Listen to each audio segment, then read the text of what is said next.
Written by Sylvia Violet. Narrated by Michael Dean. Chapter 1. Zach. The Terrios have to be involved. Look at the patterns we're seeing. Maria, my special agent in charge, shook her head. You're going in the wrong direction. Yes, this is brought for business, and we know the Terrios alternate between alliances and all-out war with them. But the Kozlovs have put out a hit on Ivanov. He has few allies left in the crime world. If we try to bring in some of the Terrios or the Kozlovs, we'll never get charges to stick, and we'll get no support from D.C. Ivanov is the focus. We can bring him in and leave the Terrios out of this. Did they pay you to say that? Maria glared at me, eyes hard and cold. Because I respect you as an agent, I'm going to let that comment slide this one time. Never accuse me again unless you're serious about it. I blew out a breath and ran a hand through my hair. Sorry. Maria was an amazing agent. She'd had my back through a hell of a lot. This wouldn't be the first time I'd refused to confine myself to an assignment.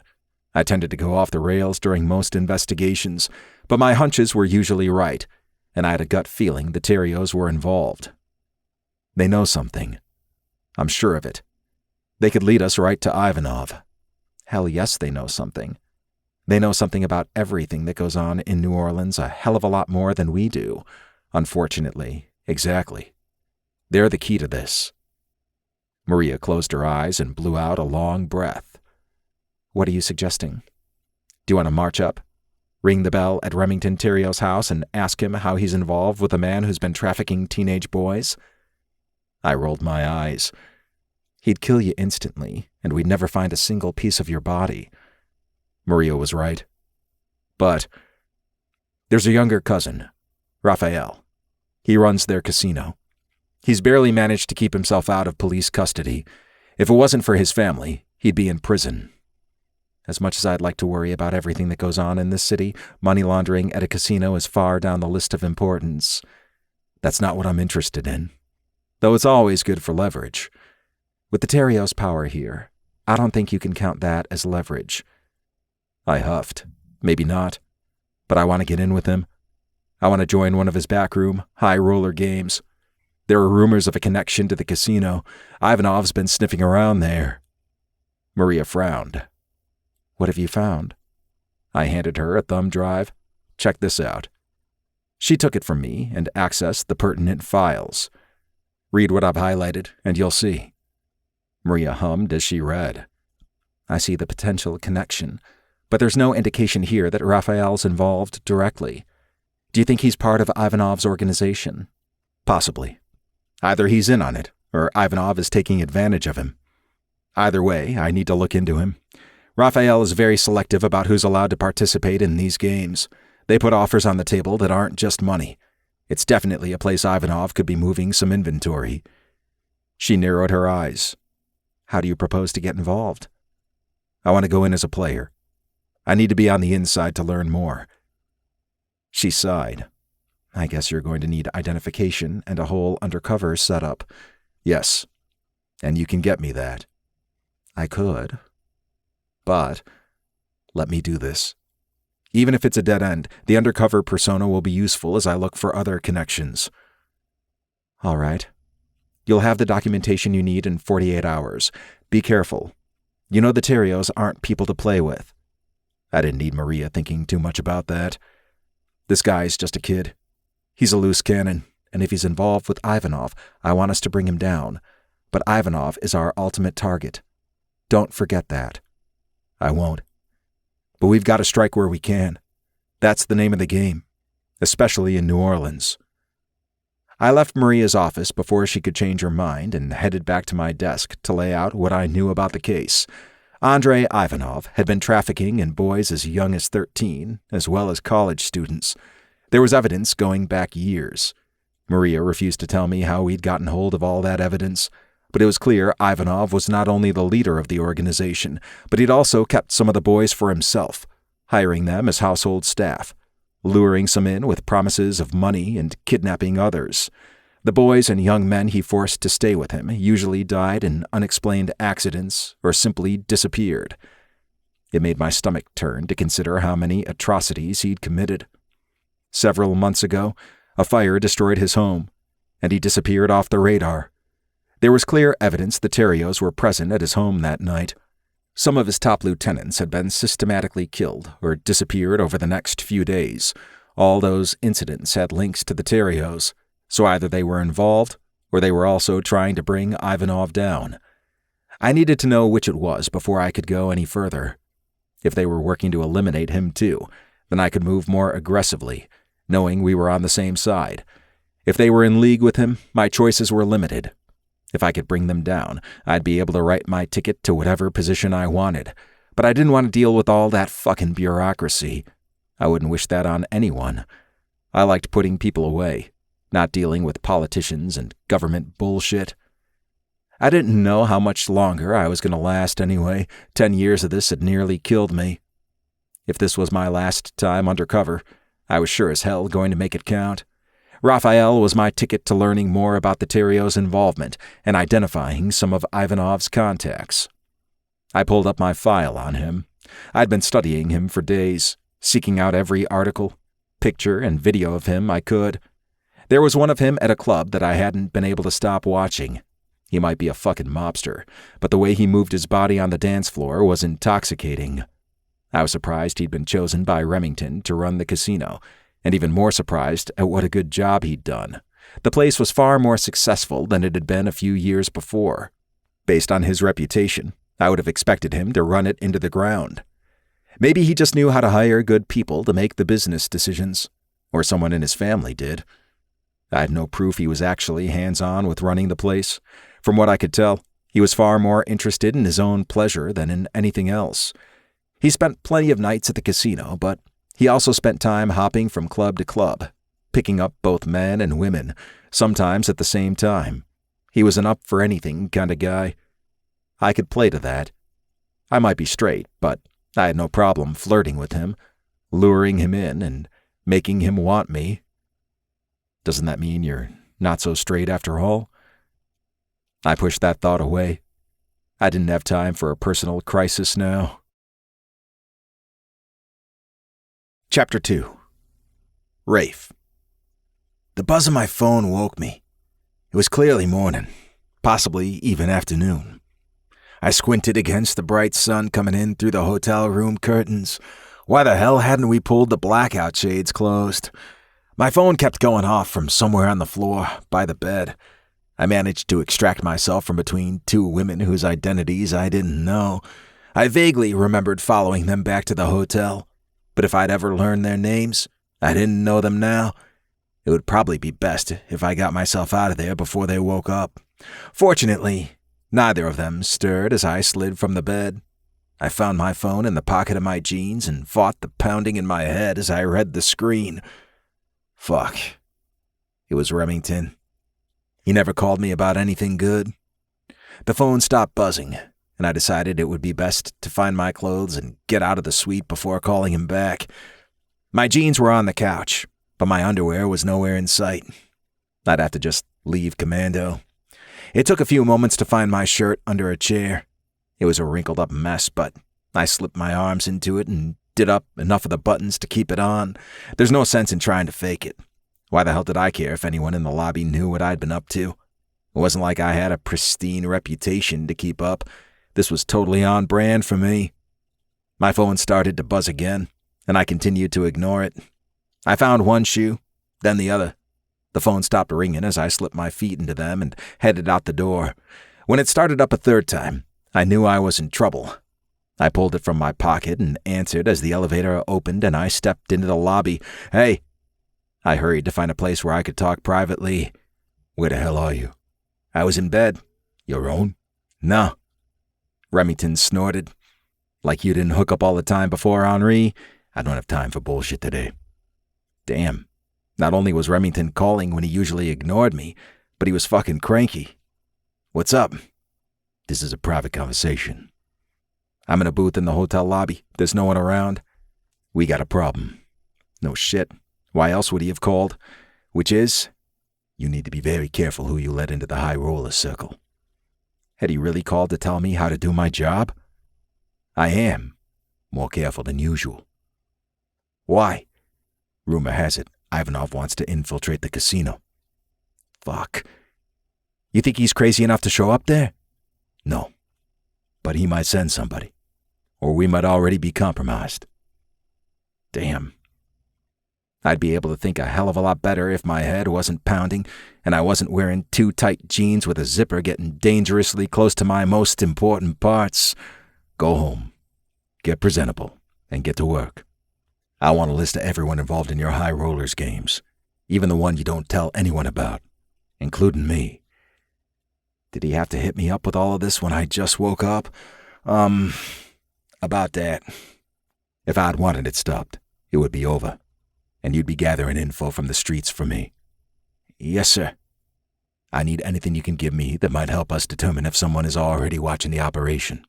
If you have any trouble or suspicion, you contact me immediately. If I'm not available, call Lance. You leaving me in charge? As soon as he mentioned Ivanov, I assumed he'd replace me with someone he trusted more. No one was more shocked than I was that I'd gained such an important position when Remington thought I was a fuck-up. You know the place best. Don't disappoint me. No, I won't. I probably would. I expect the info I asked for by mid-afternoon. Yes, sir, Remington hung up on me. So much for going home and sleeping off the rest of last night.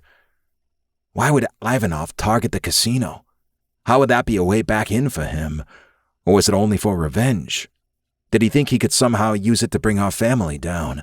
It seemed an odd choice except for me.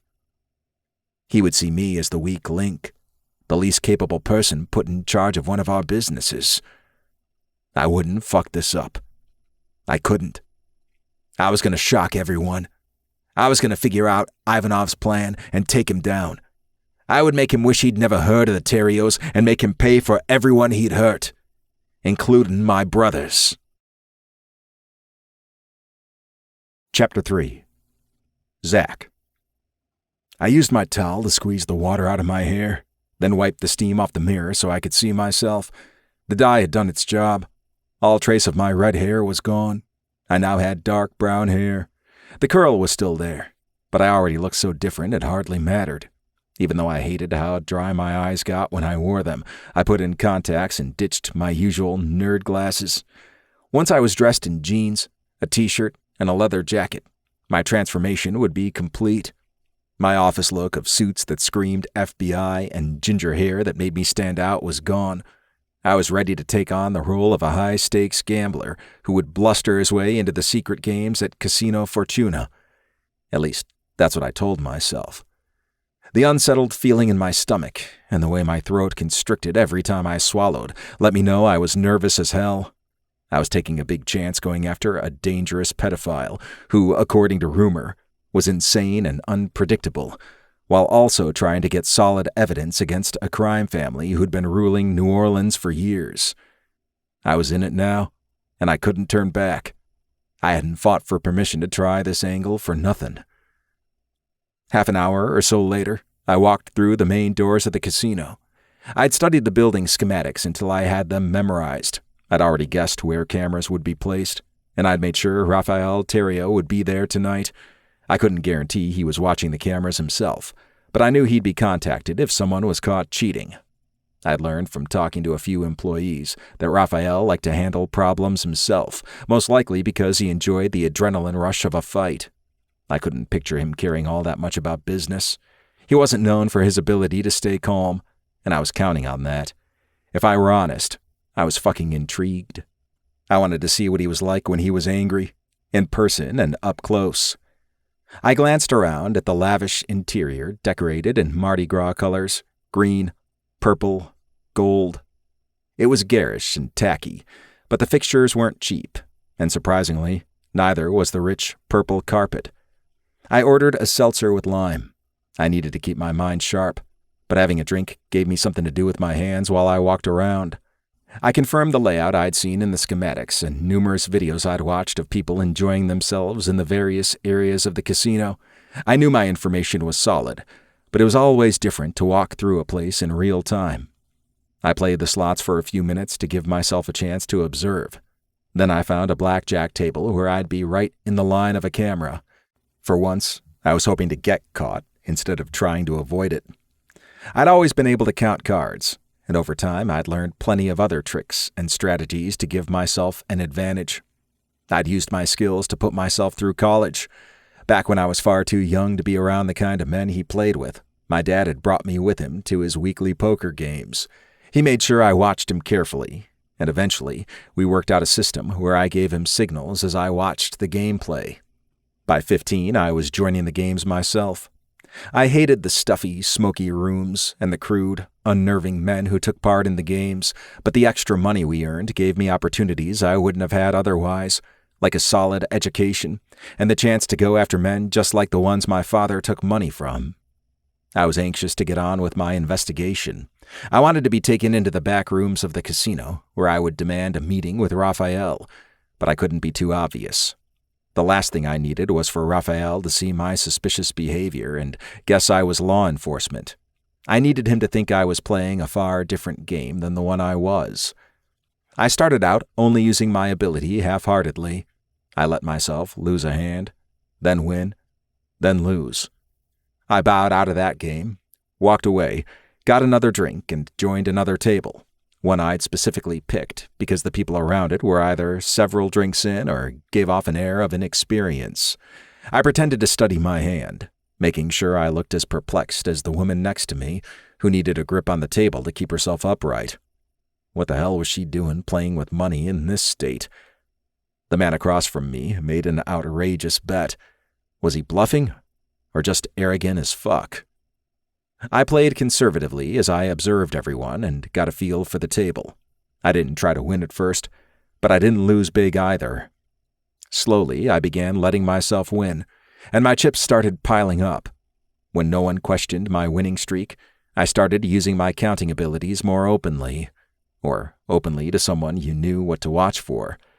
The people at my table had no idea what I was up to, but the dealer might, and if security was watching, they would eventually catch on. If Raphael was watching, he absolutely would. By this point, I'd studied him enough to know that while he was wild, he wasn't the fool a lot of people took him for. I'd studied him so much, I was afraid I might have become a little obsessed. I cashed out after winning big to the disgust of the others at the table. Forcing myself not to move too fast, I walked around one of the high-limit rooms, watching and scoping out my next move. It didn't take me long to find it. There was a table right in the line of sight of a camera where the players clearly knew what they were doing. These were people who would be mad as hell if they suspected me of cheating. Security should be able to catch me if I made myself a little more obvious, but having someone at the table call me out as a cheater would be even better. I made my way over, waited till the spot opened up, and joined in. It didn't take as long as I expected for one of the men at the table to get suspicious of how easily I won. After a few hands, I could tell he was watching me closely, and so was the dealer. I had to toe the line between being too obvious and being so good no one could catch me. My winnings kept stacking up. I could tell more of my opponents were getting irritated. The first man who'd clocked me grew red in the face and finally slammed his hand down on the table. "You're cheating!" he yelled. The dealer held up his hands. "Let's all calm down." The man snarled at him. "Get security in here! He's cheating!" The dealer turned to me. "Sir?" I held up my hands in surrender. "I don't know what he's talking about. I'm just lucky tonight." "Bullshit!" the man said. "He's counting cards. I can tell." "I'm sorry, sir. I'm going to have to ask you to step away." "No. I'm playing fair. I'm winning. Why would I leave?" "Sir, you can't make me leave just because this guy says I'm cheating. He's mad because he's playing like shit." "Sir, I have the discretion to send anyone away from my table who's disrupting the play." "I'm not disrupting anything. The man is the one being disruptive." 2 security guards arrived at the table. The red-faced man kept yelling about how I was cheating, and the guards questioned me before ultimately telling both of us to leave. The man was livid, and I was ridiculously pleased with myself. I'd gotten exactly what I wanted. I was on security's radar, and now I could come back and get myself taken for questioning. That was when I'd be able to meet Raphael. The guards walked us both out, knowing the older guy was spoiling for a fight. I'm telling you, I didn't do anything. I protested once more for show. "Sir, your night's over. Keep arguing and you'll be put on our banned list. For now, we're only asking you to go home." The security guard walked me to the cage where I cashed out my winnings and then followed me to my car. He stood watching me until I began to back out, and then he turned to head inside. I couldn't keep myself from smiling. I was damn proud of my performance. I'd managed to cause a stir, but not to be banned. It was going to kill me to wait a couple of days to return, but I knew that's what I needed to do. I'd go on Saturday because that was when some of the high-stakes games happened, and Raphael was sure to be there. Chapter 4. Rafe. "That's him, sir. The man who was accused of cheating the other night." The man had been sent home along with his accuser before a fight broke out. "We noticed him on the floor again about half an hour ago." As I studied the view of the casino floor, my instincts told me there was more here than there seemed to be. Did you review the footage of his play that night? "No, sir. It was an isolated incident, and pull it up for me." I stepped closer to the screen and studied the man, who stood at a poker table. I'd heard about the incident and hadn't taken it all that seriously, but something about this guy set my radar off. Something set my dick off, too. The guy was fucking hot. I guessed he was probably in his early 30s, 7 or 8 years older than me. He was wearing jeans, a black t-shirt, and a brown leather jacket. Somehow I knew he would smell divine. His dark hair was curly, and he was tall and lean, but the more I watched him, the more sure I became that he was powerful like a big cat. I wanted to make him purr. But I was supposed to be doing my job, not fantasizing about a man I might need to ban from here or threaten or... What if... A chill ran over me as I thought about Remington's warning. Until now, no one had stood out to me. No one's actions had seemed strange. I'd had my security watching more closely than usual. "I've got the footage pulled up, boss." My guard's voice startled me out of my thoughts. I worked to keep my face neutral as I turned to a different screen. I no longer wanted to watch the incident from the night before. I didn't want this guy to be working for Ivanov. I wanted him to be the next treat in my bed. But one way or another, it looked like we were going to meet tonight. I watched his play from several nights ago, enjoying the way his hands moved, the way he seemed to caress the cards. How could he make standing at a blackjack table so fucking sexy? I wanted this man badly, but it didn't take long for me to see he was counting cards. He was right in front of a camera. Did he think we wouldn't notice? Probably. He was subtler than most cheaters we caught. I rolled the footage back further, watching him earlier in the evening and seeing the same pattern at other tables. He'd gotten more confident as the hours passed, and as I'd expected, I needed to have a little talk with him. We didn't allow cheaters here, though maybe he'd like to make a deal. I had plenty of ideas of ways he could avoid being banned from the casino, and they all involved him on his knees. I winced as I heard Remington's voice in my head telling me he was counting on me. I knew I needed to investigate this man, not get involved with him. If he was working for Ivanov, I didn't want him touching me anyway. I wanted him dead. You could use him first. It's not like you're that selective. I told that devilish voice to fuck off. I didn't want anything to do with a man like that. I'd fucked some evil guys, but what Ivanov did crossed every line I had. I switched my focus back to the live screen, watching as the sexy man won hand after hand. It was time to end his winning streak and start my investigation. Pull him and bring him to my office. "Yes, sir." The guard got on the radio and let a few of the officers on the floor know I wanted to see Mr. Gorge's card counter. I watched as they approached the table where he was playing. He protested and tried to charm them, then got angry and tried to pull away as they grabbed his arms. One of them pinned his arms behind his back and shoved him forward. I wished I were the one manhandling him. Play had stopped at tables around him as everyone watched. I tapped an intercom button and made an announcement. "Everyone, return to your play. The situation is under control. Enjoy your evening at Casino Fortuna." Slowly but surely, people went back to their drinks and their games. I waited, watching a different camera where I could see the security guards cuff our cheater's hands behind his back, then march him down the hall. I enjoyed the confident way he moved. It was almost like he wanted to get caught. That thought bothered me. What was his game? Please don't let his motive be getting a foothold for Ivanov. When I reached my office, the 2 security guards were there, with Mr. Gorgeous held between them. His hands were still cuffed behind his back. It was a good look on him, but I wanted him to feel more relaxed while he talked to me. Check him for weapons, then uncuff him and leave the 2 of us alone. The guards looked at each other like they weren't sure that was a good idea. "We don't want to put you in danger, boss," one of them said. I scowled at them. I can hold my own with one unarmed man, I assure you. "Yes, sir." They hurried to obey. They extracted a small pistol from an ankle holster and a switchblade from his pocket. How the hell had he gotten in here with those? "Should we wait outside the door, boss?" the same guard asked after their search was complete. "No.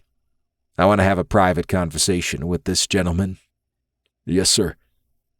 I waited until their footsteps moved down the hall before gesturing to the chair in front of my desk. "Have a seat." He did as I said, and I leaned against my desk, looking down at him. The fucker was almost as tall as me when he was sitting down. A picture popped into my head of his long, lean body stretched out in my bed. I forced out a long breath and let the fantasy go. Business first. The man didn't look concerned to be alone with me. His posture was relaxed, his expression neutral. He had been in this situation before, or one similar to it. What did that mean? Maybe he was simply a professional con man, or he could be working for a man who made me look like a candidate for sainthood. Did you really think we wouldn't notice you? I hope you don't think that's how we run this place. The fucker smiled at me, and I hated that my cock responded. "What's your game here?" "I came here for a few friendly hands of blackjack, but I keep getting harassed." "You're being harassed because you're a fucking cheater, and no one cheats me." He didn't flinch. Most men would have. I knew how unhinged I looked, and if he knew anything about this place and my family, he knew we weren't to be messed with. Let's say you're not an idiot, although the fact that you would come in here and flaunt your cheating says otherwise. If you're not stupid, you'd look for cameras. Yet you put yourself right in line of one a few days ago, and again tonight. "So you know about that night?" he asked. "I know about everything." He lifted a brow. "Do you?" Was the fucker flirting with me? Maybe. Did I like it? Fuck yes, I did. So he better not be a fucking evil bastard. And what are you if not evil? I didn't traffic children, and I didn't fuck anyone who didn't want it. I know everything that goes on at this casino. I know about men like you and how you think. He lifted a brow, somehow looking even hotter. Do you? Why are you here? And why were you counting cards right in front of the camera when you've already been kicked out for doing it before? He started to speak, and I shook my head. Don't deny it. I know what I saw. It's a habit. I'm good at it, and it's hard to turn it off. You came back after you'd been caught. There's a reason. Who sent you here? That got a slight reaction from him, nothing more than a widening of his eyes for half a second. Still, my pulse sped up. Tell me. He didn't say anything. I pulled out my gun, took a step forward, and pressed it against his forehead. If we're still going with the idea that you're not a fool, then you know I won't hesitate to kill you. You'd disappear off the face of this earth. No one would find even a trace of you. He forced out a laugh. No one would come looking. Not for me. You can't convince me you think so little of yourself. His eyes met mine, and his gaze seemed to penetrate deep into me. I looked away, focusing on his gorgeous hair. I wanted to wrap one of his curls around my finger. I wanted to touch his skin and see if it was as soft and smooth as it looked. I wanted to order him onto his knees. I wanted to see his pink lips wrapped around my cock. But this was business. Important business. I wasn't going to fail Remington. Who sent you here? Who do you work for? No one but myself. I'm in the business of making money. Aren't we all? I had to admire how relaxed he was with my gun to his head. You coming into my casino and cheating isn't helping me make money, so we're going to need to figure out how to handle that. The bastard just smiled at me. We can do that. I wasn't giving in to his attempts to charm me. Not yet, anyway. If all you wanted was to make money, you would have figured out how to be more subtle. If you had good sense, you would have chosen a different casino. We have a reputation for extracting harsh penalties on anyone who crosses us. I drew the gun down the side of his face and brushed it over his lips. I have a lot of ideas for how to punish you for your crimes, but the first thing you're going to do is talk. The fucker nuzzled his face against the barrel of my gun. I had to find a way to get your attention. So you have a death wish? No? I want in on your most exclusive high rollers. The one you don't tell anyone about. He was as much of a psycho as I was, and he'd come here looking for me. This was definitely the sort of thing Remington wanted me to watch out for. But my gut told me he wasn't the sort of man who'd work for Ivanov. Does your gut tell you that? Or your dick? I ignored that thought. I had good instincts, even when I was horny. There was something odd going on here. He wasn't just a guy who decided to make some money off my casino, but I didn't get the sense of revulsion I did around men who committed atrocities like Ivanov. Was he honest? Fuck no. Was he unhinged? I was sure of it. But would he hurt a child? I didn't think so. I don't tell anyone about private games that go on here, and the men who play don't tell anyone about it since they know what I would do to them if they did. How did you find out about this supposedly secret game? He smiled. I can't reveal my sources. Surely you know that. I put the gun to his forehead again. You're playing with me. You need to understand how dangerous that is. I'm not playing. I told you what I wanted. He took hold of the gun and pulled it aside. There's no need for that. Let's negotiate. I hated myself for not fighting him, but I lowered my gun to my side. I would use it if I needed to, but for now, he was entertaining me. If such a game exists, why would I put a cheat in a room like that? He let his eyes roam over my body before meeting my gaze again. The house always wins, right? I could help you guarantee even greater winnings. We could make a deal.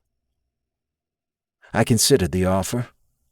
If he was working for Ivanov, at least he'd be under my watch. Keeping him around would give me a chance to make him reveal his true motive. But if he wasn't Ivanov's man, then who was he? It would be insane to agree to a partnership with this man. I couldn't bring an unknown man into a game like the one I was running with my least risk-averse patrons, except there was also something genius about bringing in a ringer. Remington told me I could run the casino any way I wanted, as long as it was profitable and we stayed off police radar. Even if the other players knew Mr. Card Counter was cheating, what were they going to do about it? They couldn't go to the police. The whole setup was illegal. Also, most of them were wanted men. Why should I trust you?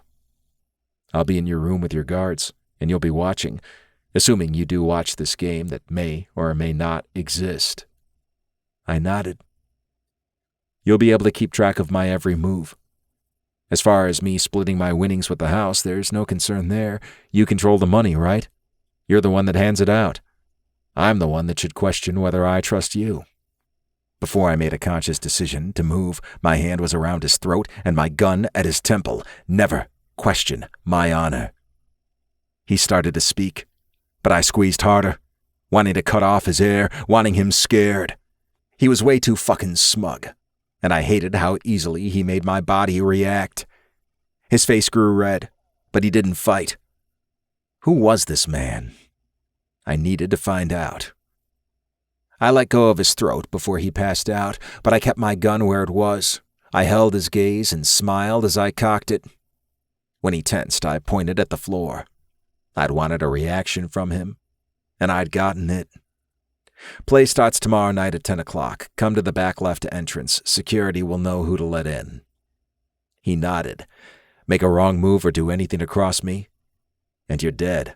That's not a fair deal at all, but I agree. Excellent. Now, before I have you escorted to your vehicle, we should get to know each other a little better since you're going to join an intimate circle of clients. He stared at me, obviously confused about how fast my mood changed. Hell, I often confused myself. I holstered my gun and held out my hand. I'm Raphael, but you can call me Rafe. When he took my hand, I sucked in my breath. His skin was warm, and I seemed to feel his touch all the way through my body. He didn't say anything, but he studied me with a smirk on his face. I wanted to punch him, but I was going to let things play out between us. So much for my brother's certainty that I couldn't be patient. What's your name? I asked when he didn't offer it. He smiled. People call me G. Why? Wouldn't you like to know? He laughed. A real deep laugh. Fuck, he really was crazy. What's your real name? Are you asking for ID? I thought we had a deal. I'd assume any ID you're carrying would be fake. He shrugged. True. So tell me your name. G is enough. At least until we're better acquainted. You know I'm going to find out everything about you as soon as you walk out that door. Go ahead and try. I was sure he meant to sound threatening, but his gaze fell to my lips, and his eyes widened. I licked my lips, and he followed the movement of my tongue. Are you going to kiss me, or just keep thinking about it? He huffed. Arrogant, aren't you? Yes, but I've seen how you're watching me. A good, rough hate fuck would be enjoyable for both of us. You want to get me distracted, so I'll give up more about myself. I shook my head. You're wrong, Gideon. You don't need to talk at all. He raised his brows. Not my name. And are you actually planning to be silent? Is that what you're into? I could, but would you really want me completely silent? Either way, I wouldn't be questioning you. I like to keep fucking and business separate. And yet you're propositioning me. I chose to ignore that. He was right. I'd lost my mind. Giovanni, if you really wanted silence, I guess you could gag me. I don't really trust you, but what the hell? I've done worse, and... I looked him up and down. You're hot enough. Not my name. You really are as crazy as they say. You're going to get yourself killed one day. I grinned. Almost inevitably.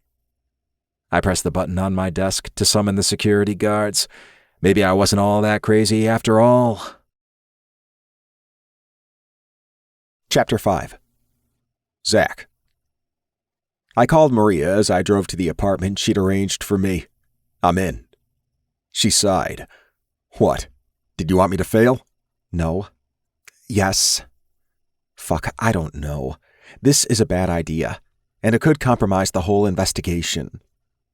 Did she have to be so fucking negative? No, it won't. I'm trying to find a link that will bring down Ivanov. Are you? Or do you really want to be the one to end the Terrios' power?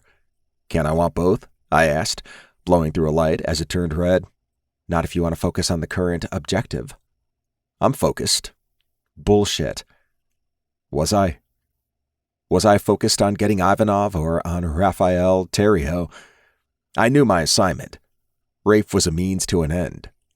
So why couldn't I stop thinking about him? If I was straight, he couldn't actually pull me under his spell. Right? I wouldn't let him fuck up my focus. Just wait. You'll see what kind of results I can get. That's all I can do other than pull you off the case. My pulse sped up, and I turned so hard I nearly hit the curb. You wouldn't. I would if you go too far. Why are we protecting the Terrios? We're not protecting them. We're choosing our battles. No matter how much you hate them, you know catching a child trafficker is more important.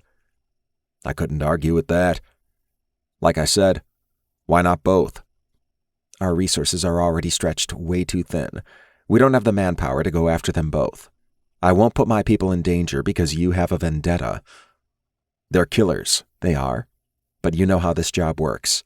You have to prioritize. I ran a hand through my hair. She was right. We had to focus on making the biggest impact possible. And if I were honest, the Terrios presented much less of a threat to the city than Ivanov rebuilding his disgusting enterprise. We needed to get him and the last of his allies before he rebuilt the operation, and more young men and boys were hurt or killed. Most of the people the Terrios took out were scum like Ivanov and his allies. That didn't make me hate them any less. I'll focus on the connection with Ivanov. I want to meet the other players in this game and see if I can put anything together. If not, I'll find another direction. Would I really? When I had Raphael right there in the palm of my hand? Are you really going to fuck him? I didn't have to take it that far. I could just keep flirting. Keep leading him on. Raphael isn't the kind of man who waits to be led on. He's the kind of man who fucks before he knows your name. I swallowed hard. There was something about him. He was alluring. Enticing. Did I want to fuck him? No. That was crazy. I wasn't really into men. I was good at faking it when I needed to. You're lying. If I were, I'd keep it that way. It was better for my sanity. When I arrived at the casino entrance Rafe had specified, I half expected security to turn me away or take me into custody, but they let me through. I was escorted upstairs into a room that was far more sedately decorated than the main floor. It had a black tile floor and pale, gray walls, and was furnished only with a bar cart and a round table made of dark wood surrounded by 8 upholstered chairs. 4 other men were already there, but Raphael was nowhere in sight.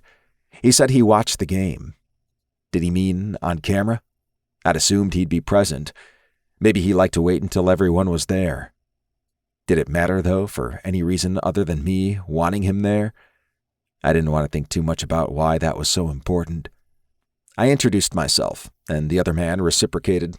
None of them gave more than first names, which I doubted were their legal ones. One of them was probably in his early 70s. He was tall and broad, with a round belly pushing over the waist of his pants. He was puffing on a cigar, and I did my best not to cough when he blew the smoke in my direction. I fucking hated that you could smoke in casinos. I'd gotten used to dealing with it, but I absolutely hated cigar smoke hanging in the air, partly because it reminded me of the games I went to with my dad. Another man was dressed in a suit and looked like he might have come from a financial office or a law firm. His was nondescript and easily forgettable, but sometimes those men were the most dangerous ones. One of the others had long hair that he'd pulled back. He was wearing a sweater and dress pants. He looked like someone who belonged in a game like this. When he introduced himself, he spoke with a Russian accent, which piqued my interest, but that would be too pointed. Wouldn't it? Ivanov wouldn't send someone as a spy who was clearly Russian and looked like a criminal. Or would he? The next man I spoke to was blond and fit. He looked like he belonged on a boat in New England in his navy blue sweater, khakis, and boat shoes. Was he trying to throw everyone off? I didn't think so. My gut told me he was exactly what he seemed. 2 more men entered. They both wore dress pants and button-downs. Neither one set off any alarm bells, but I had to keep my eye on everyone. Finally, the last player entered. He had silver hair and wore a navy pinstriped suit. He gave off slick, aloof vibes and barely spoke when I introduced myself. I hated him on sight, but that didn't mean he was working with Ivanov. I couldn't let myself be biased. Nothing about this case was going to be predictable. If it were, we would have brought Ivanov down long ago. One of the security guards who was stationed by the door got our attention. Gentlemen, please take your seats. Mr. Theriot and tonight's dealer are on the way. My heart rate increased, knowing Rafe would be in the room. I was eager to see him again, obviously because I wanted to be able to see how he connected with each of the players. Not because I found him intriguing and fucking hot. No, that wasn't it. And I was probably imagining the chemistry between us. I was here to look for any possible connection between Rafe or the rest of the Terrios and Ivanov, not to ogle mobsters. I also had to remember that even if Rafe was aware of someone infiltrating the casino, he wasn't necessarily on Ivanov's side. He could simply be watching them. We only knew he and the other Terrios were present the night of the fire at Ivanov's house. We didn't know if they were there to save him or to destroy him. Did I want them to be guilty? Maybe. But Rafe was... I didn't want to be attracted to a man who would side with a monster. Attracted? No, that was the wrong word. He was seriously fucking with my mind. Maybe I did want him to be guilty. What I was supposed to want was the truth. Rafe prowled around the table, watching each of us, keeping a sly smile on his face, no matter what cards he saw. He was better at that than I would have thought, and also damn distracting. I forced myself to ignore him and focus on my cards, making sure to lose the occasional hand. But by the end of the night's play, I was the winner by a good margin. The slick man in the pinstriped suit glared at me with narrowed eyes. You certainly did well for yourself this evening. I gave him a self-satisfied smile. Beginner's luck. The man with the cigar huffed. Wait till next week. Your luck will run out. That sounded ominous, but I was probably taking everything too seriously. The Russian rose and made himself a drink before turning to face me. It's curious to me how you'd get so lucky. Would you like to share your card-counting techniques with the rest of us? I raised my brows. That's a serious accusation. Rafe clamped a hand on the Russian's shoulder. That is serious. Do you honestly think we're not keeping a close eye on things? I know the cards haven't been running in your favor lately, but your luck will change. It always does. The Russian looked at me and shook his head in disgust, but he didn't say anything else. Finance Bro looked around the table and studied the piles of chips in front of each of us. He let his gaze linger longer on mine. I'll be watching you next week. I nodded. I'll be happy to have the attention. Could I pull this off with these men on high alert? I was damn good, but these were top-of-the-line players. Had I gotten in over my head? Maybe, but it wouldn't be the first time. Rafe addressed us again. Gentlemen, we should congratulate our new player on his winnings. Now that you've seen him play, I'm sure you'll all be back next week with a new strategy ready. Feel free to continue having drinks for as long as you'd like. My men will see you out when you're ready. Rafe left, and I followed him. When he made a turn into the private area where his office was, a security guard stuck his hand out in front of me. No one's allowed back there, sir. I can show you to the exit. I need to talk to Raphael. No, sir.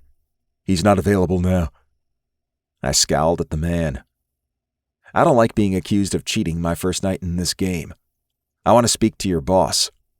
Raphael turned and walked back. He looked from me to the guard and back again.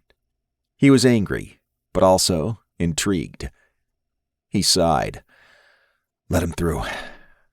When the guard did as he said, he focused on me. You got 5 minutes. I followed him to his office. When he pulled out a key card to unlock the door, I wished I were as proficient a pickpocket as Maria. Having access to Rafe's office would be fantastic. He turned to me as soon as he closed the door. Don't come here again. Don't ask for me. Don't speak to me after the game ends. Are you afraid you're going to get caught? No. I'm afraid I'm going to have to put a bullet through your head. I'd hate that. It's messy. I would have thought you liked messy. He raised his brows. What do you want? G? He emphasized the initial in a way that let me know how much my lack of a real name bothered him. Tell me about the men I beat tonight. I need to know more about them if I'm going to keep winning. Rafe huffed. If you keep winning as boldly as you did tonight, they'll be sure you're cheating. I'm not the only person here who can eliminate their enemies. I'm sure you're not. I can be rather dangerous myself. If one of them comes for me, I will defend myself. Raphael inclined his head. I would expect nothing less. How long have each of them been playing? How well do you know them? I'm not in the business of revealing personal details about the men who play in my backroom games. This isn't about getting chummy. It's about winning. They're not here to tell their life story, and I don't give a fuck about them as long as they don't cause me any trouble. You can't tell me you didn't vet all of them? I know there are people you wouldn't want in here. Damn right. but I'm not giving you their details. I don't need shit like that getting around. When these men lose, they lose big, and we take the profit. This is a business, you know. And that part of the business is far from legal. His eyes narrowed. Are you planning on ratting me out? I hardly think the New Orleans police care much about backroom poker games. They've got a lot more on their minds. Fuck right they do. So you won't give anything? I thought this was going to be a partnership. A financial one. It's up to you to figure out how to keep winning. As long as you do, we will keep sharing the profits. Otherwise, I have no use for you. None at all? I gave him a slow once-over. None that involves me revealing personal information about my clients. I see. What about my winnings? How will I collect? He opened his drawer and pulled out a stack of money. Take this tonight as a show of good faith. I'll keep what you win next week. I studied him, wondering what he was up to. We agreed to a split. Yes, we did. But I have no intention of telling that to anyone, even the loyal employees who serve as cashiers. Right. Why hadn't I thought about how private this needed to be? Now, get out of here. The other players are already suspicious. The more they see you talking to me, the more suspicious they'll become. He was right. But as usual, I need to push my luck. Are you sure you want me to leave? You sure were watching me closely during the game? Chapter 6. Rafe. I should send G away. Not just for tonight. For good. This was a dangerous game and a terrible way to go about investigating his real motives. I needed to call Remington and tell him about G. I should have done that the first time we caught him cheating. Why hadn't I? Because you're interested in him? You don't want him to be a plant from Ivanov. I sure as hell didn't. There were things I wanted from him, though. Money was the least of those, but money was always nice. The more profit the casino made, the happier I made the family. And since I rarely did anything else to make them happy, I'd worked hard to keep things going well here. I didn't want to screw that up. But was G offering what I thought? And since when did I wonder about men wanting me? I was the one in charge. Whatever I wanted, I got. But don't you really want him to take your control away?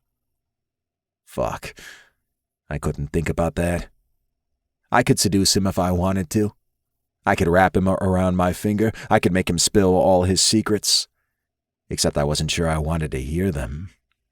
Normally, with any other man, I would have him half undressed by now, but for some reason, G made me feel uncertain. I hated that I was questioning myself. At least I knew how to fake the confidence I wanted to be feeling. What exactly are you offering? Gilbert. Not my name. And do you really have to ask? He moved closer to me, and I hitched myself up onto the desk. He stepped closer and pushed my legs apart so he could fit between them. My heart was pounding, and my cock was half hard already. What do you want? He asked. For you not to be working with Ivanov? For me not to be a fool? What could you possibly have that I need? Besides money to gamble with and skill? I have plenty of patrons, and I was running tonight's game successfully before I ever saw you. But you can be even more successful with me. You have to admit, I did a good job tonight. His hands lingered on my thighs, squeezing gently. I tried to ignore the warm pressure as I held his gaze. You're acceptable. He raised a brow. Really? I caught you. I wanted to be caught. What game are you playing? He shrugged. I'm making money and having fun. There was no way it was that simple.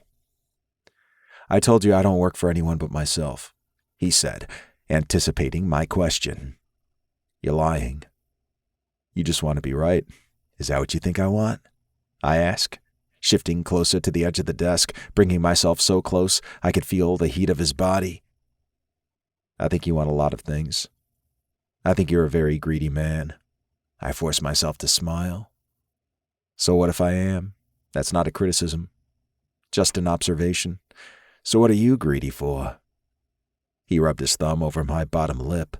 I forced myself to stay still. I didn't want him to guess the intensity of the reaction I was having inside. Heat and need raced through me. I wanted to haul him against me. I wanted to kiss him hard, like I was punishing him for taunting me. I wanted to shove him to his knees and make him suck me off.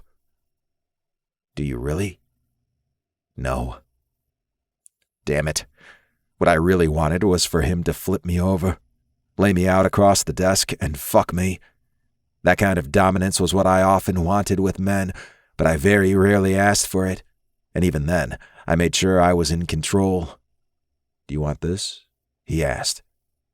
I nodded. Say it. Yes. His lips brushed mine.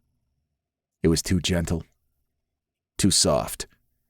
I needed more. I slid my tongue along the seam of his lips, and he groaned as he deepened the kiss. Opening for me. He cupped my face in his hands, holding me still so he could assault my mouth, and I took it willingly. I grabbed his belt loops and yanked him in closer, desperate for more. When he pulled away from me, I couldn't stifle a whimper. A fucking whimper. His smirk told me everything. He was so fucking pleased with him. He winked at me as he took another step back. I'll see you next week. Fuck. Was he really going to walk away now? The bastard was leaving it up to me to make a move or to let him go. No way in hell was I going to beg for his attention. I'll see you then, Gordon. Not my name. He strode through the door and closed it behind him. I should be more concerned that he was on his own back here, but I was sure my security guards would notice him wandering and escort him to the parking lot. I dropped into the chair he'd sat in the last time he'd been in my office and let my head fall into my hands as I drew in a few shaky breaths. My heart was pounding so hard, I worried it might give out. What the hell had just happened? How had he gotten the upper hand? If he'd been sent by Ivanov to worm his way in, find ways to punish my family and get his revenge, why would he have walked away? Why would he be playing a long game when I showed him how easy I was? Wouldn't he want to pump me for information after he'd fucked me senseless? That didn't make sense. Right? Or was I trying to make things the way I wanted them to be? No. I didn't want anything from G. I didn't play games with men. They either wanted to fuck or they didn't. I didn't have time for that nonsense. But damn, I wanted him. There was something about him. The way he moved. The way he challenged me. He's not afraid of you. He's ready to put you in your place. I ignored the voice in my head. I didn't want to think about things like that. I needed to investigate him further.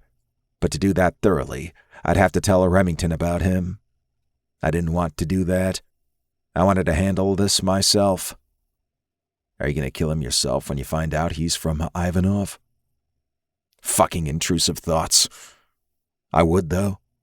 I would do anything to protect my family and to protect innocent children who would be hurt by Ivanov. It didn't matter how much I liked G. It didn't matter how much my body responded to him. I would do what I had to do. But the fastest way to learn who he really was would be to use my family's resources. They could also help me learn more about the other players in tonight's game. They'd all been in the game for months, though. How new was this threat Remington had told me about? I'd done basic background checks on the players, but we could go far deeper. That's what I should have done with George before letting him join the game. I had no idea who he was. I didn't even have a fake name, much less a real one. Jesus Christ, what was I doing? Remington was going to fucking kill me. I needed to get out of there. I nearly ran out of the office, surprising my security guards. I waved them off as I rushed out to my car. As I sank into the driver's seat, I reached for my mother's necklace that hung from the rearview mirror. I ran my fingers over the simple silver cross she'd always worn. What would it be like if she were still here? Would I tell her about G? Maybe. My memories of her were hazy, but I knew she'd been a good listener. I started the car, then pulled my phone from my pocket and called my brother Dante. "Do you have any idea what time it is?" he yelled when he answered. "Dante, who is it?" That was his husband, Alex's voice. He sounded very close. They must be in bed. At least it sounded like they had been sleeping. "I need to talk to you," I said. "I've got a problem." "It's Rafe. He needs to talk. Go on back to sleep." I heard sheets rustling, then a door closing. "I hope this is worth waking me up," Dante said. "Yeah, it is." "What's wrong?" I could hear the concern in his voice. I knew that while he might be mad that I woke him up, and he might be willing to make fun of me for any number of small problems, he would do anything to help me. "A few weeks ago, Remington called me with an assignment."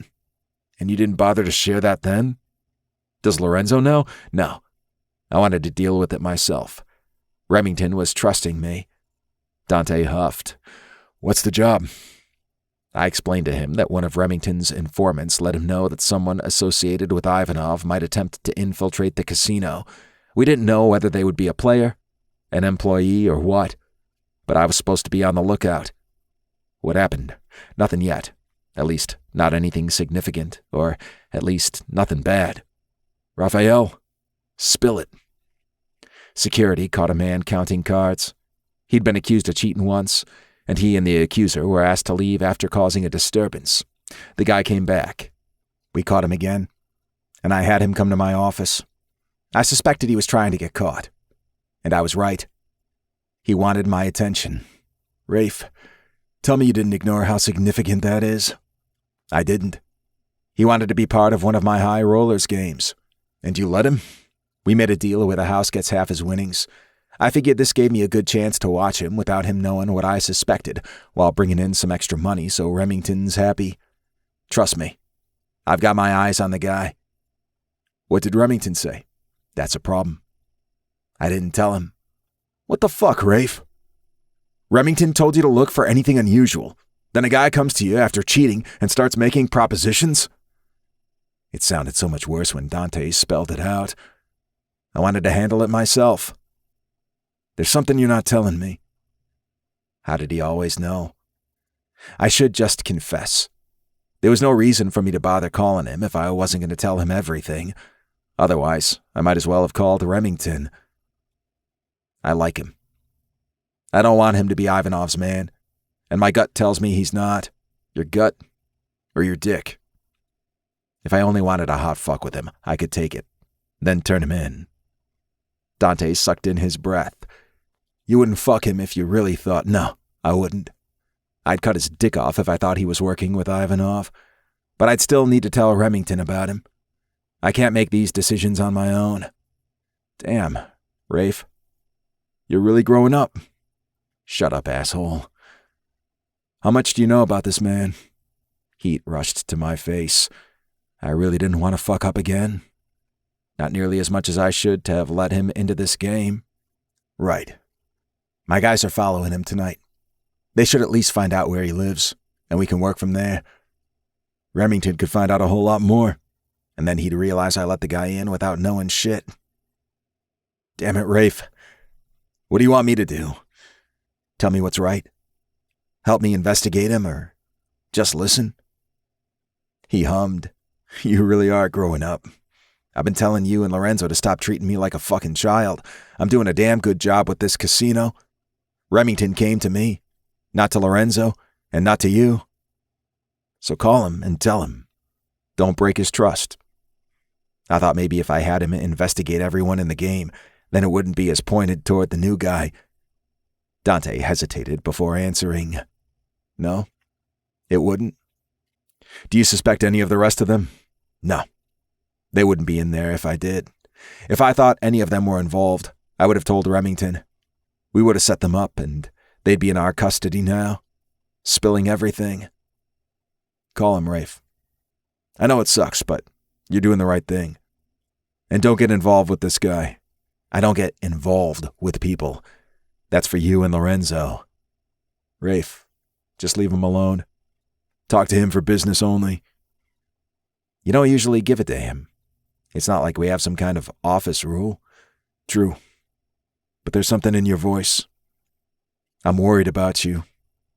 I'll be fine. But isn't there any other option than telling Remington?"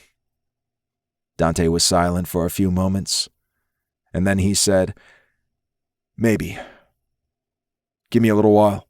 I've got an idea. But if it works out, you'll owe." "What kind of idea?" "Just let me try, and then I'll explain."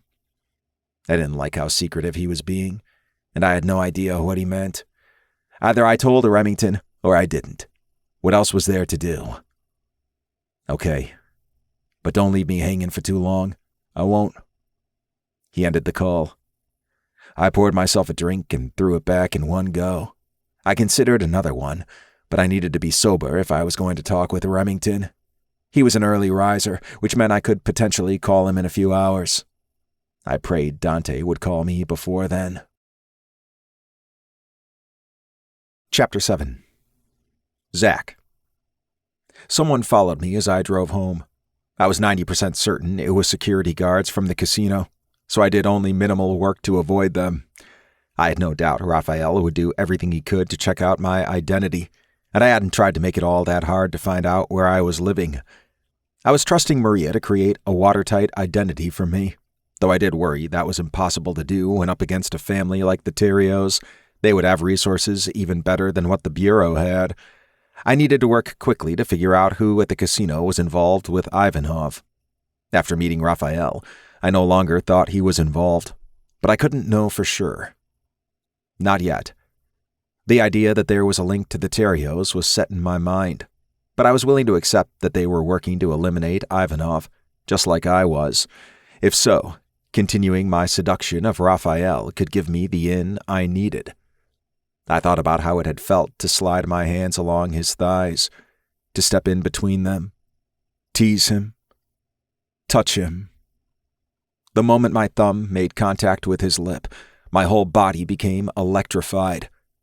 And that fucking kiss. I'd never felt so much so fast with anyone of any gender. Raphael was full of himself and confident in his family's power, a family I'd vowed to bring down. But I'd work with him if I had to. And you'll enjoy it. Only if I got to make him pay when I was done, or if you turn him over his desk and fuck him into submission. No. You want him. I did not want him. I wanted what he could do for me, and I still didn't know if he was involved. Do you really think he sells children? After talking to him? After kissing him? No. Fuck, kissing him was a terrible idea. Because you like him. No, he was just hot. Fuck, what if I was wrong? What if he was involved? My gut told me it wasn't him. But what if he'd seduced me with his charming smile and his flirting? But how could he even do that unless... Was I gay or bi? If not, why did I find him so intriguing? Why did I want to kiss him? To touch him? To fuck him? I needed to stop pretending I didn't. Lying to myself wasn't going to help anything. I'd always noticed hot guys. But didn't everyone? I'd had a few mutual jerk-off sessions with a guy in college, but we were bored and messing around. That didn't mean anything. Jesus, this was insane. I was supposed to hate him and his criminal family, but there was a warmth to him that I'd never seen in men like Ivanov. Raphael was dangerous. A criminal who had no remorse. But he wasn't part of Ivanov's sick industry. Assuming I was right about all that, would he work with me? Suggesting an alliance could be a death sentence. If the Terrios found out I was FBI, they'd carve me into pieces and no one would ever find my body. Still, just fuck him if you want to. That wasn't an option, unless there was no other way to lure him in. The less I got involved with him, the better. And I didn't only want to fuck him.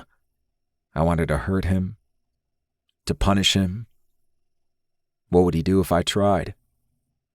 He could take what you want to give, which you're afraid to do with most partners. I shook my head. I couldn't let myself think about that. Even if my undercover role needed to include sex, it couldn't be more than basic need fulfillment. Yet I knew Rafe would demand more than that to seal the bargain. He could have anyone he wanted, man or woman. I know that well enough. I'd followed him for days before I approached Maria with my plan. I'd watched him fuck a woman in the backseat of his car in the parking lot of a filthy bar. I hadn't been able to take my eyes off them. He'd made sure she enjoyed every second of her time with him, despite the crude setting. What was I even doing? Was I really serious about making an alliance with him? Talk about high-stakes gambling. When have you ever gotten what you wanted without risks? I'd put my life in danger plenty of times, but I hadn't had a choice. Do you have a better idea to get more information? Every time you get close to Ivanov, you lose him. I didn't even know if he actually had a contact in the casino. You could at least run the plan by Maria. I could. Or I could fuck Rafe and be done with it, then keep investigating the way Maria suggested in the first place. But I didn't really believe that would work. The Terrios were the key, one way or another. All my instincts told me so. And you can use your cock to unlock Rafe and everything he knows. No. I pushed those lurid thoughts of him from my mind as I quickly undressed and headed for the shower. When the water was scorching hot, I stepped into the shower, wishing I could wash off everything to do with this case, including the feel of Rafe's lip under my thumb. The way he'd looked at me had made my cock ache. Damn him. I closed my eyes and pretended the woman I'd hooked up with after watching Rafe that night was on her knees, sucking me off. When that didn't do much for me, I switched to a fantasy of pushing into her warm, wet pussy. She'd been so wild and so willing. But fantasy wasn't nearly as good as the real thing. If I'd stayed in Rafe's office, I wouldn't have needed to pretend. I'd barely managed to walk away from him tonight without more than a kiss. I was never that impulsive. Fucking on the job couldn't be mindless. I couldn't afford to lose myself in someone when my life was at stake. I wasn't sure I'd be able to focus on anything but Rafe if I got him naked. I had a feeling he might be the best I'd ever had, which was an odd thing to imagine if I were actually straight. My hand drifted down to my cock before I even realized it. I began stroking myself, once again imagining the hot girl I'd hooked up with. But that memory faded quickly, and a fantasy of kissing Rafe tonight replaced it. Fuck! I spun the knob, turning the water all the way to cold. I shivered as I squirted body wash into my hand, but my cock stayed hard. Images of Rafe remained in my mind. I had to stop this. He was a mobster, a fucking criminal, my enemy. But I wasn't going to get him out of my head until I came. I shut the freezing water off and braced myself on the wall with one hand while I wrapped the other around my cock and gave in to the fantasy. I was the one sitting on Rafe's desk now, and he was on his knees in front of me. He smiled up at me as he wrapped his lips around my cock. I gripped his head, pulling him onto me, and he swallowed me down to the root. He didn't fight or protest. He took my whole cock, gagging around me and never moving his gaze from mine. I drove into him, using him roughly as he gripped my ass, pulling me against him. He couldn't breathe, but I wasn't going to stop. There in my cold bathroom, my hand gripped my cock so hard it hurt as I imagined Rafe's throat tight around it. I pressed my forehead against the tile. My thighs tightened and shook. I was right there. My fantasy was so fucking potent. I saw Rafe in front of me, tears running from his eyes, lips stretched, throat raw. One more stroke was all it took. I shot my load, wishing like hell it was really going down his throat. Would he swallow every drop? Would he beg for more? I collapsed against the shower wall, barely able to keep my legs under me. Several minutes passed before I was steady enough to turn the shower on again and to wash away the evidence, giving in to what I longed for, no matter how hard I was trying to resist. Chapter 8. Rafe. My hand shook as I picked up my phone. X was calling me. As far as I was concerned, The man was essentially a legend. I'd never spoken to him one-on-one, and I couldn't believe I was about to now. How the hell did Dante pull this one off? All he told me was that the one way around Remington was to call Xavier. I thought he was crazy, but he said the man owed him a favor, and he was calling it in, so I should expect a call. Hello? I hope that didn't sound as shaky as I felt. Hello, Raphael. I understand you're concerned about a man who's been counting cards at your casino. My casino? He actually referred to it as mine, not Remington's. I might be in love. Yes, sir, that's right. I want to make sure he's not connected to the Russians or anyone else I need to avoid. Then I have good news. He's not involved with Ivanov or any other family enemy. How had he found that out so fast? I hadn't even given Dante any details about G. Then who is he? Just a con artist. That felt off. The man had to be more than the average trickster looking for the next win. If that's all, then he must be damn good at what he does. He is. Too good. Keep your distance. If he's not, trust me. You want to stay away from him. He's not someone to play with. Axe had to know I never listened to good advice. What about the rest of the players at last night's game? We're working on that. A few of them have too many layers cloaking their identity. They're suspicious as hell, but no signs yet they have ties to Ivanov. We're going to keep digging. Let Remington know of anyone else you find that's suspicious. You haven't told him about G. It didn't sound like a question. You already know I haven't, don't you? He chuckled. Dante had to give me a reason why he was calling it a favor. Right. And now? I'm not going to say anything because I know you're monitoring the situation. I'll contact you directly if anything comes up. But if you're in danger and you're not taking my advice, Remington will be the first person I contact. Yes, sir. How had I gotten this lucky? Take care of yourself. You've got a lot of people who would kill to keep you safe, but you got to watch out for yourself. I hadn't done that very well in the past, but I was trying to change. Even Remington saw it, except I was deceiving him now. I will. I'm taking this very seriously, so I hear. I'll call you soon. He ended the call before I could say anything else. I sank onto the bed, flopping onto my back and staring at the ceiling, glad for once that I was alone. Did X really have to tell me to stay away from G, whoever the hell he was? And why wouldn't X tell me more about him? I sighed. I knew the answer.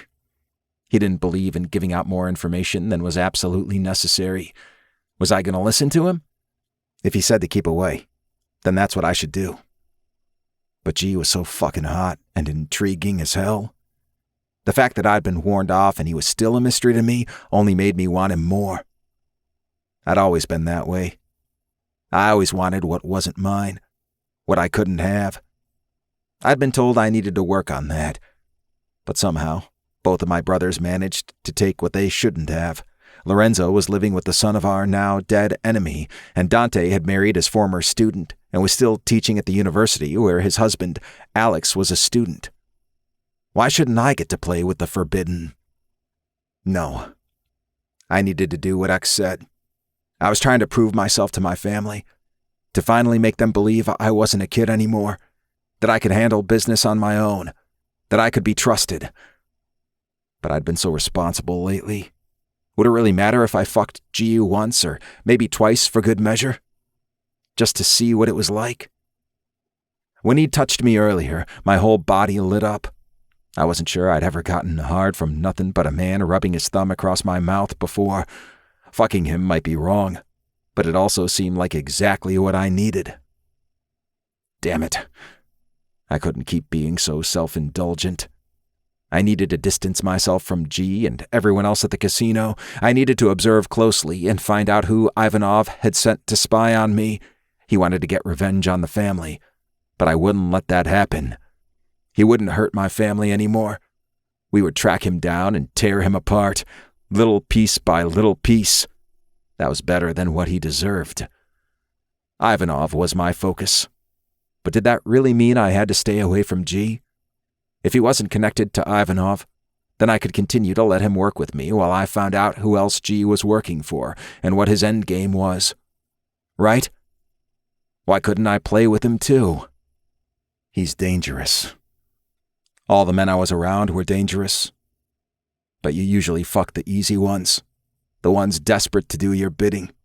Men and women who want to suck up to the Terrio name. Literally. But it wasn't always fully satisfying. The few times I had fucked somebody truly dangerous, nothing had been better. I wanted that edge. I wanted to have to fight him. Stay away. I would. I had to. This was the new, mature me. Chapter 9. Zach. Tell me you've got something good for me, Maria said. I have a lead. That's not Raphael. I sighed. Yes, you were right. Well, those are words I always like to hear. I rolled my eyes, even though she couldn't see me. Tell me what I was right about. Did she really need me to spell it out? Raphael isn't connected to Ivanov. Did you find proof of that? I wanted to lie and say yes, but Maria was one of the few people I was almost always honest with. I met him and talked to him, and all my instincts say it's not him. And since you feel the same way, you're willing to listen to reason. Yes, but I still think something about the Terrios is the key to us finding Ivanov. That may be the case, but they're not working with him. I might know who is. I'd done some digging on all my fellow players. One of the other men in the game I joined has a connection to a brothel here in the city. They've not been cited for keeping anyone underage, but it's widely known that it's a place you can go if you like to be rough with girls or boys. Maria hummed. It is a different line of business. Not that I'd mind taking him out if there's mistreatment going on. But just because the man is involved in the sex industry doesn't mean that's not all. These records are locked down tight, but I was able to find out that he was accused of abusing a nephew. The boy was 15 at the time. The case was dismissed for improper collection of evidence. It's clear the boy was paid off. Motherfucker. Maria rarely cursed, but we both got angry as fuck when the villains walked away with no consequences. Were any other charges brought against him? No, but I don't disagree. It's a good lead. Keep an eye on him and keep digging. I rose from my kitchen table and began to pace. I had an idea how to make that easier. Which is? I could tell from Maria's tone that she already knew she wouldn't like my suggestion. What if I bring Raphael in on it? No. I don't have to give him full disclosure or anything. I can tell him I'm absolutely not. I'd known she'd react like this, but I told myself to try anyway. You said he wasn't involved. I don't believe he is, but we're not working with him or any of the rest of his family. If he helps me, we could potentially bring this to a conclusion much faster. 1, we don't even know this tip about the casino is solid. There might not be anyone there connected to Ivanov. 2, we don't know this connection is going to lead us to Ivanov himself. And 3, we don't work with the mafia. We have before, when it was necessary. Maria let out a long breath. Not this time. This is a separate investigation. It doesn't need to involve the Terrios. I told you that from the beginning. They're mixed up in it everywhere. I don't have authorization. Put the blame on me. I went rogue. I brought them in on my own. No, Zach. Not on this one. We need this by the book. We need there to be no chance anything we've done could be called into question. I stopped moving and stared out the window into the dark. There's no reason I can't work with anyone I want when I'm undercover. I'm not going to compromise any evidence. I said no, Zachary. Wow. Full naming me. She wasn't just against my idea. She was pissed I'd suggested it. This isn't a joke. This is one of the most serious cases you've ever worked on. Don't you think I fucking know that? I want to end this. Then go do your job. Didn't she understand I was trying to? Couldn't she trust me? For once in your life, fucking listen to me. She sounded exhausted, and I almost felt sorry for her. Fine. I'll try it your way. But if I've got to go. The director's office is on the other line. Good luck with that. I sighed as she ended the call. Maria was a good woman, a good agent. If I've been under a different special agent in charge for the last few years, I would probably have been fired long before now, but she was still fucking stubborn. I needed her to listen to me. You know the idea is crazy. She's only trying to save you from yourself. Was it? Had I really gone off the deep end this time? Maybe. But no one else had made any headway on this case. For now, I was going to do what Maria said and keep looking for more ties between the casino and Ivanov's operation. At next week's game, I'd have my eye on my suspect, Andretti, the slick guy who'd come in last wearing a pinstripe suit. In the meantime, it wouldn't hurt to go back to Casino Fortuna and play a game or two of low-stakes blackjack or fuck around at roulette. There was no telling what I might overhear. I'd let myself be seen and keep an eye on the room. Logic said the infiltrator was likely a high roller. Realistically, it could be anyone. After losing some money at a roulette table, then winning a few hands of blackjack, I got a drink and sat at the bar, sipping it slowly. I was disappointed in how mundane the evening seemed until I noticed Andretti slipping through the door from the back of the casino. Tonight, he was dressed all in black. What had he been doing back there? Was there another backroom game he was involved in? I saw one of the guards frown when he stepped through the door, but he didn't try to stop Andretti. I left some money on the bar, slid from my stool, and crossed the room. I didn't want Andretti to see me, but I needed to keep an eye on him. My instincts told me he was up to something. He was also coked up enough he was practically vibrating. He moved around the tables restlessly, constantly checking over his shoulder. When he stopped moving, I knew he'd seen something that interested him. I followed his line of sight and saw Raphael. He couldn't have been in the room long. I was sure I would have sensed him if he had. He looked incredible in dark suit pants and a white button-down rolled up to show off his forearms. He was talking to a few men at a blackjack table. I made sure Andretti hadn't moved. He stood in the same place, though he was twitching and tapping his foot. Convinced I wasn't going to lose him, I indulged myself, watching Rafe as he slapped a man on the back, then circled the table to speak to someone else. He leaned over and whispered something to the dealer before turning toward the exit. Andretti followed him. Did Rafe and Andretti have a meeting planned? My heart pounded. Please don't let me be wrong about Raphael. If I was, though, I wouldn't hesitate to bring him down. I exited the casino, keeping enough distance between us that they wouldn't likely notice me. Raphael headed through the parking lot, and Andretti continued following him. Fortunately, they passed close to my car, so I was able to stop and get my gun. I'd entered the casino with only a small knife I'd managed to conceal, but if my instincts were right, I needed to be better armed. I had to move quickly so as not to lose them. Thankfully, neither Rafe nor Andretti noticed me. There were plenty of other people out and about, so I didn't have to be silent. The more I watched them, the more certain I became that Raphael didn't know he was being followed. Did that mean they weren't working together? I needed to observe and not make assumptions, and for God's sake, I needed to shut down all the soft feelings I'd begun to have about Rafe. We walked along the waterfront for a while, then turned into a neighborhood that was certainly not where Raphael or the other man lived. What business did Raphael have here? Was he meeting an associate or an informant? I kept a hand on my gun as I followed them down roads that were eerily quiet. I didn't spook easily, but I was poised for someone to jump out at me.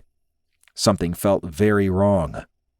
I noticed Andretti closing the distance between himself and Raphael, so I did the same. When they reached the mouth of the pungent alley, Andretti ran at Raphael and shoved him into the dark corridor. Normally, I wouldn't doubt Rafe's ability to overpower him, but the coke had Andretti buzzing and feeling no pain. "You cheating son of a bitch!" Andretti yelled as I caught up to them. They were fighting. Andretti had a knife, but Rafe hadn't had time to pull out a weapon. I wanted to take a shot at Andretti, but they were too close. I wouldn't risk hitting Rafe by accident. "Drop your weapon!" I yelled, hoping to startle Andretti. Instead, Rafe paused, and Andretti grabbed him and pressed the knife to his throat. I should have shot him immediately. Now I'd made things worse. "Step away, Andretti." He laughed at me. "No fucking way. You fucking cheater. If you try anything, he'll be dead before the bullet gets to me. I wanted to pretend I didn't care, that I had no more reason to keep Rafe alive than I did Andretti, but I didn't think I could pull that off. I met Raphael's gaze, trying to silently let him know I was going to get him out of this alive if he didn't try something crazy. He gave a slight nod, and I knew he understood. I needed a distraction. At this point, I didn't care what I had to reveal. I wasn't going to let Rafe die because of my mistake. What does Ivanov want with him? Andretti frowned. Who? Ivanov. The man you're working for. The fucking pedophile. What the fuck? He turned to me, snarling, and the knife moved away from Raphael's neck. Far enough? I wasn't sure. I glanced at Raphael again, and then down at the knife. Was there any chance he'd understand he needed to be ready to push the man's hand away? That's right. I know what kind of sick shit you get up to. Andretti was fully focused on me now. You're out of your mind. I raised my gun and shot him through the head. He dropped to the ground instantly. Thank God Rafe was ready. He shoved Andretti's arm away and stepped back. You killed him. Rafe looked stunned. Did you want him to slice your throat open?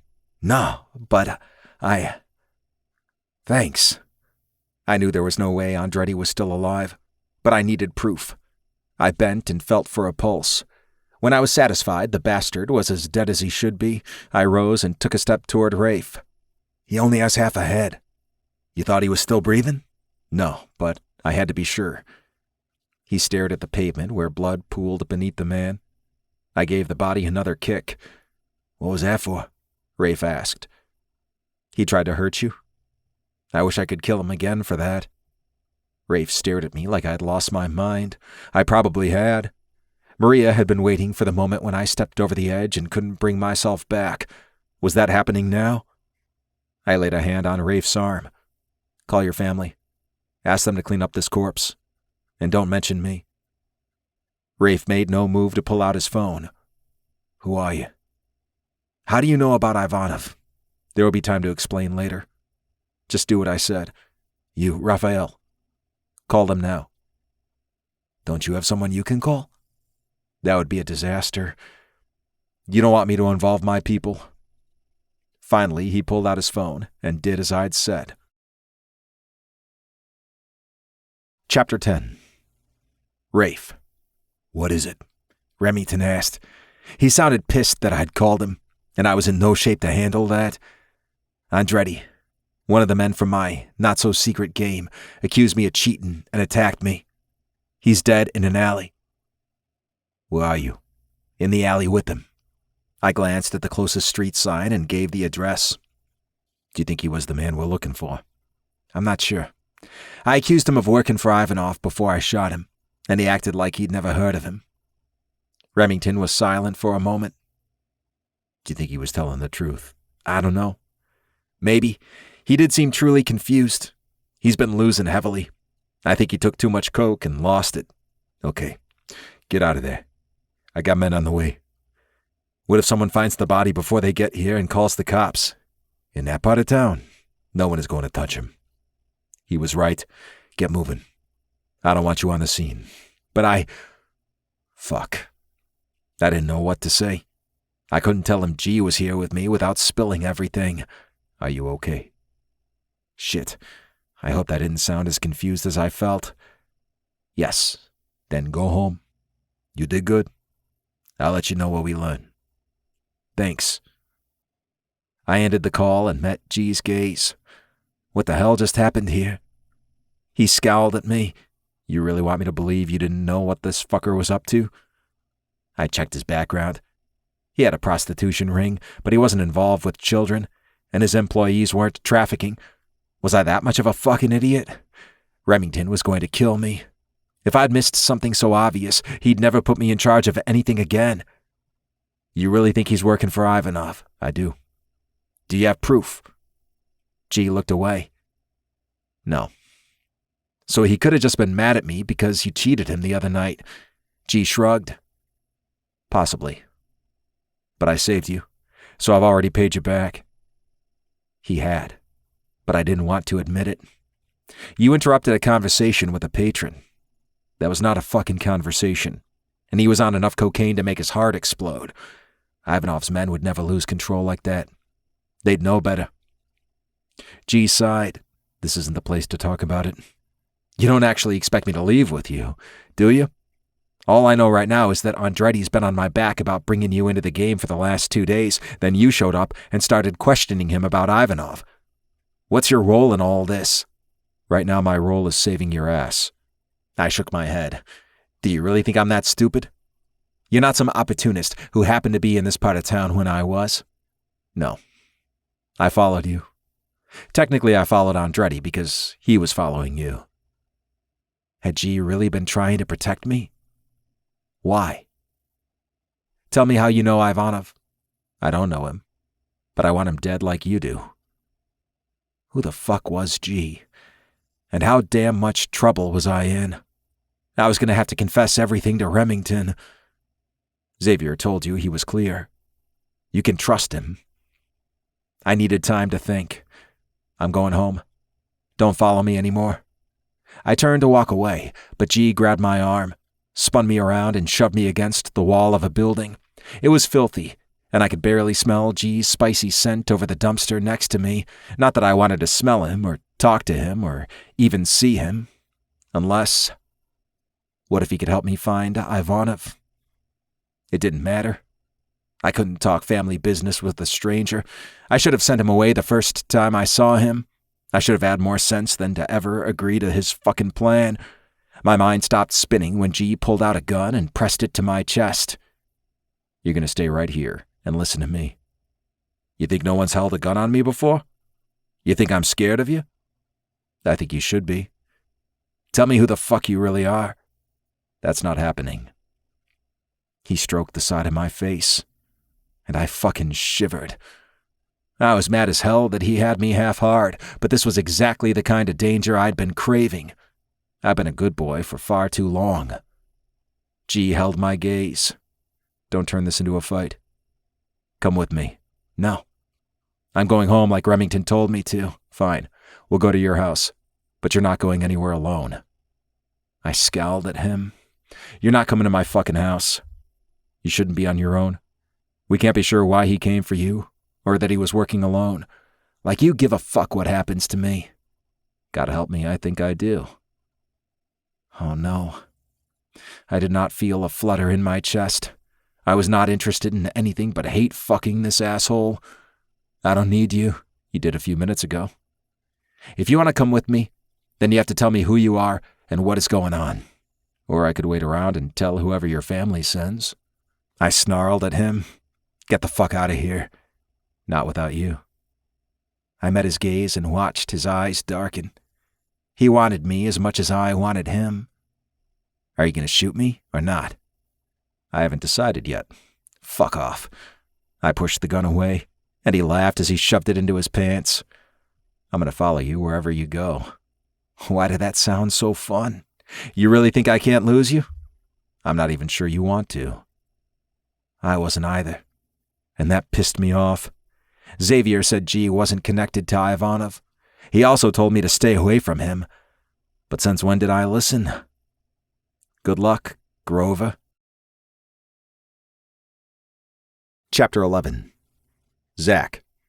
Not my name, I yelled as Rafe took off running. I managed to keep pace with him, but when he turned into a parking lot next to a warehouse, I knew I was fucked. He jumped on a motorcycle that was under a carport, revved the engine, and took off. There was another beside it, but I'd only ridden once or twice. No way would I catch him on a bike. I raced through the parking lot to a black something like that. It probably belonged to Rafe's family anyway, or they had stolen it. I pulled out tools I thankfully never left home without, jimmied the lock, and like a GTA champ, I had the thing starting and out of there in seconds. I prayed I could catch up to Rafe. I'd done my best to pay attention to the direction he headed, then listened for the sound of the motor once he was out of sight, but I was more or less relying on luck and a little bit of instinct. After I made a few turns, I was almost certain I'd lost him, but then I saw him in the distance. I darted in and out of traffic, making my way to him. He led me on a chase across town and into the French Quarter. He must be headed home, and he had to know I would have found his address by now. I lost him again, but I headed for his house. As I turned on Orleans Street, I saw him jump off the bike and run toward his townhouse. Did he think closing the door behind him would save him? I'd break it the fuck down. I pulled into a small parking lot, jumped out, and ran back to his house. I charged onto the porch before reason assaulted me. What the fuck was I doing? I was about to break down Rafe's door or come through his window, and he'd have every right to shoot me. My death wouldn't even be considered a crime. He was just standing his ground. I'd lost my mind. I was here to investigate Ivanov, and I was chasing Rafe across town. Literally.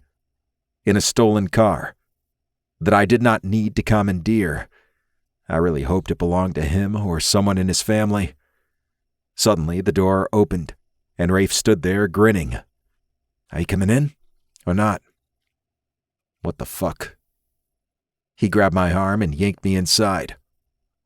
What is happening? Rafe shook his head. That's what I asked you. So you're first. I told you. I saw Andretti following you, and I followed him to see what he was up to. What were you doing in that part of town? Rafe didn't answer. He had been headed to the warehouse, but why? And why wouldn't he drive there? I was sure he was meeting someone, a person he didn't want to spook. When Andretti attacked you, I stepped in. Were you protecting me so you wouldn't want to lose your access to my backroom game? I huffed. I didn't want him to hurt you. And why is that? I rolled my eyes. Because. What the hell was I supposed to say? Rafe was far from innocent, but he hadn't done anything to warrant death. At least not tonight. Were you just playing the hero? Is that what you do? Take money cheating at casinos and use it to rid the world of bad guys? I shook my head. He moved closer. Let me tell you a little secret. I'm a bad guy too. I know. So why did you follow him? Why save me? I was following him to get more information on Ivanov. What do you know about the Russian? That he's evil? That he rapes boys? Tortures them? Kills them or sells them to friends when he's done? If Rafe was involved with him, I'd sign my death warrant. Why are you looking for him? So I can kill him. I was supposed to bring him and his associates to justice, but I wanted him dead so he couldn't get off on technicalities or get pardoned by some corrupt politician. Rafe looked me up and down. I'm still not convinced Andretti was angry about losing and out of his mind enough to kill over it. I sighed. Maybe he was, and I fucking killed him. Rafe shrugged. My brothers won't care. When he tried to hurt me, he was dead already. I couldn't manage to feel any guilt for what I'd done. I wasn't going to let Andretti hurt Rafe. Fuck rules. I haven't cared about them in years. Maybe it really was time for me to get out. What do you know about Ivanov? I asked. Rafe's expression hardened. Did you come to my casino because you thought I was involved? That I was working with that motherfucking perverted scum? He looked so offended I had to hold back a smile. I needed to find out. My family wants him dead more than you possibly could. He's hurt us and our friends, and we will end him. Then let's work together. I tried to do this Maria's way, but that hadn't worked out. I'd tell her I was captured, and I didn't have a choice. Who are you really? Garfield? Rafe asked. Not my name.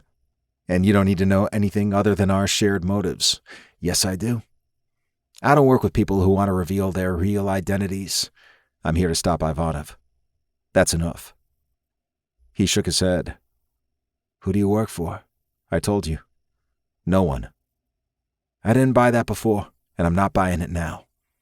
Why did you pick Ivanov for your vigilante tendencies? You want me to believe you're doing this out of the goodness of your heart? I huffed. It sure as hell isn't the salary. Whose payroll are you on? And why do they undervalue you?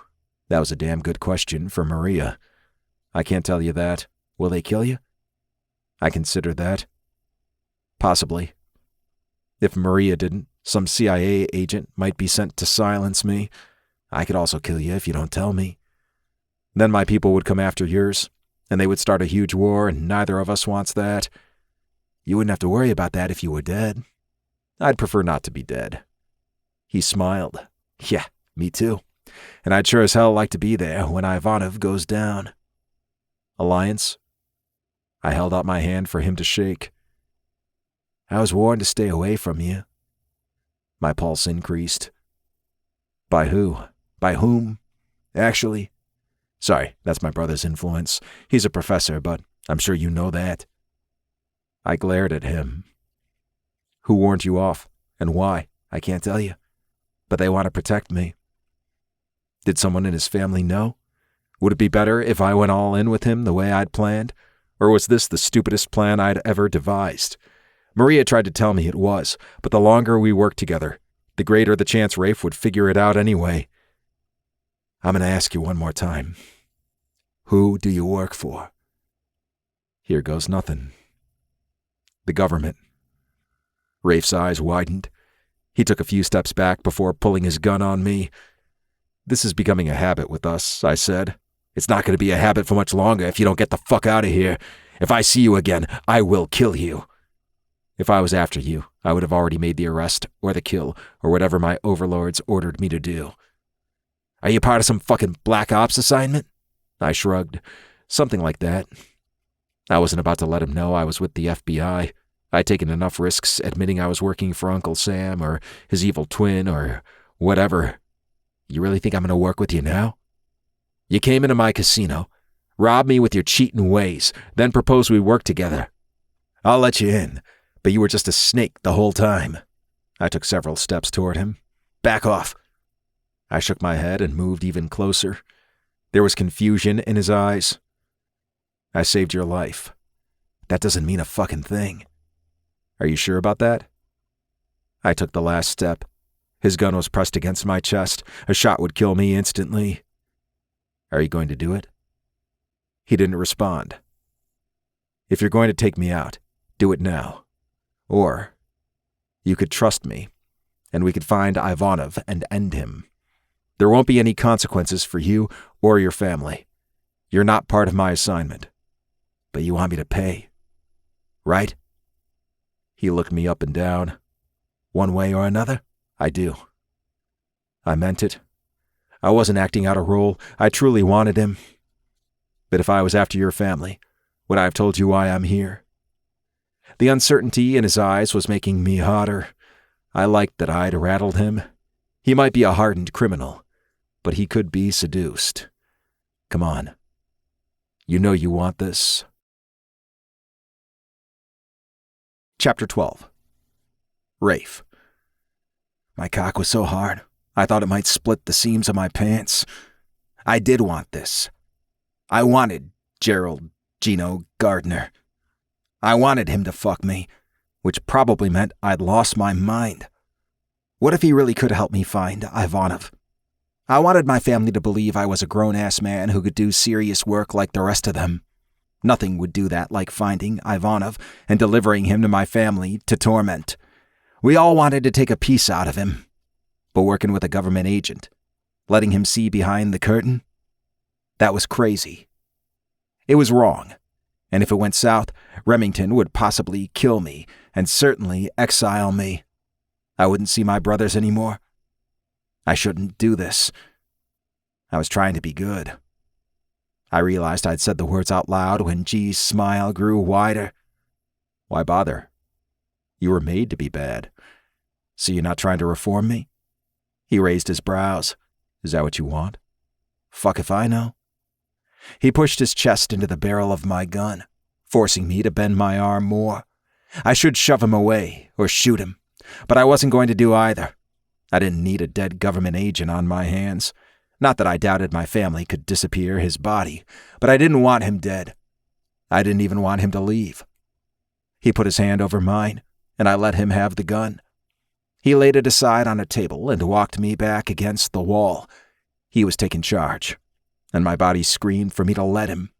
But I had to have some agency in this, so I grabbed his face and pulled him in for the kiss I'd been dying for since the last time. And fuck if it wasn't even better. His lips parted, and he let me fuck him with my tongue. He tasted warm, minty, delicious. He grabbed my ass, pulling me into him, and I felt his cock against mine. He was as hard as I was. "Is this why you really came after me?" I asked. "You couldn't wait any longer? You've been ready to fuck me since the moment you walked into my office?" He laughed. "Like you haven't been salivating over me. I saw the way you watched me, the way your eyes focused on my lips." I wrapped a hand around his throat and squeezed. All he did was groan. "Goddamn. Why are you so fucking hot?" He laughed, then circled my wrist with his hand. "Admit it. You're desperate for me?" "Never." He gasped out the word as I choked him, and then he gripped my chin, squeezing hard, tilting my head up, and I eased my grip on him. "You want to submit to me? I can feel it. I can play the submissive bottom, but sometimes I need to be in charge. Do you? I think that's bullshit. You were born to be dominated. You're begging for it. I'd enjoyed taking charge in the past, but I've never been with anyone who really understood I needed to be taken roughly, put on my knees, humiliated. Who was I going to trust to do that? It shouldn't be the nameless undercover agent I should have banned from my casino the first time I saw him, but I wasn't sure I could say no to him. "You've been fantasizing about this," G said, his mouth right by my ear. When he sank his teeth into the lobe, I groaned and leaned into him, making it clear I wanted more. He used his teeth on my neck, nibbling his way down to my collarbone, then biting into my shoulder muscle, hard. "Fuck yes," I cried. "You like that? You like to hurt." I shoved at his chest, trying to push him away, but he laughed and pinned me against the wall. If I fought him, I could get free. I might break his arm, but he'd deserve it. What right did he have to hold me down? But I didn't fight because my fucking filthy self loved his attempt at control. "It's okay to admit what you want," he said. "This isn't about the case, or who you are, or who I am.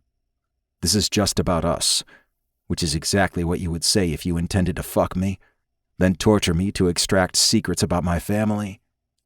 So in your post-orgasmic haze, you'd let me tie you up and torment you. You wouldn't fight me. Of course I'd fucking fight you, but..." I wasn't even sure what I was saying anymore. He grinned down at me. "This is your last chance to say no. Are you challenging me? You think I can't take what you want to give me? Maybe. Fuck that. I can handle anything you want to do, then get on your knees." He glared at me like he hated me. That should not turn me on. Everyone loved me. I knew exactly how to charm them. It was easy, and I always got what I wanted, or at least I pretended I did. Maybe G was the only one who really knew my secret cravings. "Neil, Raphael." I dropped to my knees, unable to deny him what he wanted. I hated the self-satisfied smile on his face when I hit the floor, but I reached for the fastenings of his pants anyway. I was going to do this. I was going to fucking love it, but no way in hell would I be completely passive. I didn't have that in me. I popped the button and lowered the zipper. Zach kept his expression neutral, but I felt him shudder when I reached my hand into his boxers and brushed my fingers against his cock. "You like that?" He shrugged. "Maybe." "Fuck you." No way would I let him play unaffected like that. I fisted his cock tightly and gave him a long, slow stroke. I could feel the tension in him. He was fighting to hold still. I pushed his boxers down more and ran my tongue up the underside of his shaft. He sucked in his breath, and I smiled.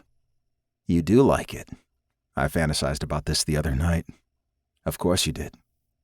I'd known he wanted me as badly as I'd wanted him. I didn't think he'd confess anything else, but he kept talking as I dipped my tongue in his slit and tasted his pre-cum. I imagined you on your knees, lips stretched around me, choking on my cock. Fuck. I wasn't sure I could take this as slowly as I'd planned. "You like that?" "Yeah." I couldn't lie, even though I hated how satisfied he sounded. "Open your mouth. Suck me like the slut you are." I gasped. How did he know I loved that kind of filthy talk? I am a slut. I guess you've done your homework.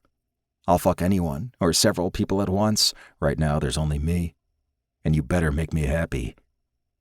Was he serious? I didn't think so, but I couldn't be sure, and that only made me hotter.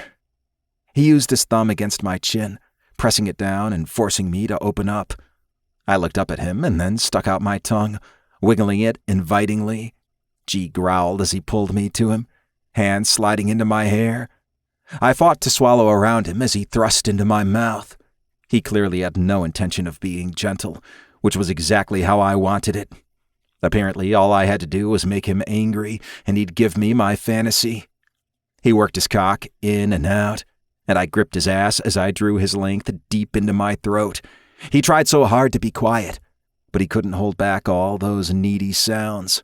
He was fucking loving this. When he pulled me to him, forcing me to take every inch of him, I gagged around him, fighting for air, but I didn't pull away. I could do this. He wanted me to fight. He wanted me to struggle, and I wasn't going to give him that kind of satisfaction. He wouldn't let me go. How much longer could I do this? I couldn't fucking breathe. I wasn't going to let him kill me with his fucking cock. I gave in, shoving against his thighs, pushing him back.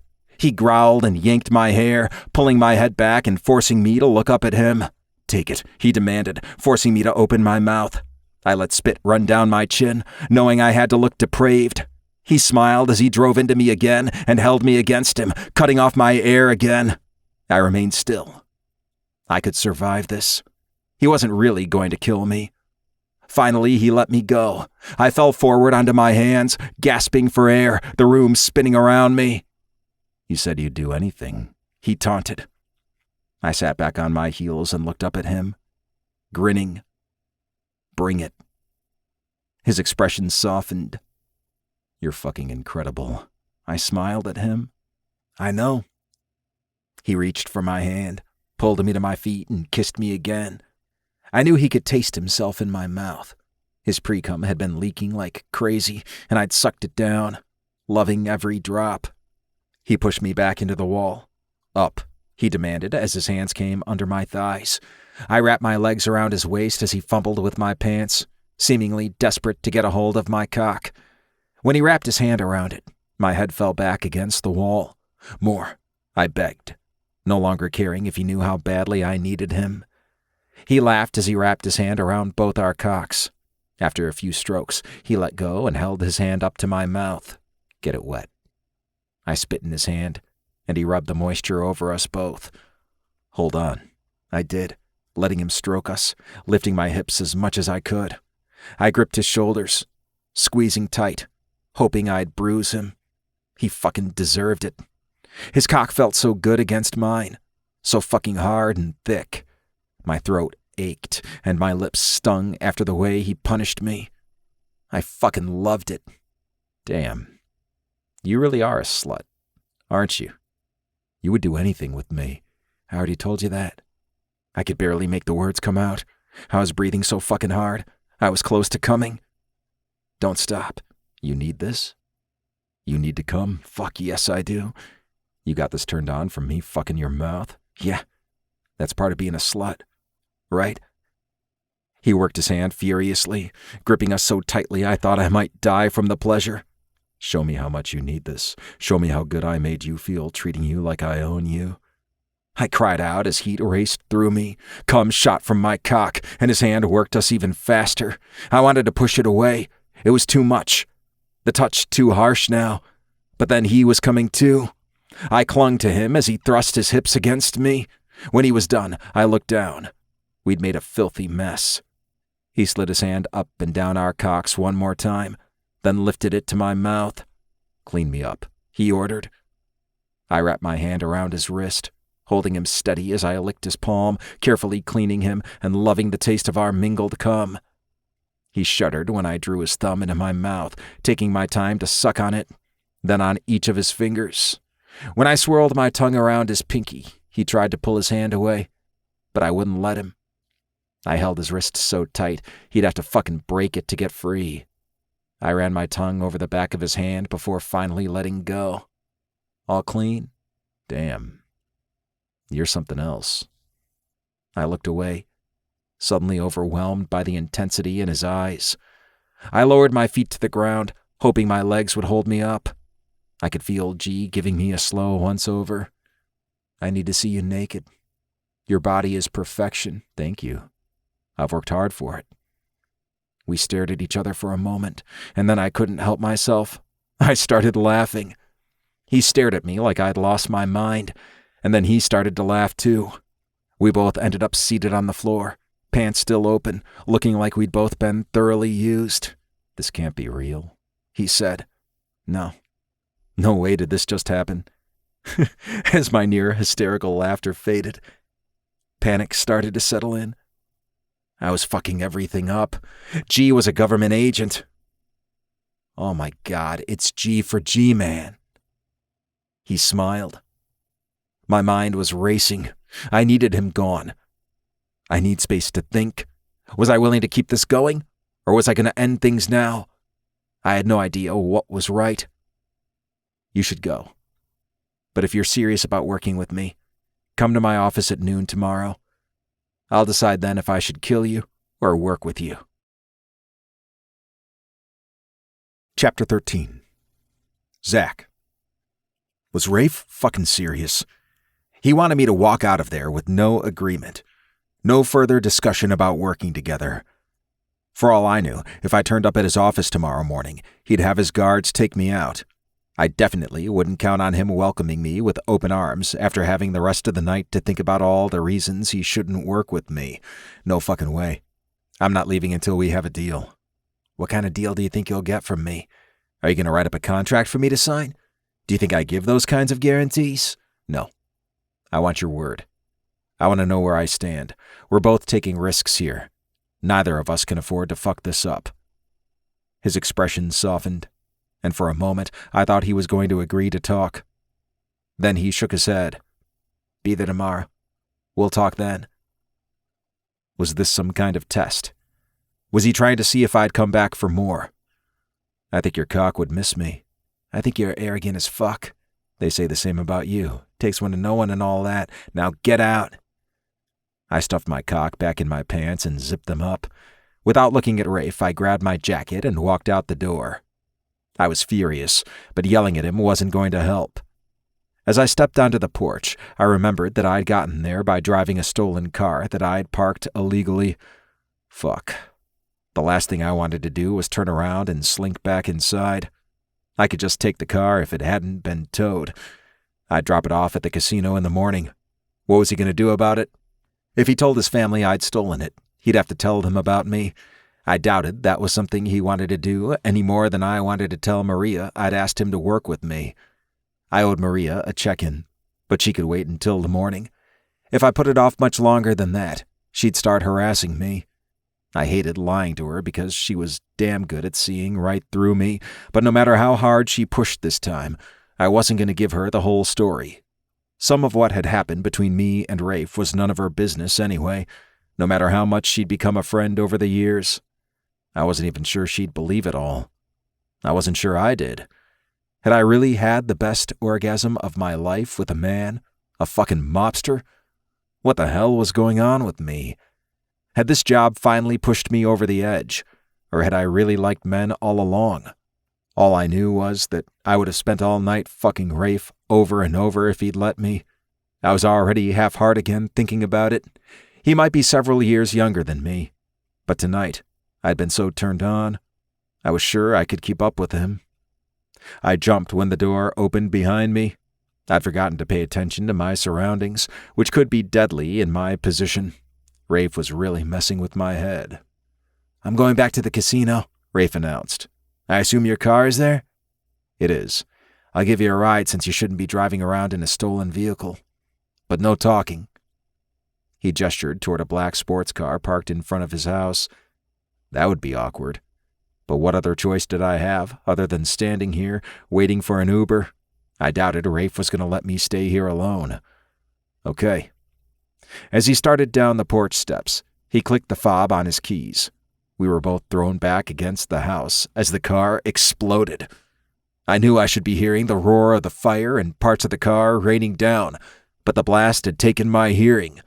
I'd lived through a number of explosions, but the unreal feeling, the sense that I was alone in a quiet bubble, unable to step outside of it, never changed.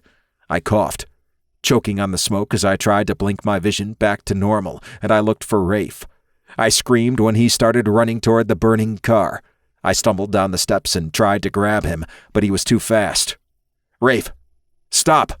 What the hell are you doing? It was only a fucking car. Was he trying to die? He grabbed the passenger door handle, then jerked his hand back. He was coughing and sputtering when I reached him. When I grabbed him around the waist and slung him away from the car, he fell to the ground. What the fuck are you doing? I yelled. He didn't respond. His eyes were closed, and he wasn't moving. I dropped to my knees. I knew he hadn't inhaled enough smoke to kill him, but my heart pounded with terror. I shook him by the shoulder. Rafe! Raphael! Are you all right? He coughed and turned to his side. I helped him up and pulled him toward the porch. When we were at the door, he held up a hand like he was asking me to wait. He started to speak, but a coughing fit had him bent at the waist. Finally, he got it under control and looked up at me. There was soot on his face, and his eyes were red, and I didn't like the wheezing sound his breath made. But he was alive. Gallagher, did you just save my life? I couldn't hold back a smile. Zach. What? He frowned, obviously expecting my usual response. My name is Zach. And yes, I fucking saved you. Why would you run toward a burning car? My mom's necklace. She died, and I've always had, and now it's gone too. I'm sorry. We can try to get it when the car cools down. He shook his head. No, it doesn't matter now. I wouldn't want to look at it all burned up. I heard sirens approaching. Someone had obviously called 911. I shouldn't be here. I absolutely did not need to be talking to local cops. The sirens were moving closer. We didn't have long. Neighbors were coming out of their houses to stand on their lawns and stare. At least the fire wasn't spreading. Thank God for the damp climate. There were some scorch marks on the side of the house, and the motorcycle he'd parked in his tiny front yard was destroyed. But otherwise, everything would be fine. At least, I hoped so. I needed it to be. Zach. Damn. I loved hearing Rafe say my name. He looked painfully young and scared, and I didn't like it. Someone had tried to kill him. I was going to find out who they were and make them pay. Yes. He looked down at his burned hand. It hurts. What do I do? He was pale, and his breathing was shallow. I was pretty sure he was going into shock. He certainly wasn't in his right mind. I grabbed his arm and hustled him inside. I'll help you. He looked back toward the burning vehicle.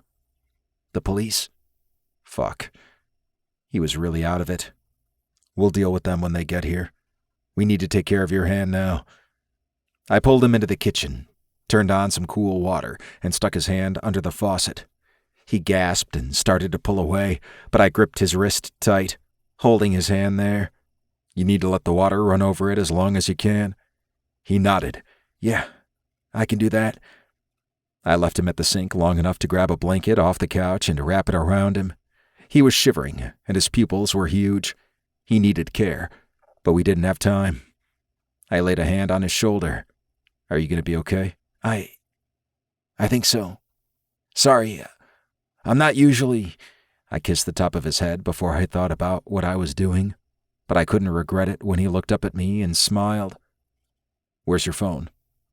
He pulled it from his coat pocket with his good hand. You've got to call somebody to help you take care of this.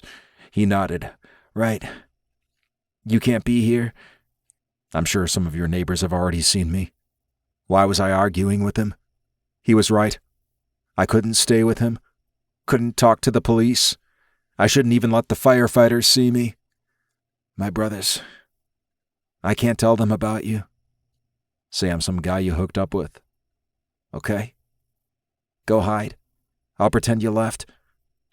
I didn't love the idea, but at least he seemed more with it now.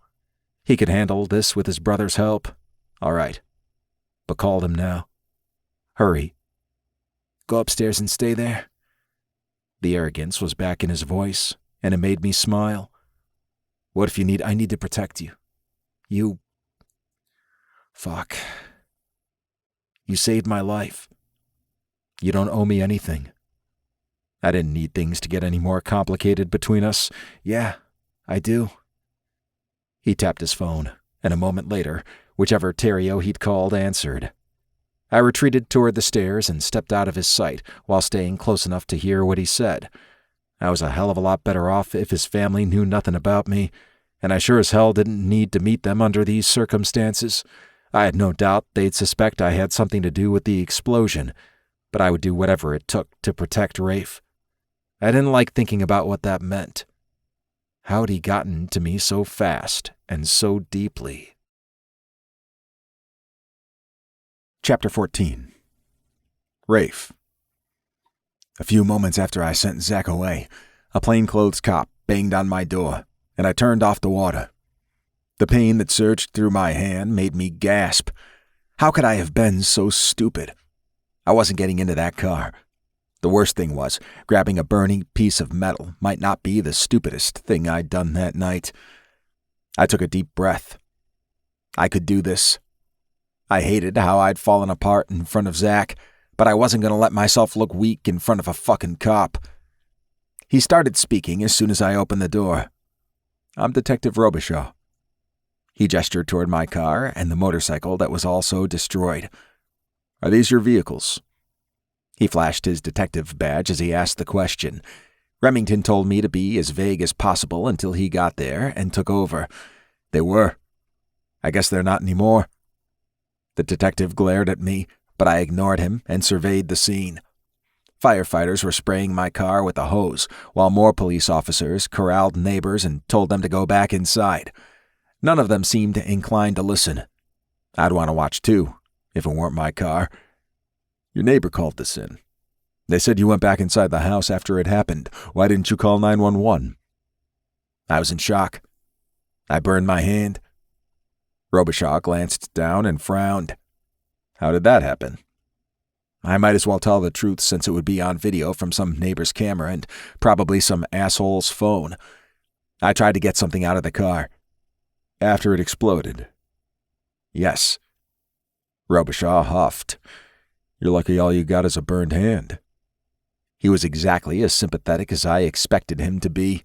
I had no doubt he knew exactly who I was and hoped he'd be able to pin something on me tonight. "You should have one of the paramedics look at that when we're done here." Not before he interrogated me, obviously. Only after. "I'll be fine. Go ahead with whatever questions you have for me. Who would want to plant a bomb in your car?"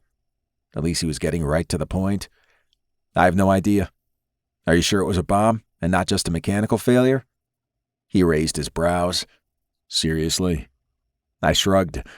"I'm no mechanic. How should I know?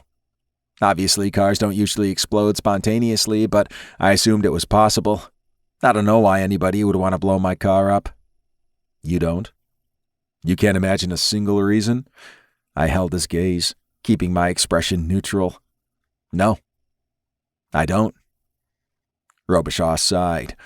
"We can do this here, and you can cooperate, or we can go down to the station."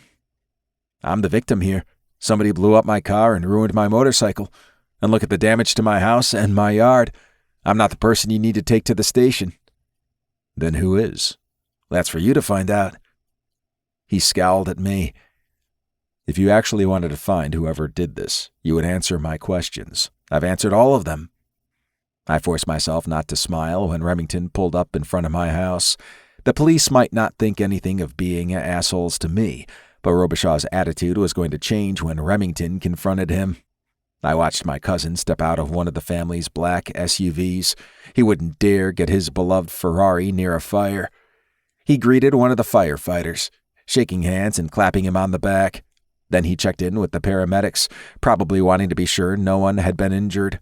Finally, he started walking toward us. Another detective rushed over when he saw Remington. "Gentlemen." Remington held out his hand to Robichaud, then the other man who joined us. "I'm Remington Theriot. This is my cousin." He glanced toward me. "What can I do to help you?" "I know who you are," Robichaud said. Remington smiled. "Ah, my reputation precedes me." Robichaud huffed. "Yeah, right." Remington narrowed his eyes, and the asshole took a step back. He might have all kinds of thoughts about my cousin, but he was going to learn quickly not to voice them to Remington's face. I hated that I needed my cousin to rescue me. I felt like the damn kid everybody told me I was, but I was also glad Remington was there to handle the situation. He glanced at me again and noticed the ice pack in my hand. "Were you hurt?" "I burned my hand." His eyes widened. "Jesus. You were that close?" I shook my head. Mom's necklace was in the car. I tried to get it. I thought he would bitch at me, but instead he laid a hand on my shoulder. "I'm sorry. You need to take care of your hand. Go on back in the house. I'll send one of the paramedics to check you out." "That's really not necessary, Raphael. Go back in the house."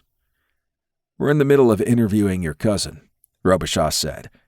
"If he's the owner, if I'm the owner of all the vehicles," Remington said, "is my cousin's car to use, but I'm the one you need to talk to." The other detective spoke up. "Do you have any idea who would want to blow up your car?" "No. I can't think of anyone foolish enough to target me." I fought the urge to laugh, knowing if I got started, I wouldn't be able to stop. I was still shocky and might tip over into full hysteria any minute. I wanted to stick around and hear what else Remington said, but I was already going to catch hell from him once he was done with the cops, so I went inside like he wanted. 2 paramedics, a young woman and a middle-aged man, came inside a few moments later. They chatted with me as the woman cleaned my burn and bandaged my hand. When she was done, her partner gave me instructions for how to take care of it, but I only half listened. They were both nice enough, but I wanted them out of the house. I needed a few moments alone before Remington came inside, and I was expecting more family to arrive at any moment. When I peeked out the window, I saw I'd been right. Lorenzo and Dante were stepping out of Lorenzo's car. Remington pointed them toward the door. "Here we go." I was going to get a lecture while a federal agent hid upstairs. A federal agent I'd just gotten off with. Zach was going to hear everything, and if he didn't already know why I'd been targeted, he'd quickly find out I was my family's weakest link. Chapter 15. Zach. I stayed as still as possible. I'd quickly figured out where the floor creaked and where I could safely stand and listen to everything that went on downstairs. I'd watched from a window as Remington talked to the police. The man I'd wanted to take down forever, Remington Theriot, was right there. But now, I was on his side. Kind of. What could I do, anyway? There was nothing I could charge him with. He left no trail at any crime site, and he had plenty of friends in the NOPD, in the government, in other criminal organizations. He'd been untouchable for years, and I sure as hell wasn't going to reel him in now. As much as I'd like to do that, I wanted Ivanov a lot more. I listened as the paramedics examined Rafe's hand and let out a long breath when they said the burn didn't need anything but basic care. They gave him some antibiotic cream and fresh bandages. I would make sure Rafe followed all their instructions. Then I realized what that implied. What was wrong with me? I wasn't his nanny. Why was I so concerned about him? He's your partner. He's your way in. Right. He was part of the job. That's all this was. I was playing a role for a job. Except now Rafe knew my name, and I knew what it felt like to have his lips around my dick. When the paramedics left the house, I returned to the window. The firefighters were packing up their trucks, and only a couple of uniformed officers remained on the scene. I watched as a sleek black car parked in front of the house. 2 men got out, and I recognized them as Lorenzo and Dante, Rafe's brothers. There was a lot of Theriots in one spot. I should be nervous as hell. I should be planning how to escape out of one of the windows and get the hell out of there. But I was busy worrying about Rafe. Instead of fleeing or finding a secure hiding place, I crept back toward the stairs and positioned myself so I could hear whatever the men had to say to Rafe. "What the fuck is going on? And who stole one of our cars last night?" I guessed the question came from Lorenzo. Great. So they'd already pulled surveillance footage. A guy I hooked up with, and he didn't steal it. I offered it to him. Then why the hell was he chasing you? It was just a game, Rafe insisted. A game. I thought we didn't kink shame in this family. I bit my lip to keep from laughing. Rafe really was as impossible with his family as he was with me. It was a fun game for him to hotwire a car and chase you through the city?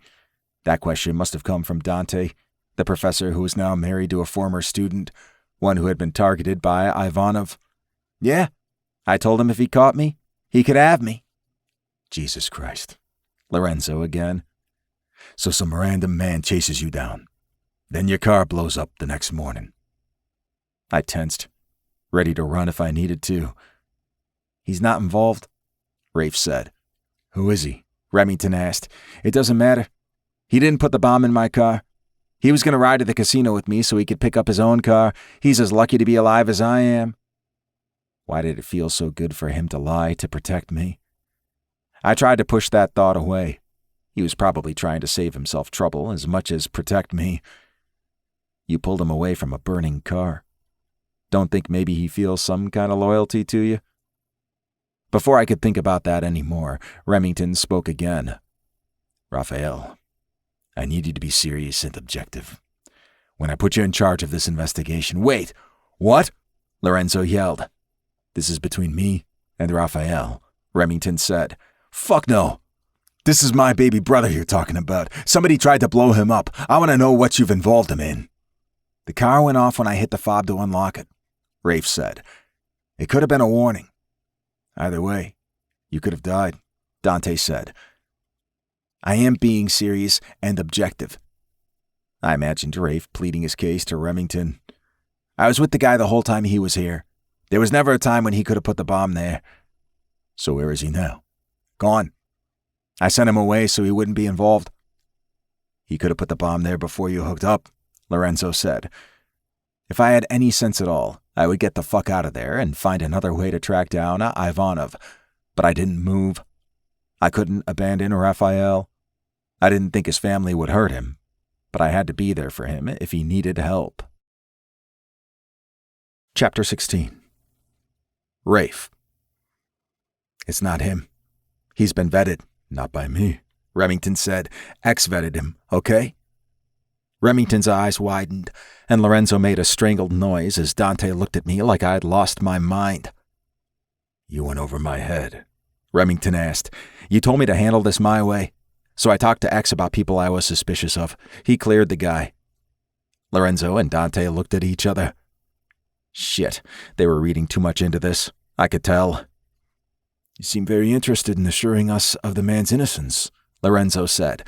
I rolled my eyes. He's a good fuck. I don't want you to kill him. Remington made a disgusted sound. This is serious. You could have been killed. I wasn't, and I'm working on things. I'm doing exactly what you asked me to do. Running around getting things blown up and going all the way up the chain to check out hookups is not what I asked you to do. I couldn't really argue with that. I have plenty of leads, and I'm working on the problem.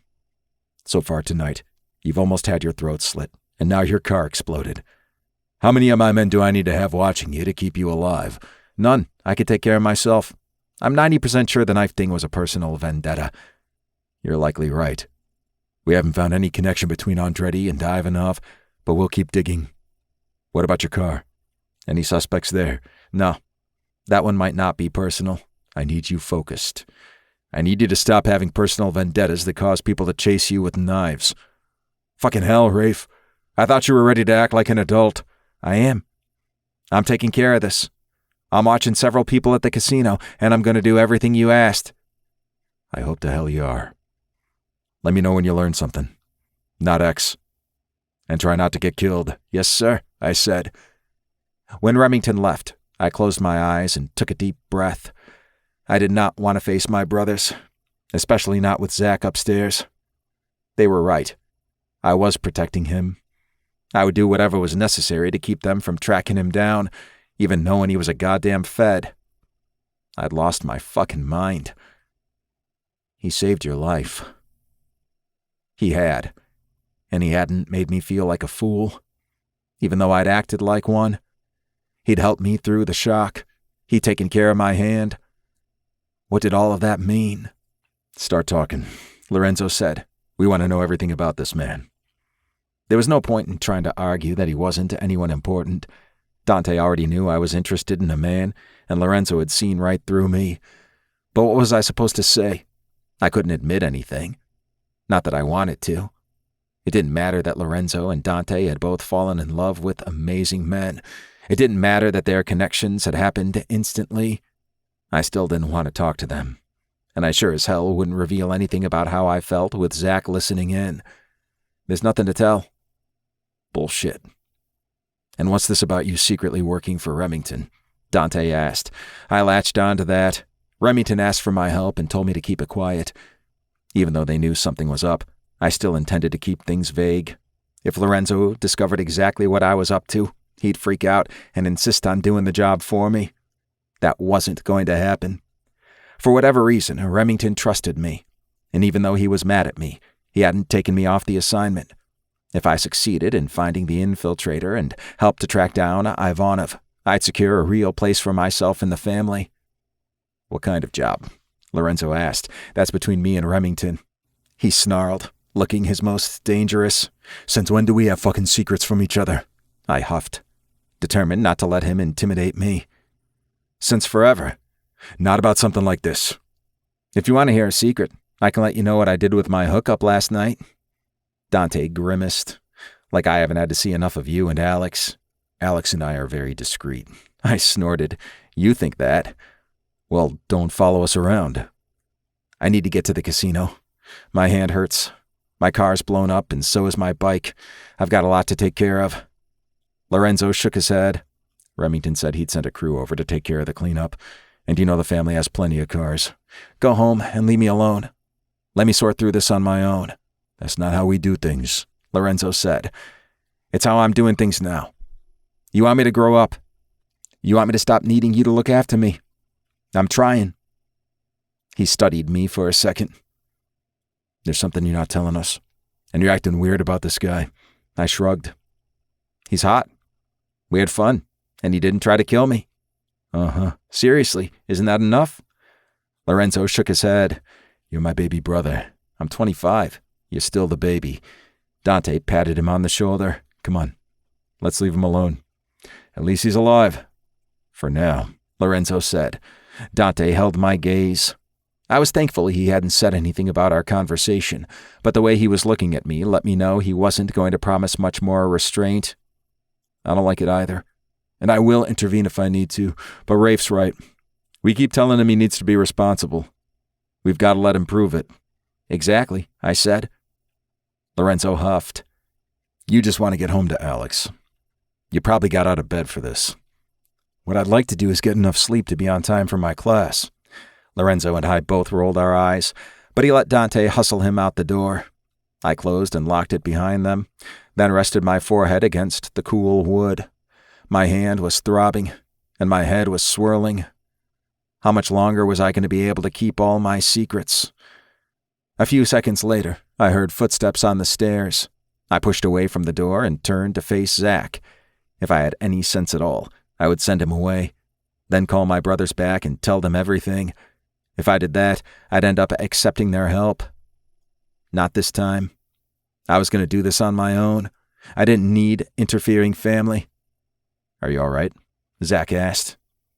I wanted to say yes. I tried to, but the word wouldn't come. He closed the distance between us, and I fell into his arms like I had been waiting for him to hold me. So much for being independent. He kissed the side of my head like he'd done as I held my hand under the water. How is it possible I felt so safe with him? Raphael, we're going to take care of this. We're going to find the fucker who planted that bomb and figure out if you have a spy in the casino. You can't be as confident as you sound. I'm determined. I nodded, face still buried in his chest. Me too. You're not a kid, no matter what any of them say. I hope you don't think so, considering what we did before all that. I waved my hand toward the front yard. Zach chuckled. I found you very grown up and very capable. I pulled back and smiled up at him until he spoke again. Who's X? You know I'm not going to tell you that. Is that who you called the other night? Yes. I'm sure you were listening to every word, and I'm sure you could deduce that easily enough. True. Despite the fact that Ivanov is still on the loose, I'm actually really good at my job. Do your superiors think so? He grimaced. They think I'm a liability, but they can't deny I get results. My family thinks I'm always short on results. Have you ever really tried to do what they ask before now? I thought for a moment. Had I? No. Then you have no idea how good you are. Why are you being so fucking nice to me? Shouldn't you hate me? Shouldn't you want to put me in jail? Yeah, I should. His tone had changed. He no longer sounded confident. Was he as unsure as I was? I looked up, and our eyes met. A jolt raced through me, all the way down to my toes. I didn't like how easily he affected me, so I pushed away from him. I shouldn't let myself want him as badly as I did. I didn't do complicated, and this was fucking complicated in every way.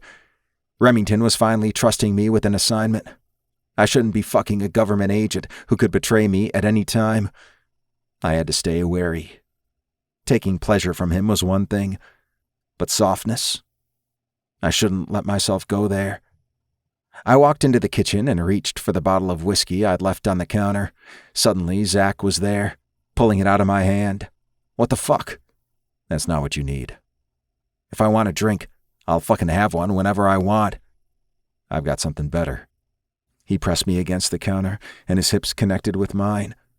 When he thrust against me, I dropped my head back and tried to remember how to breathe. Zach. I like that. Say it again. I thought you didn't want me to know your name. I changed my mind when you almost fucking died. I wasn't really gonna die. I'm sorry about the necklace. He spoke the words against my skin as he ran his lips along my neck. What are we doing? I don't know. I don't think we should talk about it. I slid my fingers through the belt loops of his jeans and pulled him tight against me, even though it made my hands sting. I wanted him to feel what his attention was doing to me. If we stopped thinking and let our bodies have what they wanted, I wasn't going to feel my hand for much longer. I don't want to talk. He growled and cupped my face in his hands, holding me still so he could kiss me. He was gentle at first, but before long the kiss turned rough like he was claiming me. I opened my mouth and let him have what he wanted.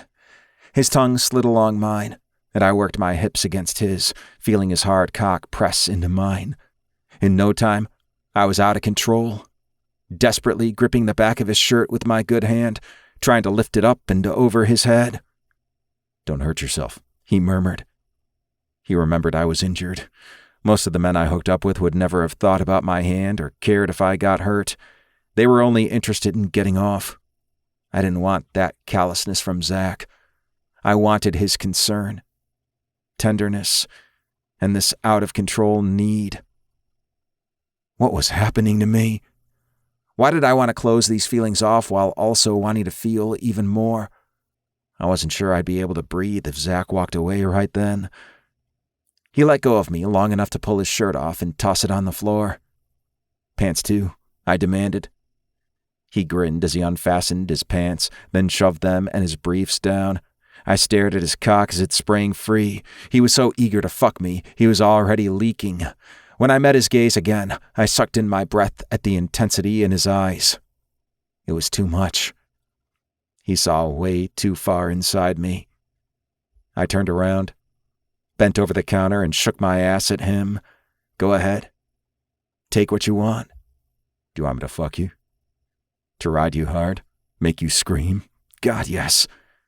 I hummed as he ran his hands up and down the back of my thighs, cupped my ass, then slid his palms up my back. It felt good, but I needed to feel his skin on mine and his cock buried inside me. You want this too. Don't play with me. I want it, Zach said. But you need it. I turned around to scowl at him. He laughed. You know you do. Chapter 17. Zach. Raphael was so fucking fun to tease, and I was lying. I did need him. My cock was begging me to rip his pants off and fuck the hell out of him. So much for not really being interested in men. I couldn't deny I was interested as hell, and I had no intention of pretending he was someone else or that I didn't like men. I wanted Rafe. His hard muscles, his tight ass, the way he would fight me, then give me anything I asked for. It was so fucking good. I popped the button on his jeans and lowered the zipper. He remained still, muscles tense. I pushed his pants down, but I didn't touch his cock. "Don't play with me," he ordered. "You like games. You know you do." "Maybe. But I need a hard fuck right now." "Then beg me for it." "No." I gripped the waistband of his briefs and pulled them down, making sure not to touch his cock as I exposed his muscular ass. I gripped his round cheeks and pulled them apart, exposing his hole. I was going to put my dick up there. I was going to feel him squeeze against me. I was going to come deep inside him. Claim him. All because I wanted to, not because it was part of a role I was playing. Fuck, I needed him so badly I couldn't keep this game up much longer. "Zach." I loved the way his voice shook. I exhaled, blowing my breath against his hole. He shivered, hips twitching. "What are you doing, Zach?" What was I doing? I'd never considered eating a man's ass, but I was about to try it. I wanted to see how he'd react, what he'd do if I flicked my tongue across that tight hole. The only other man I'd fucked had done it once to me, and I'd never felt anything like it. I'd considered asking one of the women I hooked up with for it, but I'd been shy about it for some reason. Now I wanted Rafe to feel that good. I wanted to erase the fear I'd seen on his face and the sorrow in his eyes after the car had exploded. I wanted him to forget how much his hand must hurt. I pulled his cheeks further apart, and his legs shook, which made me smile. "You're so fucking responsive. Shut up." I chuckled as I leaned closer.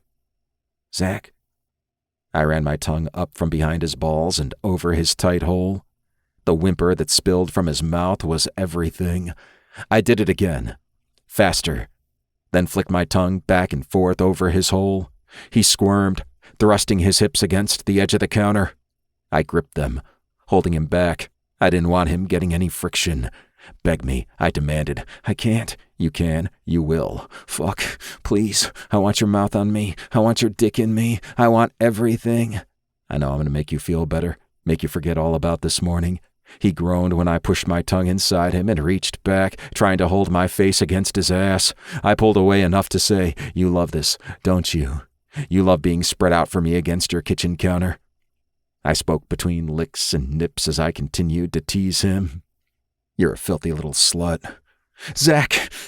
I pushed a finger inside his ass, and he shoved himself back, forcing me deeper. "Fuck me, God, please just fuck me." "That's better. You need to be forced to admit what you want, and now you need to be used. Don't you?" Rafe shook his head as he lay flat down against the counter. I stood and slid a hand into his hair, yanking his head back. "Look at me." He did as I said. "Don't let anybody tell you you're not capable.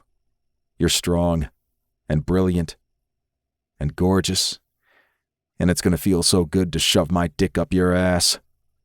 His eyes widened, and I smiled. He watched as I stroked my cock. Then he tried to sit up. "We need lube." I didn't want to wait, but I let go. He reached down, yanking open a cabinet. Then he pulled out a bottle of oil. As soon as he got it open, he spilled it onto his fingers and reached behind himself. I watched his fingers fuck the oil into his ass. Then he reached for me, wrapping his slick hand around my cock and working it until I seized his wrist. Much more and I was going to come. "Enough. Hands on the counter." I shoved his pants all the way down and wrestled them off one of his feet. Then I pressed the tip of my cock against his hole, spreading his cheeks wide, needing to watch as he swallowed me. I'd only done this with one other man, and that had been a role I was playing. This didn't feel like a job at all. He reached out like he was trying to find something to grip. He knocked the bottle of oil over, and I grabbed it. We were going to have a hell of a mess to clean up when we were done, but I didn't fucking care. "Here." I moved his good hand so he could reach the side of the counter. Then I grabbed some kitchen towels and shoved them under his other wrist. "You keep your injured hand still. or I will stop. It's fine. I'm fine. Do what I said. He growled. Stop being so fucking bossy. I pulled out, then thrust hard, shoving deep into him, desperate to feel his ass tight around my cock. He cried out, hips flexing as he tried to pull away from me.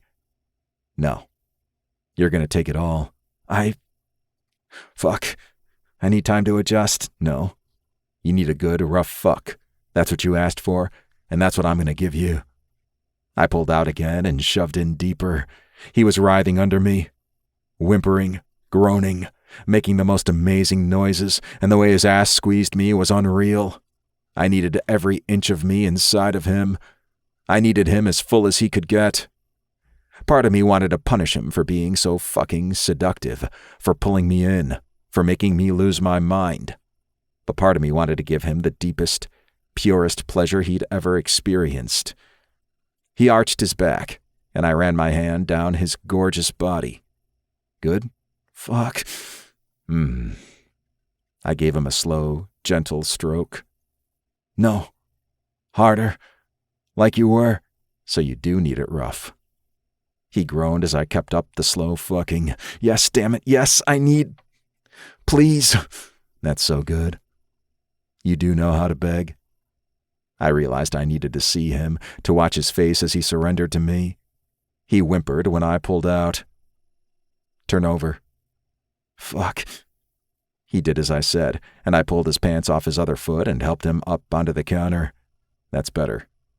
Now lay back. As he did, he clamped his legs around my waist and pulled me to him. Shut up and fuck me. I laughed as I worked into him, slower than before, opening him up until I was all the way inside. He shook his head and scowled at me. No. Fuck me. I am. Damn it, Zach, don't do this. I need more. Look at me. He looked away, but I grabbed his chin and forced the issue. He resisted for a moment, then gave in. What if I want to torture you? Then leave. Is that what you want? No.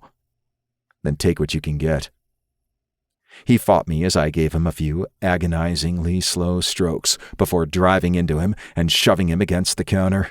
He cried out, and I took his ass hard, thrusting into him as he clung to my arm with his good hand.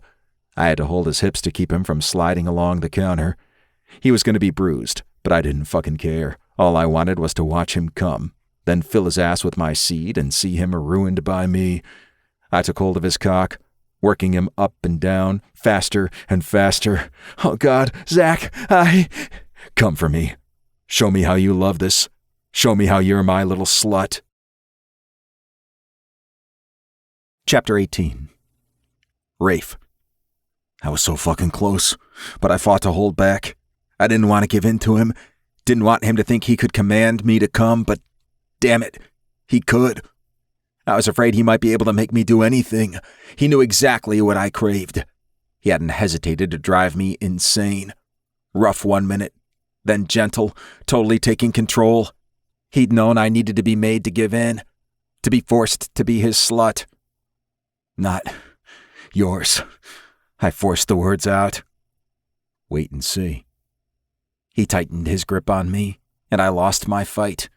Pleasure so intense it screamed through me, assaulted me, as cum shot from my cock again and again. I shuddered with it, unable to breathe, not sure I could survive. What had he done to me? Your turn, I managed to say when I'd caught my breath. Zach was keeping himself still, staring down at me. Yes, it is. I'm gonna come deep inside you and make you mine. That's not... You can't.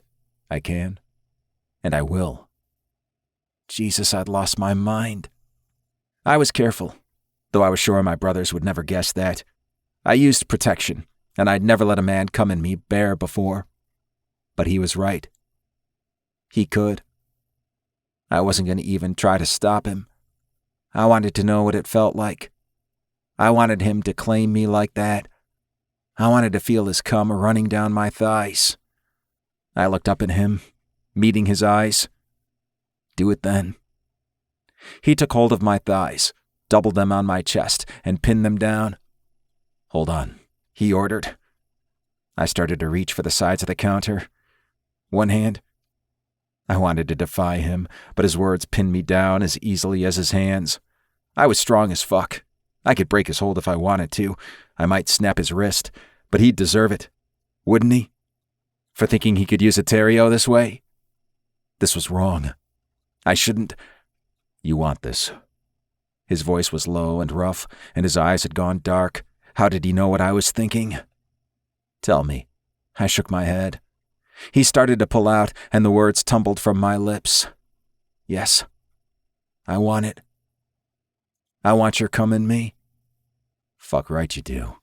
I gripped the counter hard as he drove into me. He fucked me relentlessly. Sweat dripped from his face and ran down his chest. "Give it to me," I growled. His eyes widened, and he thrust deep one more time before he tensed, and I felt the heat of his cum inside me. It was incredible. He hung over me, hand still holding my thighs. Neither of us moved or spoke. What the fuck had just happened? Sex never felt like this with my usual hookups, that was for damn sure. Finally, he looked up at me and smiled.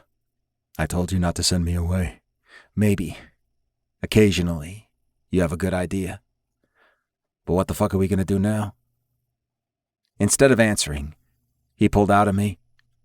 I sucked in my breath. Damn.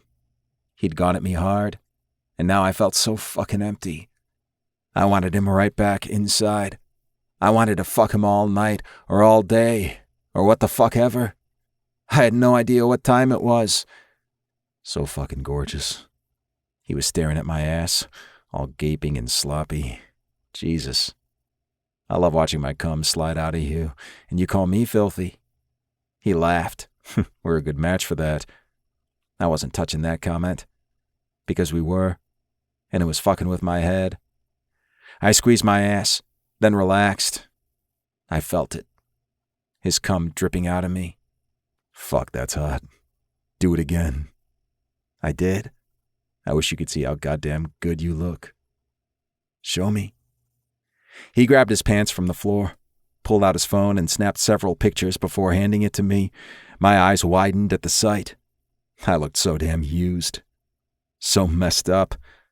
No doubt I had looked like this before, minus a trail of cum down my ass. But I felt more debauched than I had with anyone else. "You look like the slut you are," he said. I flipped him off and deleted the pictures. I was planning to use those later. If your dick needs attention, you come to me. No pictures. He sighed, but then smiled. "I would never share you. Pictures of you. Anything about this. You'd be dead if you did. Not if I pulled the trigger first." I sucked in my breath. "You wouldn't. Are you so sure?" I wanted to be, but I wasn't, and that was also fucking me up. "You should go now," I told him. He shook his head. "Someone tried to blow you up, or to warn me. If you'd been closer to the car, you would be in the morgue right now." Well, that was graphic. He scowled at me. "Don't act like you need babying." "I'm not." "I don't. But you do need someone to push you to take care of yourself. So now you're going to get some sleep and give your hand a chance to heal. And I'm going to start working my way through the casino patrons and employees to find our spy. Then we're going to make a plan. You think it's that easy? You thought it was Andretti." I hated him from the moment we met. I think I wanted it to be him, but that's never how things work. I'll work smarter now. You don't have access to records or surveillance from the casino. Not all of it. But you're going to give it to me. That was going way too far. No, I'm not. Then I'll have to break in. But that will take a lot longer. I exhaled, slid from the counter, and found my pants. I couldn't keep up this conversation with my dick out. Andretti wasn't my only lead. My head snapped up. What? I have others I want to investigate. Employees, mostly. How much was he keeping from me? When were you going to tell me this? He shrugged, and I stomped over to where he stood. I want every fucking detail right now. I'm not keeping someone on my staff who might be getting information for Ivanov. I want him taken out. Chapter 19. Zach. I only had a few hunches, nothing more. But I needed Rafe to believe I had information he wanted. I wasn't letting this opportunity slip away from me.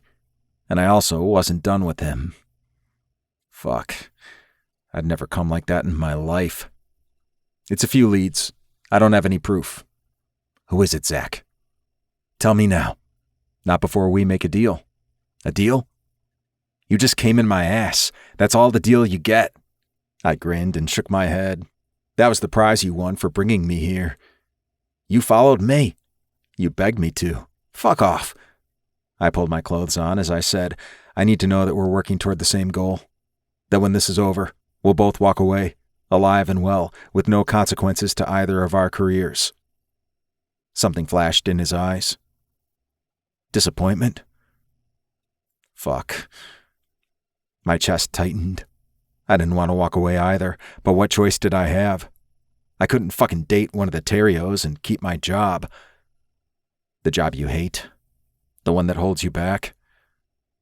I won't bring you or any of your family members in, and you don't reveal anything to them about me. Rafe rolled his eyes. You want that in writing? Or are you going to take that to your handler? I almost said special agent in charge to correct him, but stopped myself in time. He didn't know what agency I was with, and he didn't need to. Didn't you insist your family always keep their word? He scowled. We do. So give me your word that we'll work together to bring Ivanov down. Then we'll go our separate ways, with no consequences to either of us. Rafe held my gaze for a moment, then looked away. This is insane. You should go and stay the hell away from the casino. I should do a lot of things, but I rarely listen to shoulds, and I don't think you do either. He laughed, but the sound was bitter. No, I really don't. He ran his good hand through his hair. I need a shower. I just need... He needed space.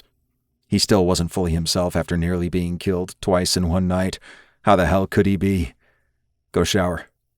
I'll be here when you're done. I sank my teeth into my lower lip as I watched him walk away. Damn, he was hot. His ass was perfection. I wanted to order him back, to fuck him again. I really did think I could fuck him for hours.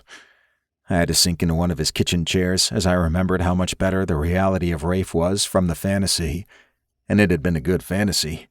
I'd come hard and fast, but the reality of it, of having him on his knees, of pinning him to the counter and taking him as hard as I wanted to, was beyond anything I could have thought up. The way he acted like a slut 1 minute, then fought for control, made me crazy. And the way he let me do anything I wanted, like he had to prove himself, might undo me. I let my head drop back and replayed the memory of Rafe begging me, and the look in his eyes as he came. I was hard again, and tempted to go join him in the shower.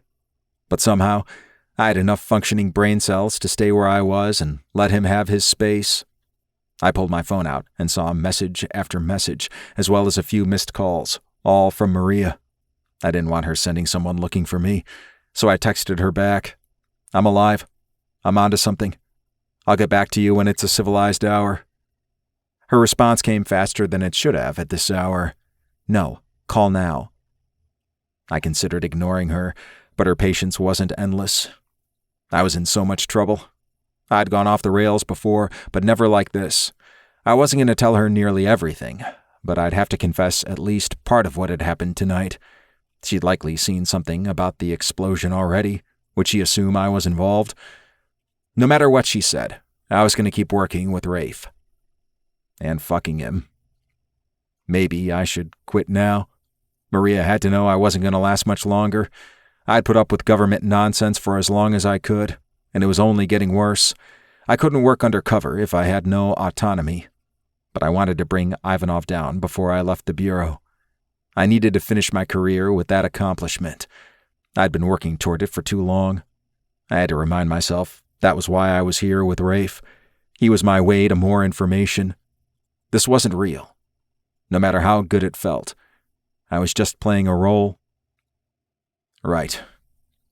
I could almost make myself believe that.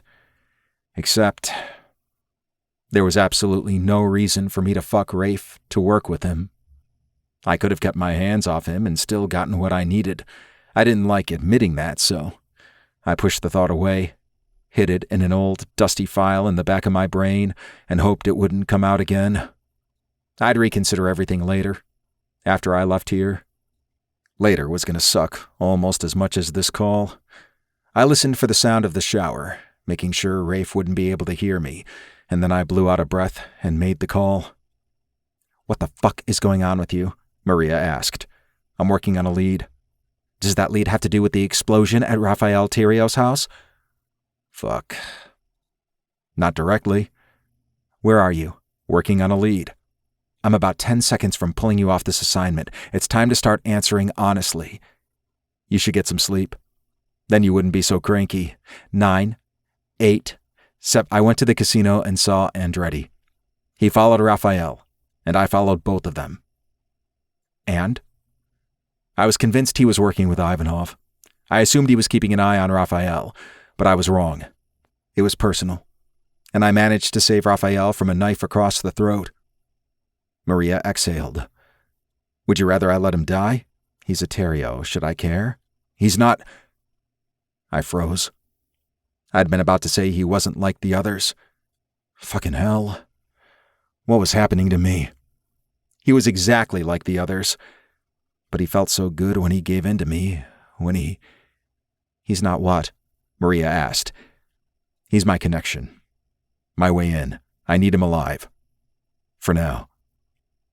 "You fucking told him, didn't you?" How did she know?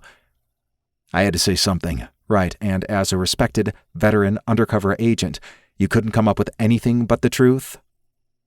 Heat filled my face. I didn't tell him the whole truth. I paused, listening for the shower again. The water was still running. I told him I worked for a government agency, and we made a deal. So he hadn't officially, but if Rafe tried to back away now, I was confident I could use my mouth to make him give in. I won't use anything I learned against him or his family, and he'll work with me to find Ivanov's link to the casino and bring the fucker down. I told you not to bring Rafael in on this. I didn't have a choice. Convenient. I blew out a long breath. I can handle this. I should pull you now. Don't. You know how hard I've worked, and no one else could get this close, and that's the only reason you still have a job. Fuck. It's probably the only reason you're not in jail. Before I could respond to her probably true statement, she continued. What happened to the man who attacked Rafael? He's dead. Maria didn't say anything, but I could hear her exhale. The Terrios took care of the body. They think Rafael killed him. You killed a man, and then he would have killed Rafe. A mobster you know well enough to use his nickname. Maria, I don't want any excuses. Tell me what happened next. I followed Rafael back to his house. Fucking hell. Why do you keep telling me you're straight? Because I asked for honesty. After what I put up with from you, I deserve honesty. Fine. I'm maybe not so straight. Jesus, he's not the one to try that out with. Probably not, but life doesn't always make things easier. Like when you got assigned to me. Yeah, like that. Are you still at his house? Were you there when his car blew up? Yeah, I was going to ride to the casino with him. You're going to give me a heart attack for real this time. Who blew up his car? I don't know. Zach, I don't. I was there and none of them knew. None of them. How many fucking Terrios are you friends with now? Only Rafael. I hid and listened while the others were there. Jesus Christ. He could have brought you out for them to... No, he wouldn't do that. He won't risk his reputation with the family. He wants them to see him as someone important, not someone tricked by a Fed. All of them assume the bomb was set by Ivanov's people. Why would they kill Rafael if they're trying to use him? That's what we're confused about. Figure it out. And don't get in any deeper. You're there to find Ivanov and bring him in, not to be sleeping with the enemy. I'm working with the enemy to catch a bigger enemy. Don't act like that's not a typical government strategy. Maria sighed. Take care of yourself. Physically and otherwise. You're a fucking pain in the ass, but I don't want you killed out there. I'm watching my back. Check in tomorrow. Yes, ma'am. I ended the call and realized Rafe had turned off the shower. A few moments later, he appeared in the kitchen doorway. Clearly, he could move around as silently as I could. Had he heard anything?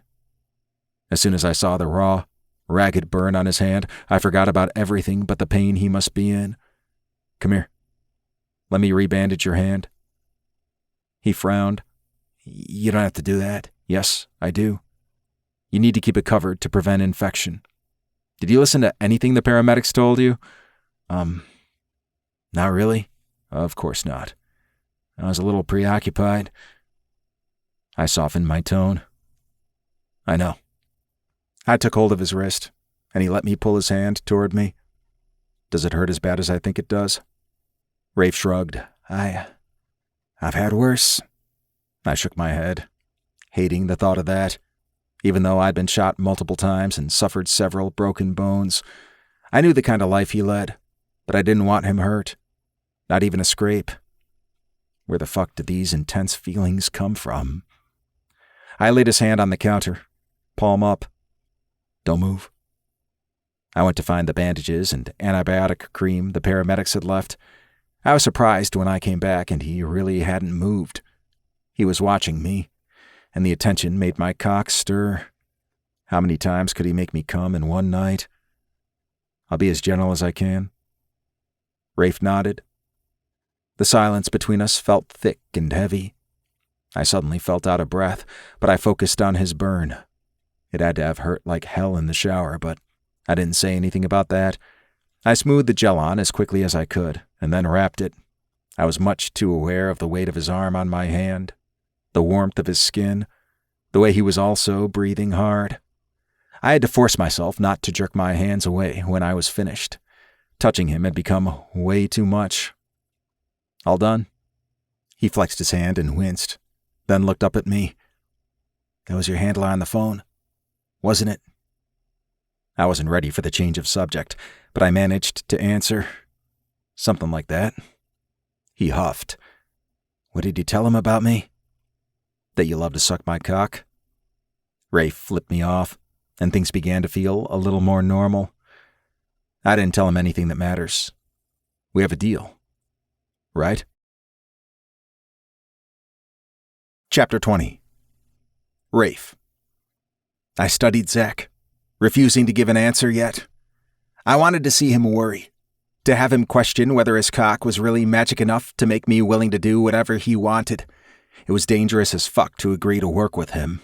I should bring Dante and Lorenzo in and let them help me. But I didn't want to do that. I wanted to do something without them. If I asked them to help, they'd take over. I'd no longer be the one in charge. Like you weren't the one in charge when Zach had you on the counter. That was different. That was just sex.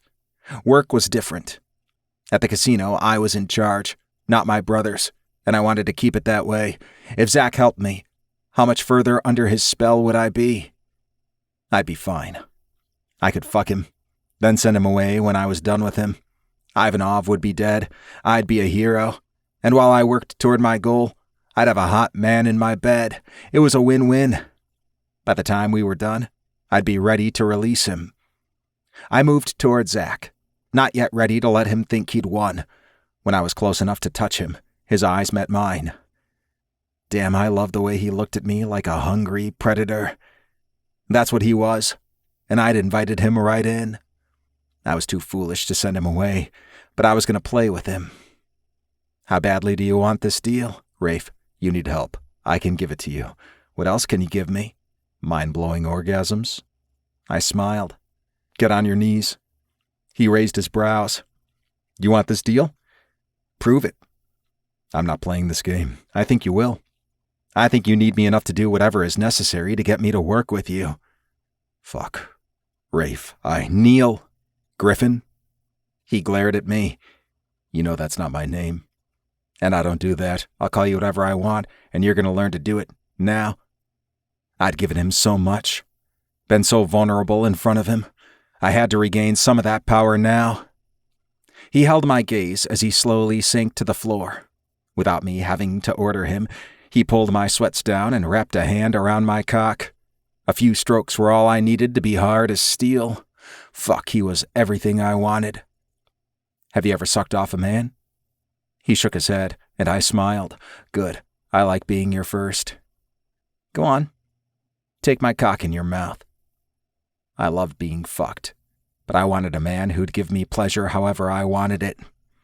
He gripped my cock tighter and swiped his tongue over the tip, groaning as he swallowed down a drop of pre-cum. Fuck, I might not last more than a few minutes, and I just come as he fucked me on the counter. I wasn't going to survive this man. He ran his tongue along the underside and smiled up at me, then took me deeper than I expected. When he pulled his lips along my length, sucking hard, I couldn't hold back a gasp. Had he practiced? Or was it a God-given talent?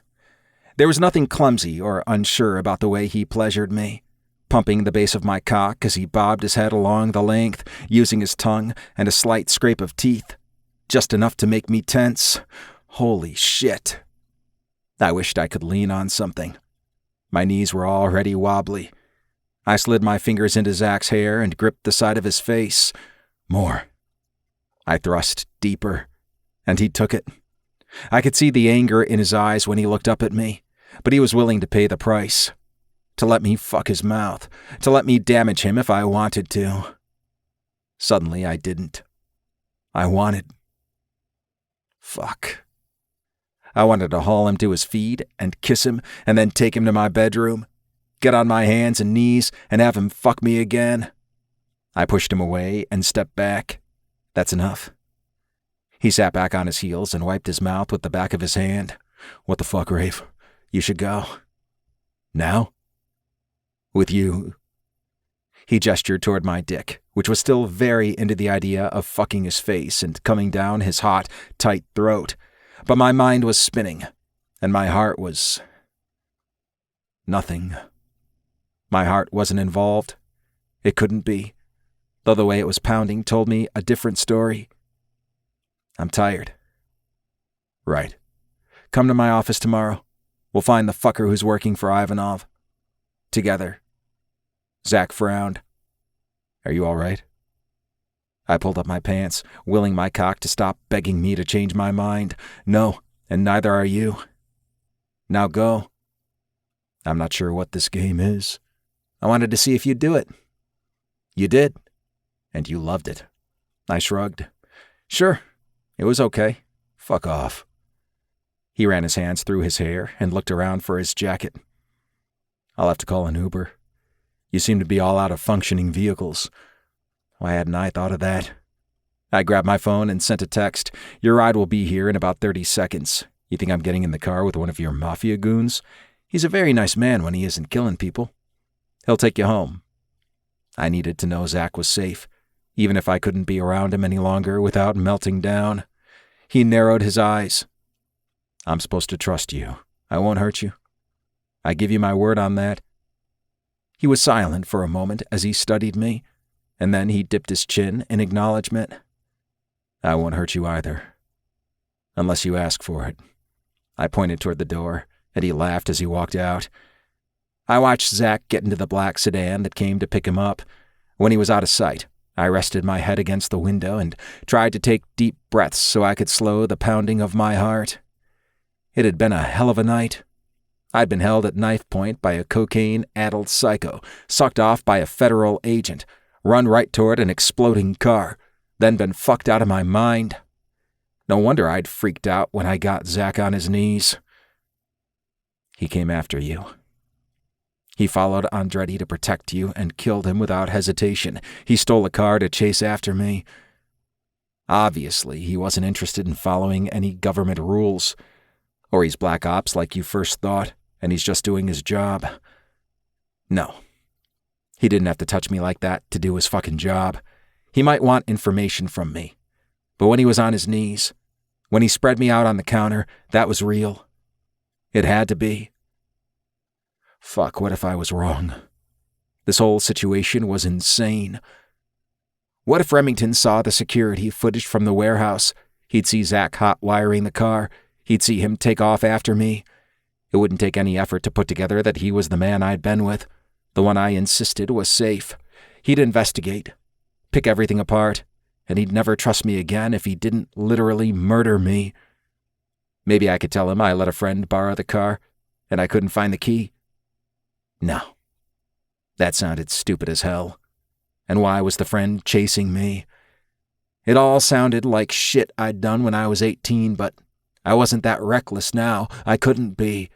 Yet I'd invited Zach into my house, knowing what he was. Maybe I could go back to the warehouse and destroy the footage. Except I was sure there was a backup. I'd have to hope for the best. I pushed away from the window, walked into the kitchen, poured myself an extra-large whiskey and drank about half of it in one go.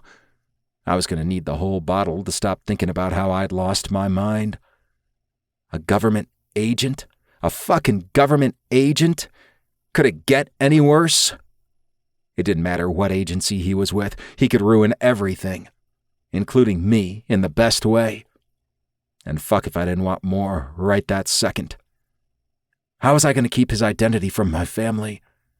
Remington eventually found out everything, and Dante already knew I'd caught Zach cheating at the casino. If he knew everything, he'd rat me out to Lorenzo, and they'd wreck everything I was working toward. Dante had called several times while I'd been busy letting Zach fuck my brains out, then freaking out about how damn good it had been. I needed to call him back before he did something drastic like show up here again. But what the fuck was I going to say? He knew X had cleared the guy, but that wouldn't be enough if he thought Zach was using me. He wasn't. I was using him. Right? Or maybe we were using each other. Either way, I was fine. I didn't need Dante or Lorenzo or anyone else coming to the rescue. X knew Zach was a Fed. Didn't he?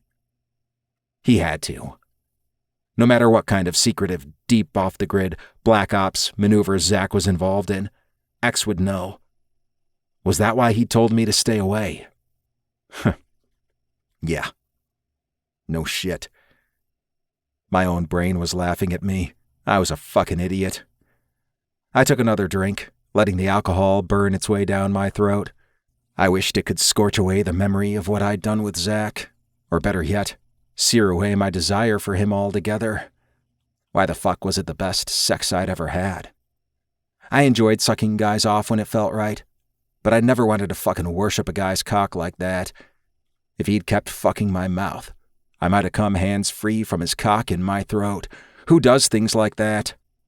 But now I had to face reality. One of my least favorite things. Remington had given me an assignment, and I told him I could handle it. I wished I'd actually been as confident as I tried to sound. I resented that Ivanov had sent someone into the casino, thinking he could infiltrate us there because I was the weakest link. I'd been determined to prove I was better than that. But I just fucked a man who could rain hell down on my family.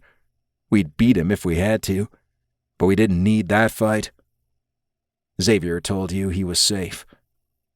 He also told me to stay away from him. If he thought Zach was going to turn your family over to the feds, he would have had him eliminated before you could blink. That was true. But when I told Remington I could handle this, I'd assumed I'd have the family's resources at my disposal. Now I was on my own, unless I wanted to explain my arrangement with Zach. I could tell Dante. He wouldn't run to Remington, but I was the baby brother screw-up. I was already known for putting the needs of my dick before everything else. I refused to solidify that reputation anymore. I was going to have to do this with only Zach's help. I hoped he had better hacking skills than I did. I could charm anyone in person, but stalking people online, not my thing. And I was a hell of a lot better going on instinct than analyzing data. I might have to learn some things really fucking fast because I was not about to admit what I'd agreed to, not even to Dante. You really think you can keep a secret from your brothers? They expect you to tell them everything. Not everything.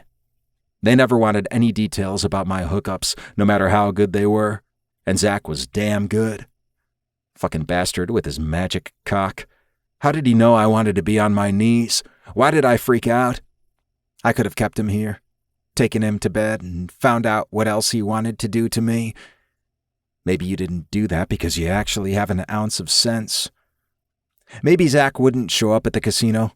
Then I might tell Dante everything. Except I couldn't stand to see my brother disappointed in me again. I finished the rest of my drink and almost poured another one. But as much as I wanted to be wasted, I needed to start looking through my employees' files. And I might as well start now. I sure as hell wasn't going to sleep. I was buzzing after all of the adrenaline that had been pumped into my body tonight. Some men like to sleep after sex, but I was always charged up, needing more or something else to divert my attention. Getting a serious pleasure thrill only made me hungrier for more. I started a pot of coffee and went to get my laptop. The first thing I needed to do was think through everyone who'd been hired or started gambling regularly over the last 6 months. Jesus, that was going to take forever. As much as I kept my eye on things, I didn't know every person who came in and out of there, especially the ones who played low stakes. At least I did have a tendency to notice people whose behavior was unusual and keep track of them. My brothers never realized how observant I was. I poured through files and security footage until I had a list of people I needed to investigate further. By that point, the sun was fully up, and I'd had way too much coffee. My head was buzzing, and my body was shaking. I changed quickly and went for a long run, pushing myself hard, wishing I could run all the intensity out of me. What if taking care of myself could make me into the kind of responsible adult my family wanted? Nah, that wasn't likely to happen. When I got home, I stretched, then got into the shower. As the water poured over me, I couldn't make myself think about the investigation. All I thought about was whether I could fuck Zach in my office later today. If he showed up, he might have decided I was too much of a fucking mess, and he could track Ivanov another way. A vision of him on his knees in front of me flashed through my mind. He was going to show up. He wanted to find the quickest path to take down Ivanov, and he'd use me any way he could to do it. I could use the help, so I'd take it. And I'd take Zach to bed, too, as many times as I could get away with it. Because he was fucking hot. He knew exactly what I wanted, and I loved the danger. I used to take risks every day. I was doing better, but I deserved a treat once in a while. Chapter 21. Zach. Rafe's driver didn't speak to me as he drove me home. He knew exactly where to go. I must have been right about Rafe sending men to follow me home the night we first kissed, but it was still unsettling. I thanked the man and received only a nod in response. As soon as I had secured the door of my apartment, I started undressing and headed for the shower. I could smell Rafe on me, and I was sticky and gross. My shoulders were bruised, and my dick was sore. I wanted everything all over again, including sucking his dick. I wanted to fuck him, to hear him whimper and beg. I wanted to dream up stuff I'd never even considered before and do it to him. But it was just sex, wasn't it? Just desire for a hot man. So maybe I had to accept I wasn't straight, but the only thing real between me and Rafe was the need to make each other come. It couldn't be anything else. That wasn't an option. So why was it that when I lay down, exhausted, having been up for over 24 hours, I couldn't fall asleep because I kept replaying every moment of the night, not only the sex, but the moment when Rafe ran toward the burning car, the moment when I forced his hand under the running water, the scared, vulnerable look on his face as he processed what had happened. Hours passed before I was able to sleep. I was used to getting very little sleep and napping whenever I could, but apparently 2 near-death experiences and the hottest sex I'd ever had were an incredible sleep aid. Once my brain slowed down enough to let me rest, I was out. I'd set an alarm to wake me in plenty of time to meet Rafe, but I'd slept through it. Now I needed to hurry if I was going to make it to our meeting on time.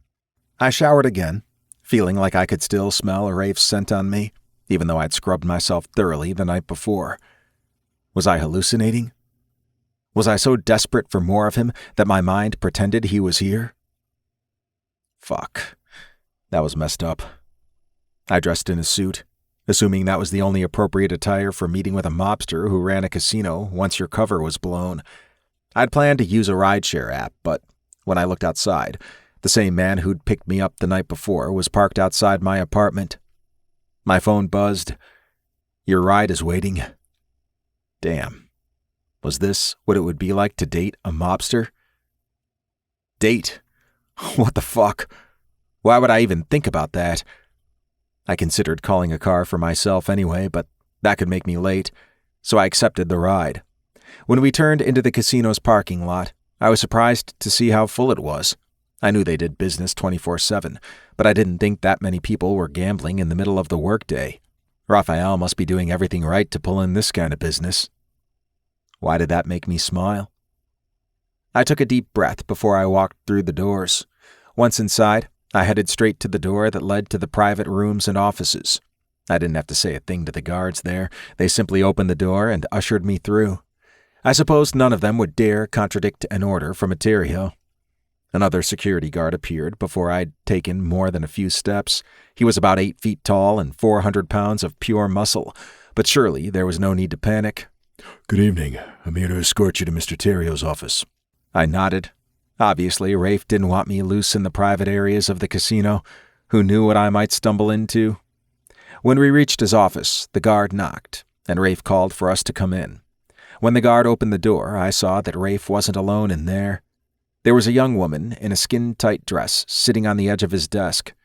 She was holding a tablet and tapping on it with a stylus, which indicated this was a business meeting. But if that were true, why the hell was she perched up there like she was hoping they'd use the desk the way I wanted to? "Will there be anything else, Mr. Terrio?" The tone of her voice let me know she truly meant anything. I didn't like that at all. "He's meeting with me now, so you can leave." She turned to me, eyes wide, and then she hopped off the desk and looked back at Raphael. He nodded. "That's all, Melinda. I apologize. My guest is not known for his manners." She gave me a sideways glance before focusing on Rafe again. "Let me know if any other problems come up, sir." She clasped the tablet to her in a way that pushed her already perky cleavage up more.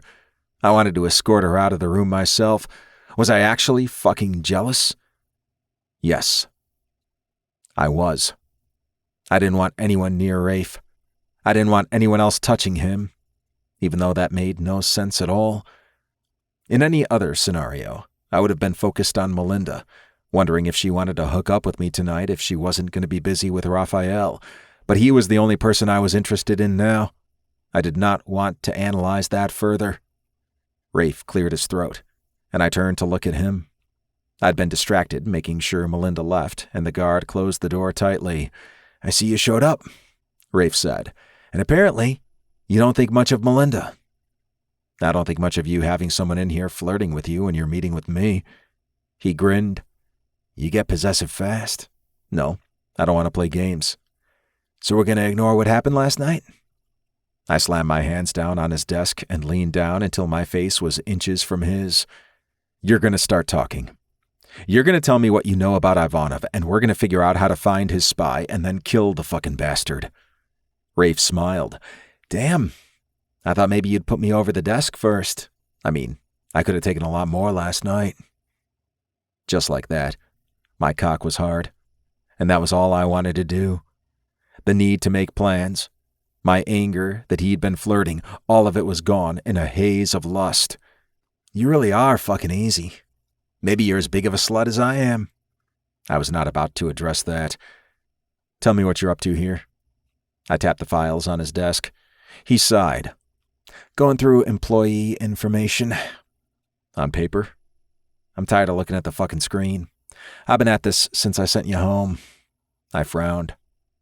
"You didn't go to sleep?" He shook his head. "I don't sleep a lot." I wanted to chastise him and order him to take better care of himself, but that was none of my business. I wasn't here to worry about his self-care routine. "Don't you have people to go through things and analyze them for you? I thought you were just the hot playboy frontman for this place." Rafe scowled at me as he threw a file down on the desk. Apparently, I'd hit a nerve. "I am way more than people give me credit for." I held up my hands. "I figured that out last night. He laughed, but there was no humor in it. You'll find out a hell of a lot more if you cross me. I'm here because I want to work together. Because we're going to bring down Ivanov and what's left of his fucking organization. Rafe nodded. Fuck right we are. I can't use the people I normally would because I would have to tell my family I'm working with a fucking G-man, and I only know his first name. You don't need to know any more. So you know me, my family history, every crime we've been accused of, but I get nothing? You already know enough to put me in danger. You were in danger the moment you stepped foot in my casino with these plans in your head. I know.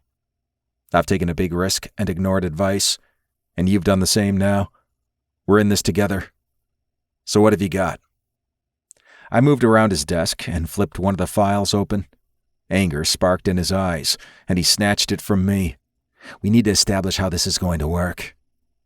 We're going to find a suspect, and we're going to interrogate them. Maybe use a little torture. Maybe kill them afterwards. Isn't that the usual MO? Rafe rolled his eyes. This isn't a fucking movie. Tell me I'm wrong. He huffed. I've got a list of employees. I need to look into more, but the details are mine to know.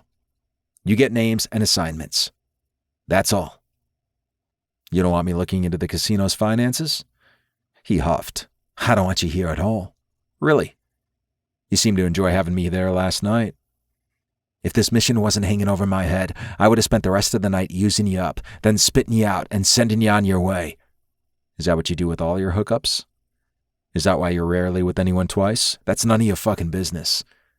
The back of your throat was my business. Rafe came after me, wrapped a hand around my throat, and pushed my head against the chair. Shut the fuck up. Either we're working on this together, or you're a dead man. We can't part ways amicably. You knew better than that before you suggested this. Once you're in, you're in. And if you fuck up, you're dead. I could say the same goes for you. He shook his head. You know that's not how it works. Yeah. Your family will run to your rescue. They'll kill me and it won't matter. Exactly. I smiled. At least you're not denying it. So, if you know the stakes, what the fuck are you doing here? Ivanov took one of my informants. He, hurt him. Then killed him afterward. He threw the body in an alley where I used to meet him. This is personal for me, too. Fuck. I'm sorry. I ran a hand through my hair and shook my head. It's, just don't push me out. Chapter 22. Rafe. My phone rang, and I glanced down. Xavier's number flashed on the screen. Of all the fucking times to call me. I couldn't ignore him, though. I looked up at Zach. You're in. Now don't make a sound while I take this call. Hello? What's wrong? Does something have to be wrong for me to call? I assumed so. One day, I'll call just to talk and shock you. I have proof that Ivanov is back in the country. Oh, shit. I guess you've already told Remington. Actually, I called you first. If the casino is Ivanov's way to get to your family, I thought you should have priority. Any new leads?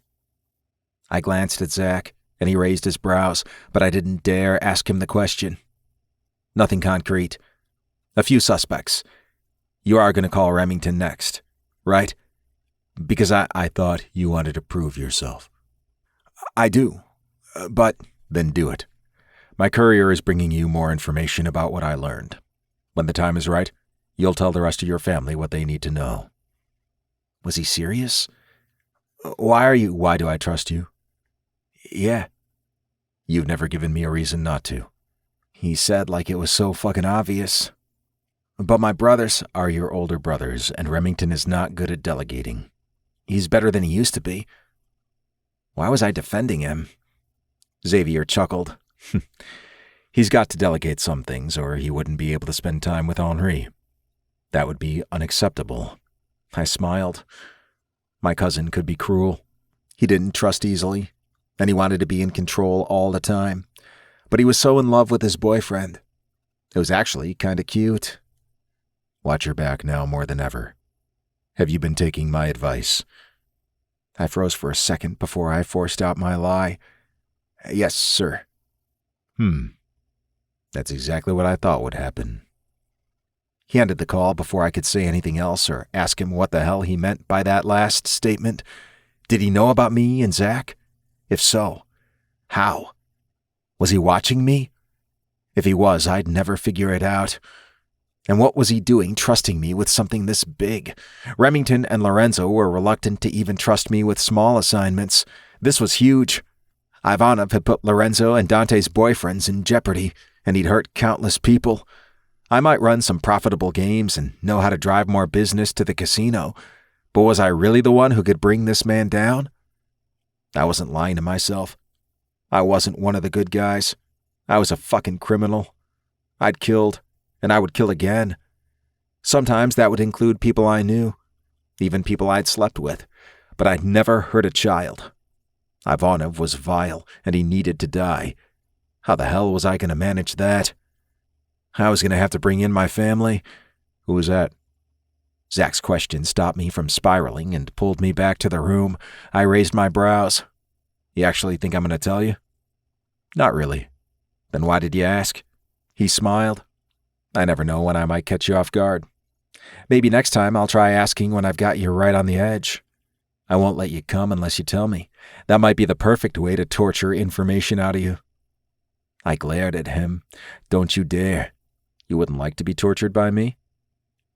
I did not like what his words did to me. You think I won't hurt you if you act like that? Oh no.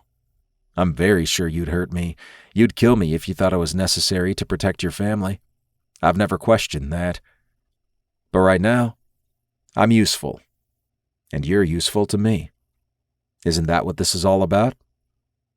Was it? Yes. That was absolutely what this was about. Mutual benefits while we brought Ivanov down for good. I had to remember to stay impersonal. Ivanov is back in the country.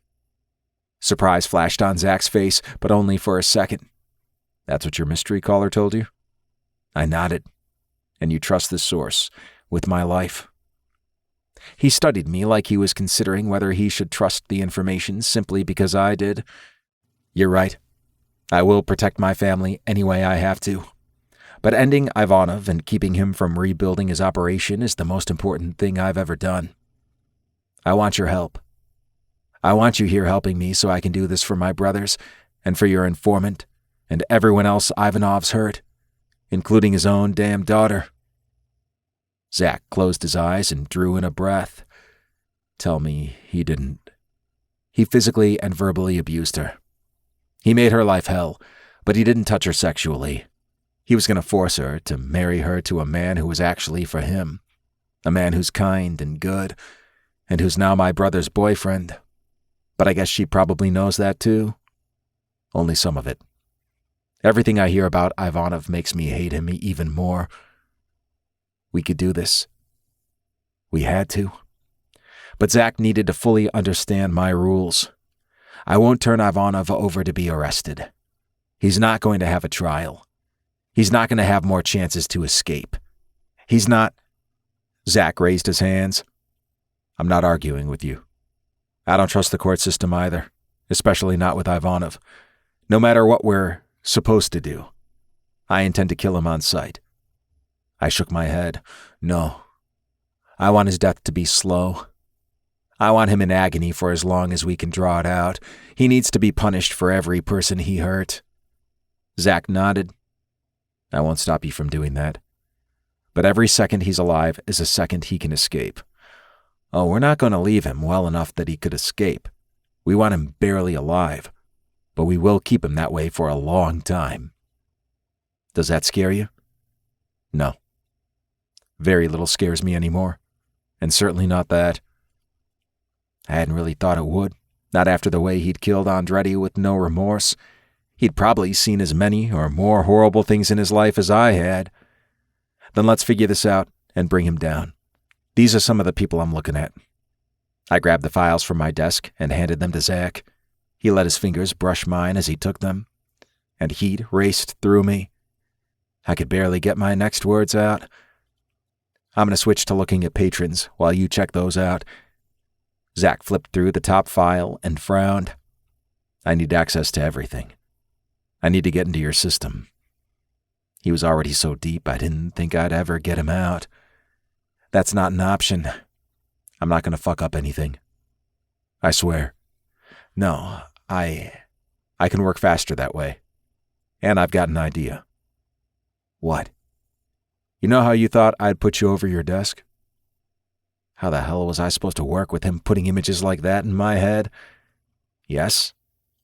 That's how we'll celebrate when we find the mole. I opened my desk, pulled out my backup laptop, and started it up. This was my last chance to turn back. But I didn't. I handed him full access to a Terrio family business. Chapter 23. Zach.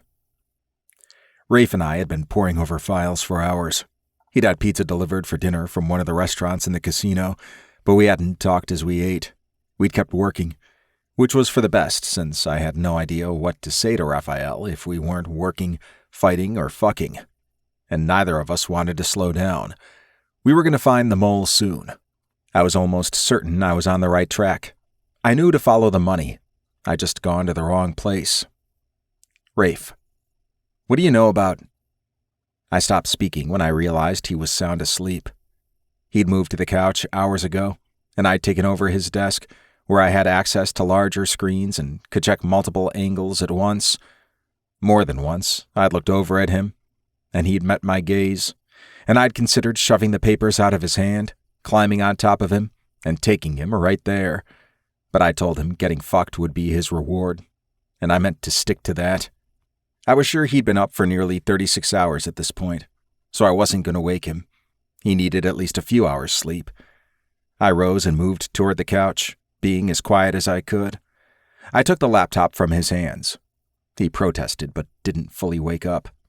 I moved the papers he'd piled up around him to the floor and swung his legs up onto the couch so he could lie down. His eyes fluttered open. Zach, go back to sleep. It's fine. I leaned down and kissed the top of his head. He smiled as he closed his eyes. If there had been a blanket in the office, I would have tucked it around him, but he looked comfortable enough. I stood there watching him sleep, marveling at how much softer he looked. If he'd been in bed, I didn't think I could have stopped myself from crawling in next to him. I brushed the backs of my fingers over his cheek, then turned away. I had work to do, and I didn't know how to handle this need to take care of him. Watch him. Touch him. Even when sex wasn't an option. Rafe was still sleeping soundly when I found all the pieces I needed. I knew who the mole was. It all made sense now. Sending in a high roller would have been too risky. Too potentially obvious. Sending in a number cruncher was much more subtle than I'd expected, considering how irrationally Ivanov had behaved the last time he'd surfaced. He exposed himself in the open with the thinnest of disguises. Now we were closing in again, and this time, he wasn't going to escape. Rafe stirred on the couch, as if he felt the buzz of energy around me. Zach, I've got him. He rubbed his eyes. What? I found our guy. Instantly, he sat up, seemingly fully awake. Are you serious? Very.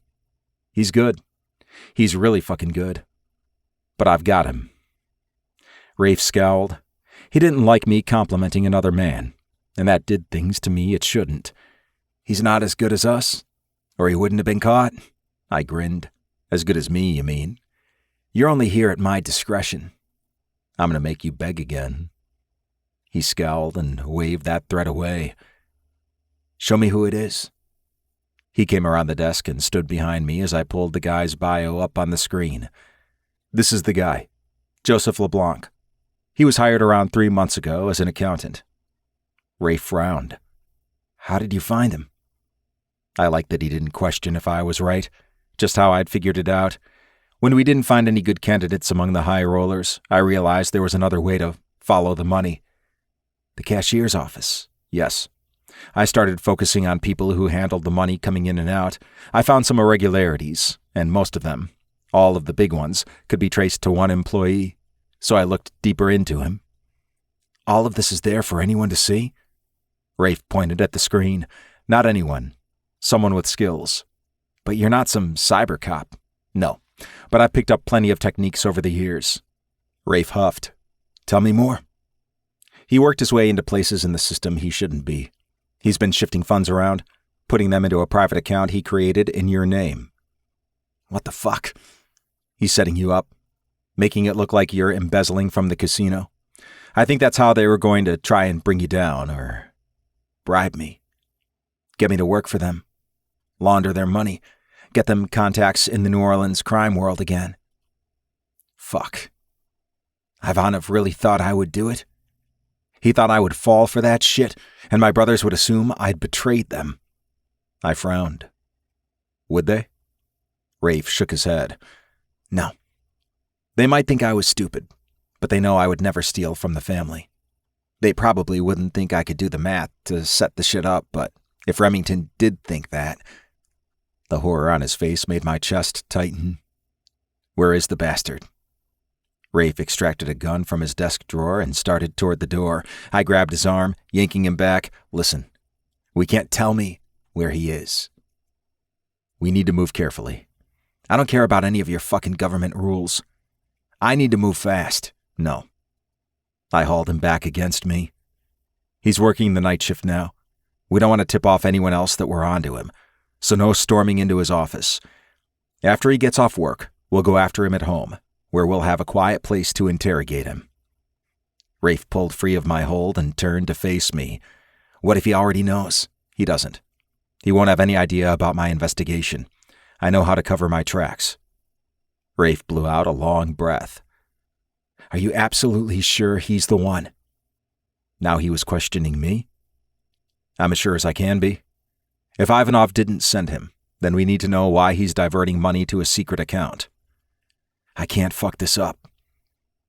Would someone in his family actually hurt him over this? I would kill them if they did. I can't fuck up either. You'll just get another assignment. No. I don't think I will. He frowned. What does that mean? I've ignored a lot of those government rules you think I want to follow. I hate rules, and I rarely follow orders. I'm a problem, and I'm on my last strike. I shouldn't even have this assignment, but my boss fought for me to keep it. If I don't bring Ivanov down, I'm out. Would it be so bad to be free to make other choices? I looked up at him, and our eyes met. The tension between us was so strong I could feel it. Would it be that bad? No. But could I say that to Rafe? Would it imply I wanted something more? That I wanted to quit so being with a mobster wouldn't get me fired? Maybe not. But I want to quit on my own terms. When I'm ready. And when will that be? I wasn't going to make any promises. Even if. And it was a big if. Rafe wanted to keep seeing me after we eliminated Ivanov. It wasn't like we could really be together. I'd still be a former agent, and he would still be who he was, the playboy face of the Terrios' semi-legal empire. What were the chances he'd want me on normal terms anyway? He might think he did now, while the sex was new and hot, but he wasn't going to want only me when he had the entire New Orleans club world of men and women at his beck and call, and I didn't share. I'll leave when I get tired of the work. That hasn't happened yet. I lied all the fucking time. Why did it make me queasy to lie to Rafe? His expression hardened. I'd hurt him. I wanted to take the words back. I wanted to remind him how much he wanted me to fuck him over his desk. He deserved a reward, but I didn't say anything. Rafe checked his gun. I can get LeBlanc now and be discreet. No way in hell was I going to let him go off angry like this. No. Before we kill him, we need a plan for how to proceed after he's dead. Once he's gone, the dominoes start to fall. He's communicating with someone, even if he doesn't talk to Ivanov directly.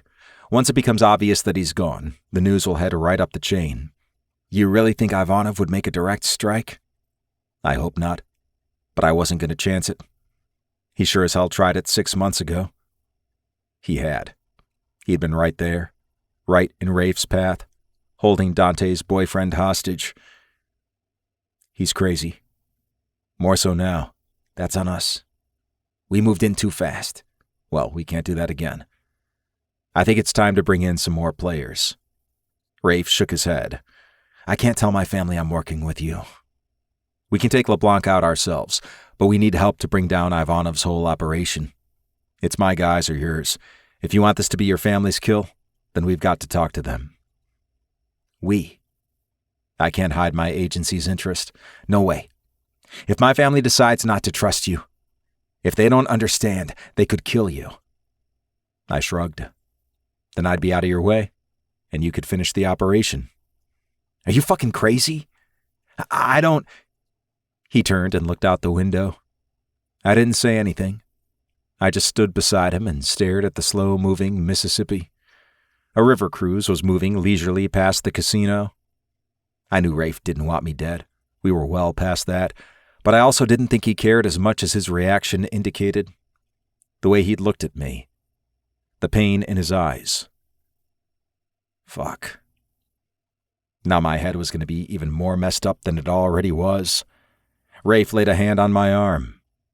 Let me make a call. Chapter 24. Rafe. We were moving in on Ivanov. LeBlanc would have information.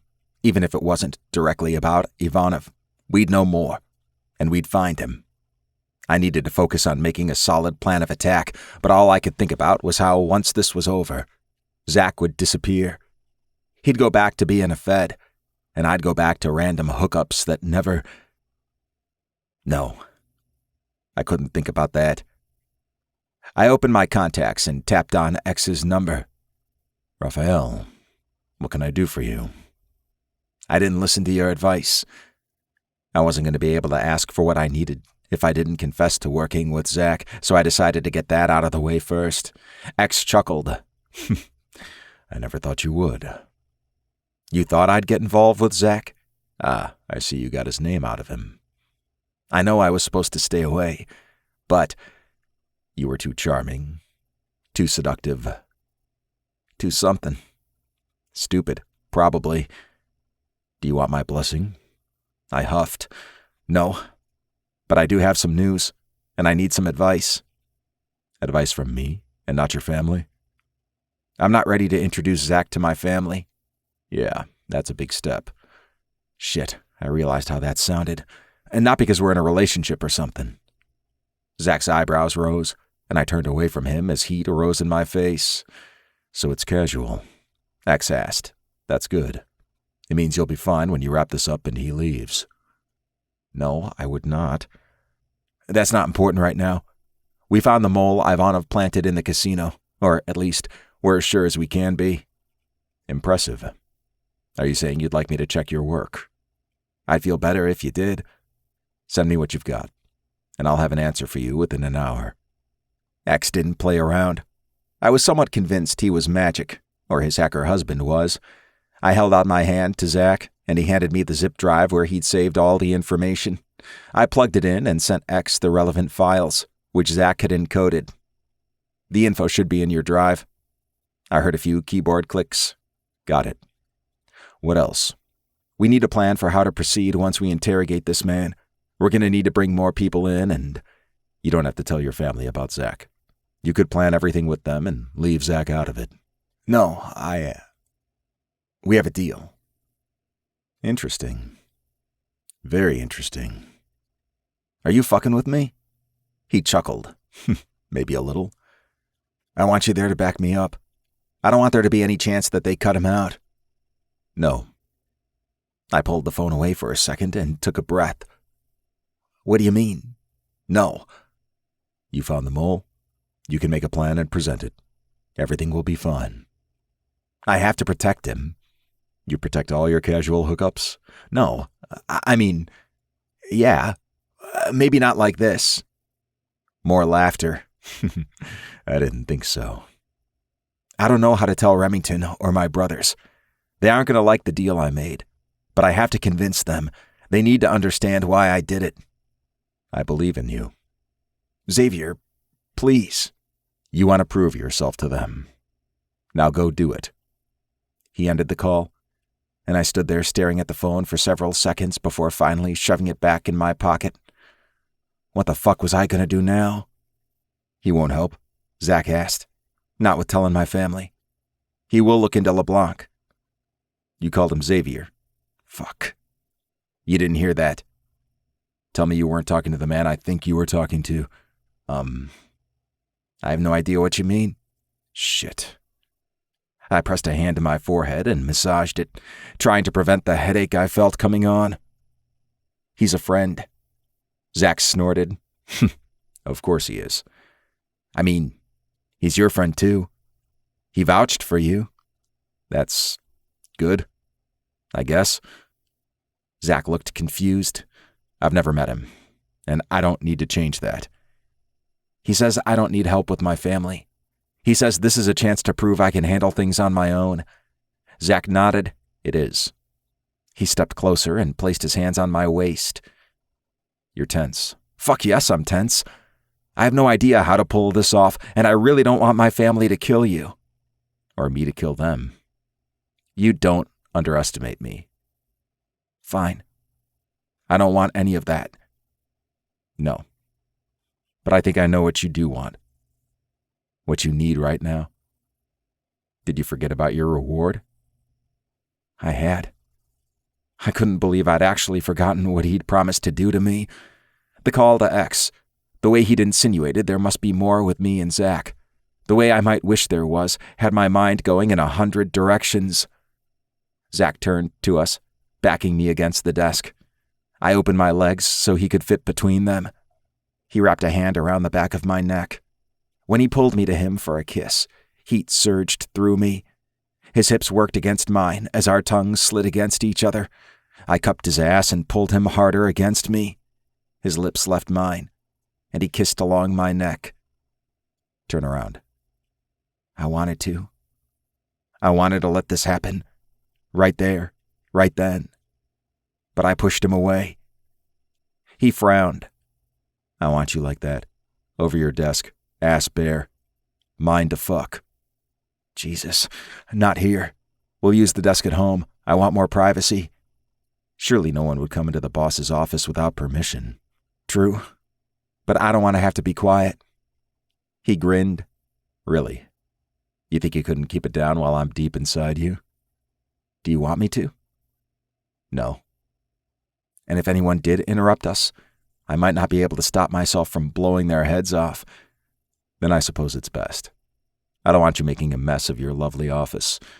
Come on." I grabbed his arm. "Let's get out of here." "In a hurry?" Fuck yes. The moment he'd touched me, all my fear and stress and anger had transformed into desire. I needed to work off all my aggression with Zach as soon as possible. I let him out through the door only I and a few others used. We emerged right by the black Corvette I'd commandeered from the family fleet. I reached out my arm to stop him. "Wait. We need to stay back." It was going to be a while before I could unlock a car without worrying it would explode. But all that happened when I clicked the fob was the clunk of the doors unlocking. I gestured toward the car. "Get in." "You're bossy tonight. Get the fuck in the car." He held out his hand. "I'll drive." "No, you will not. I have plans for you." He stood there, refusing to move. I rolled my eyes and gave him the keys. I was too fucking curious about his plans for me to wait any longer. After Zach pulled out onto the road, he reached over and laid a hand on my thigh. "Unzip your pants." "What?" "Don't act shocked. Get your fucking dick out." I laughed as I undid my pants and pushed them out of the way enough to get my hand around my cock. Zach glanced over and smiled. "Watch the fucking road. You worry about stroking that fat cock, and I'll handle the driving." I shouldn't like him being so controlling. But fuck, I really did. I loved when he talked to me like that. Anyone I hooked up with who knew me acted like they had to kiss my ass. They would never order me around or even think about trying to top me. Even when I went looking for someone who would, I wasn't willing to give in to them easily. But with Zach, I felt safe. It made no sense. I wasn't safe at all. I hadn't even thought I craved safety like that until I felt it the first time we'd kissed. I leaned the seat back farther and started jerking my cock. I groaned as I lifted my hips up into my hand, and Zach looked over at me again. I stopped and smiled at him. I didn't tell you to stop. You think I'm going to do whatever you say? I know you are. Because you want to be fucked. I did almost badly enough to beg him to pull over and get on with it. I didn't need another scandal, though. If I got arrested for fucking on the side of a major road, Remington would shoot me. I kept going, dropping my head back and watching Zach. He was breathing almost as hard as I was now. When he came to a stop at a light, he reached over, putting his hand around mine and guiding my strokes, and then he swiped his thumb over my slit and drew it to his mouth. If I hadn't stopped moving, I could have come watching him lick his thumb, then suck it into his mouth. Drive faster, I demanded. He laughed and took off as the light turned green. I'd worked myself into a frenzy by the time he pulled into my driveway. He cut the engine, released his seatbelt, and bent over, taking my cock down his throat. Fuck. He worked his lips along my length, and I gripped the seat so hard I'm surprised I didn't ruin the leather. I have neighbors, don't care, he said before swallowing me again. His mouth felt so fucking good, and I was already desperate. I wasn't gonna last long. Zach, stop. Please. I can't. I'm gonna make you come so many times you'll think you've died. Oh my God. When he took me all the way down, I knew I was lost. I bucked up into his mouth and let go, pumping my cum down his throat. He licked his lips as he sat back, looking way too fucking pleased with himself. Then he stepped out of the car and came around to my door. I wasn't sure I could stand, and I seriously doubted I could walk, even if I did get on my feet. This man was destroying me. But when he reached out his hand, I happily took it. Chapter 25. Zach. I helped Rafe out of the car, then pushed him against it and kissed him as I tucked his cock back into his pants. Neighbors. You know, I whispered in his ear. Now you care. I laughed as I led him to the door. He fumbled with the lock but managed to get us inside. He was far from steady on his feet, so I pointed to the couch. Sit down. The desk is in my office. We'll get there. Right now, you're going to sit down, and I'm going to get you some water. He shook his head. I'm fine, Raphael. Let me take care of you. That got his attention. Okay? I got him a bottle of water from the fridge. He was watching me as I walked back into the living room. You need to be hydrated. I'm not going to go easy on you. I don't want you to. I unscrewed the lid for him and handed him the bottle. I can do that myself. You don't need to when I'm here. You need to take care of your hand. Are you supposed to change the bandage tonight? Yes, but... Where did you put the supplies? He looked at me like I'd gone crazy. You gonna do that now? Yes, but aren't we... I can wait. I want you comfortable before I lay you over the desk and fuck you until you can't move. Right. The bandages are on the counter in the bathroom. He'd already taken the old bandage off when I returned. How does it look? Like shit, but not infected. I took his hand and pulled it toward me. The skin was red wrist, and he sucked in his breath. I felt his pulse speed up, so I brought his wrist to my lips and placed a gentle kiss there. I thought you were going to bandage my hand. Get on with it. I shook my head. You're the one who already got to come. I'm a slut, remember? I need more. I do remember. And you're going to get a lot more. I fixed up his hand, satisfied that it was healing. You seem eager to show me your office. He frowned. If you don't want to, this couch works too. Show me no. I rose to my feet and pulled him with me. When he walked past me, I slapped his beautiful ass. Move faster. Now who's eager? I can fuck you right here. Rafe laughed and kept walking. I followed him into a small room with dark blue walls. It was too dark to see now, but I guessed the view looked out over Lake Pontchartrain. The desk there was smaller than the one at the casino, but it looked sturdy enough. If it wasn't, he could buy another one. He turned and looked at me. What? Just assessing things, I said. pressing my hands on the desk and leaning my weight into it, making sure this is satisfactory for what I have planned. Zach, I wasn't sure what I saw in his eyes, but there was a hell of a lot more there than the lust I expected. I held his gaze. My heart pounded as I took a step forward. He moved toward me, and I had to touch him. I kissed him like I wanted to devour him.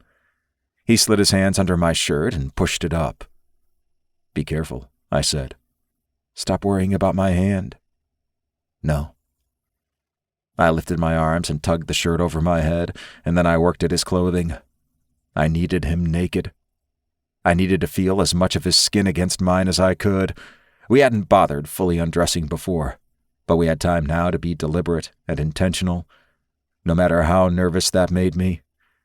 We both quickly shed the rest of our clothes. He obviously wanted the same thing I did.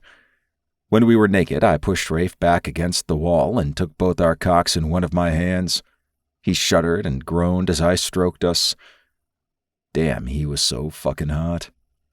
"Are you ready to be destroyed?" I asked. "I've been ready since you suggested it." "Oh, your ass missed my cock?" "Jesus, Zach, quit playing." I laughed as I glanced toward the desk. "I guess you don't want me to dramatically sweep everything off the surface?" "As fun as that would be, no." We quickly cleared the desk, and then I positioned him right where I wanted him. He lay out across the desk, chest flat against the wooden surface. I gripped his ass cheeks and spread them, and Rafe arched his back deeply as he turned and smiled at me. "You know you can't resist me?" He was so fucking right. "And you know you're going to beg." "Yeah, probably." I remembered the way I'd tasted him, the intensity of his reaction when I'd used my tongue to fuck him. I needed to do it again. I needed him to squirm. I needed him wild and desperate. "Can you stay still while I do this?" I asked as I knelt behind him. "Fuck, Zach, I don't..." I blew warm breath against his tight hole, and he sucked in his breath. "I think you can. I think you can stay still while I eat your ass, because if you're a good boy, I'll fuck you like this, stripped bare in your office, forced over your desk. You're not in control here. I am." I thought he would argue or fight, but he relaxed into the surface of the desk. "I'll try." I ran my hands up the backs of his thighs. "That's good. Jesus, I like you like this. All mine to play with." "Zach, please." "Shh. Just let go." I pried his ass cheeks apart again and swiped my tongue over his hole. He pushed back toward me, and I slapped his ass, making him jump. "What the fuck? I told you not to move." "That's not..." I licked him again. "You can do it. You can hold still for me." "You're fucking killing me." "No, I'm teaching you discipline. You want me to fuck you, don't you? You want me to pin you down, thrust deep inside you, fill you up?" I pushed my tongue into him. He whimpered, but he didn't move. I tortured him, tongue fucking him, licking him, kneading his ass with my hands. He was panting, whining and cursing me. It was so fucking beautiful. I could feel the tension in his legs. They were vibrating with the effort to stay still. Finally, I released him and stood. "You're going to come again, aren't you?" "Fuck yes." "I told you. Maybe we'll see if we can go for 3 after this." Who knows what you're capable of? You're incredible. I believe you could do anything." "Zach, don't..." "Yes. I'm going to tell you how amazing you are. I'm going to fuck you until you lose your mind. Because I want you. I want you like this. Under me. I want to take you. Claim you. And I want you to know you're making me insane, making me need you so badly. I need this. I need you. Lube? Do you have..." I came prepared today. I grabbed my pants and pulled packets of lube from my jacket pocket. "You thought you were going to fuck me at the casino?" "I would fuck you anywhere. The casino, the parking lot, the back of your car, anywhere at all." Fuck. The way he was looking at me, wide-eyed and so fucking needy. I wasn't sure how long I was going to last. I squeezed the lube packet, letting it drip down his crack, then used my fingers to open him up. He was already relaxed and ready for me after being tongue-fucked. I just needed him slick enough that I could ease my way in without hurting him. More than he wanted me to, anyway. "Please, Zach, it's enough. I don't care. I need you to fuck me." I put some lube on my cock, stroked it a few times, and then I was there, pressing the head against his hole. He rose up on his elbows and looked around at me, but I used a hand in the center of his back to push him back down. "Relax. I'm gonna ride you hard for right now. You belong to me." "God," Rafe groaned. "Why is that so hot?" I didn't have an answer, so I pushed forward, opening him up. He gasped, then held his breath as I sank deeper and deeper into him. "Breathe, baby. You've got to keep breathing." I realized what I'd said, but I didn't stop. I didn't say anything. But he wasn't complaining. He was trying to push back and take more. Chapter 26. Rafe. I felt like Zach was going to split me open. His cock was huge, and it had hurt like hell when he'd fucked me before. I was so ready for him. So hungry for it. But my body was still trying to fight the intrusion. He slid his hand up my spine and gripped the back of my neck, pinning me to the desk. I loved the way he worked his hips, taking my ass as he held me down, violating me right here in my office. We should have done it at the casino. It would have been so much more dangerous. But I didn't want anyone to hear. I'd fuck any rando in my office, but Zach was... This was something more. That's it. He pushed in all the way, pulled back, and drove in harder. "You're taking all of it, aren't you? You're mine, Raphael." "Jesus fuck, Zach. It's too much." "No, it's exactly what you need." I was already so close, even though I just came in the car. He was making me crazy. He was probably right. He could probably keep me at it all night long. Slowly, I was starting to adjust, and it was so fucking good. I loved the way he filled me. I wanted him deep inside. I wanted to feel him all the way to my throat. I arched my back even more, allowing him to go deeper and at an angle where his cock slid against my prostate. "Holy fuck, Zach. Don't you dare stop." He chuckled as he squeezed my hips hard enough to bruise and drove into me. "Not a chance. I want you to believe I fucking own this ass." He did. That was the problem. He really fucking did. "Don't want this to end." The words came out as a whine. I shouldn't have said it, but I was past thought, past the ability to remember the need to keep this casual. "You need this, don't you? You need to be fucked. You're a slut for me. Always." Since the first time I'd seen him, I hadn't even fucking fantasized about anyone else. A few weeks ago, I would have happily accepted what Melinda was offering. We had a casual fuck buddies thing. Because why would I ever follow rules like not fucking employees? But even if Zach hadn't shown up while she was in my office, I wasn't interested. All I wanted was him. It was a fucking problem. But I couldn't think about that when he was deep inside me, opening me up in a way I'd never felt, and not only because he had a giant dick. "Rafe, are you with me?" "Yes." Fuck yes. Damn, I'd gotten lost in my thoughts. I was floating, feeling so fucking perfect. I thrust back against him, making him groan. "That's it. Give me more. Fuck yourself on my cock." I pushed up on my good hand and balled the hurt one into a fist, ignoring the slice of pain that ran through me. I shoved myself back onto him, hard and fast. My ass was bouncing on his dick. It felt so fucking good. "Are you gonna come like that without touching yourself?" "Please," I begged. I wasn't even sure what I was asking for. He shoved me back down against the desk. "Arch your back like you were." I did. He fucked me fast and rough, dragging over my prostate. I was so fucking close.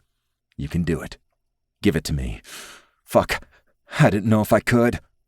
He dragged his cock out of my ass slowly, like he was trying to torment me, and then he wrapped a hand around the back of my neck, pinning me down. "You're mine. You're mine to fuck.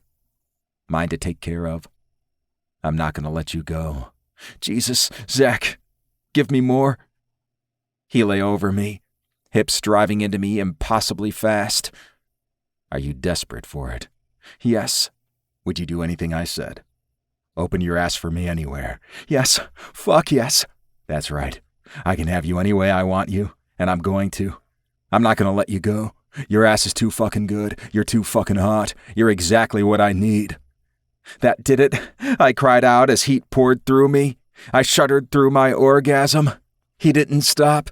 Even as my ass squeezed his cock so tight it had to hurt, he kept rocking his hips, and as I finished, he grabbed my shoulders, yanking me back onto him, and I felt the heat of his cum deep in my ass.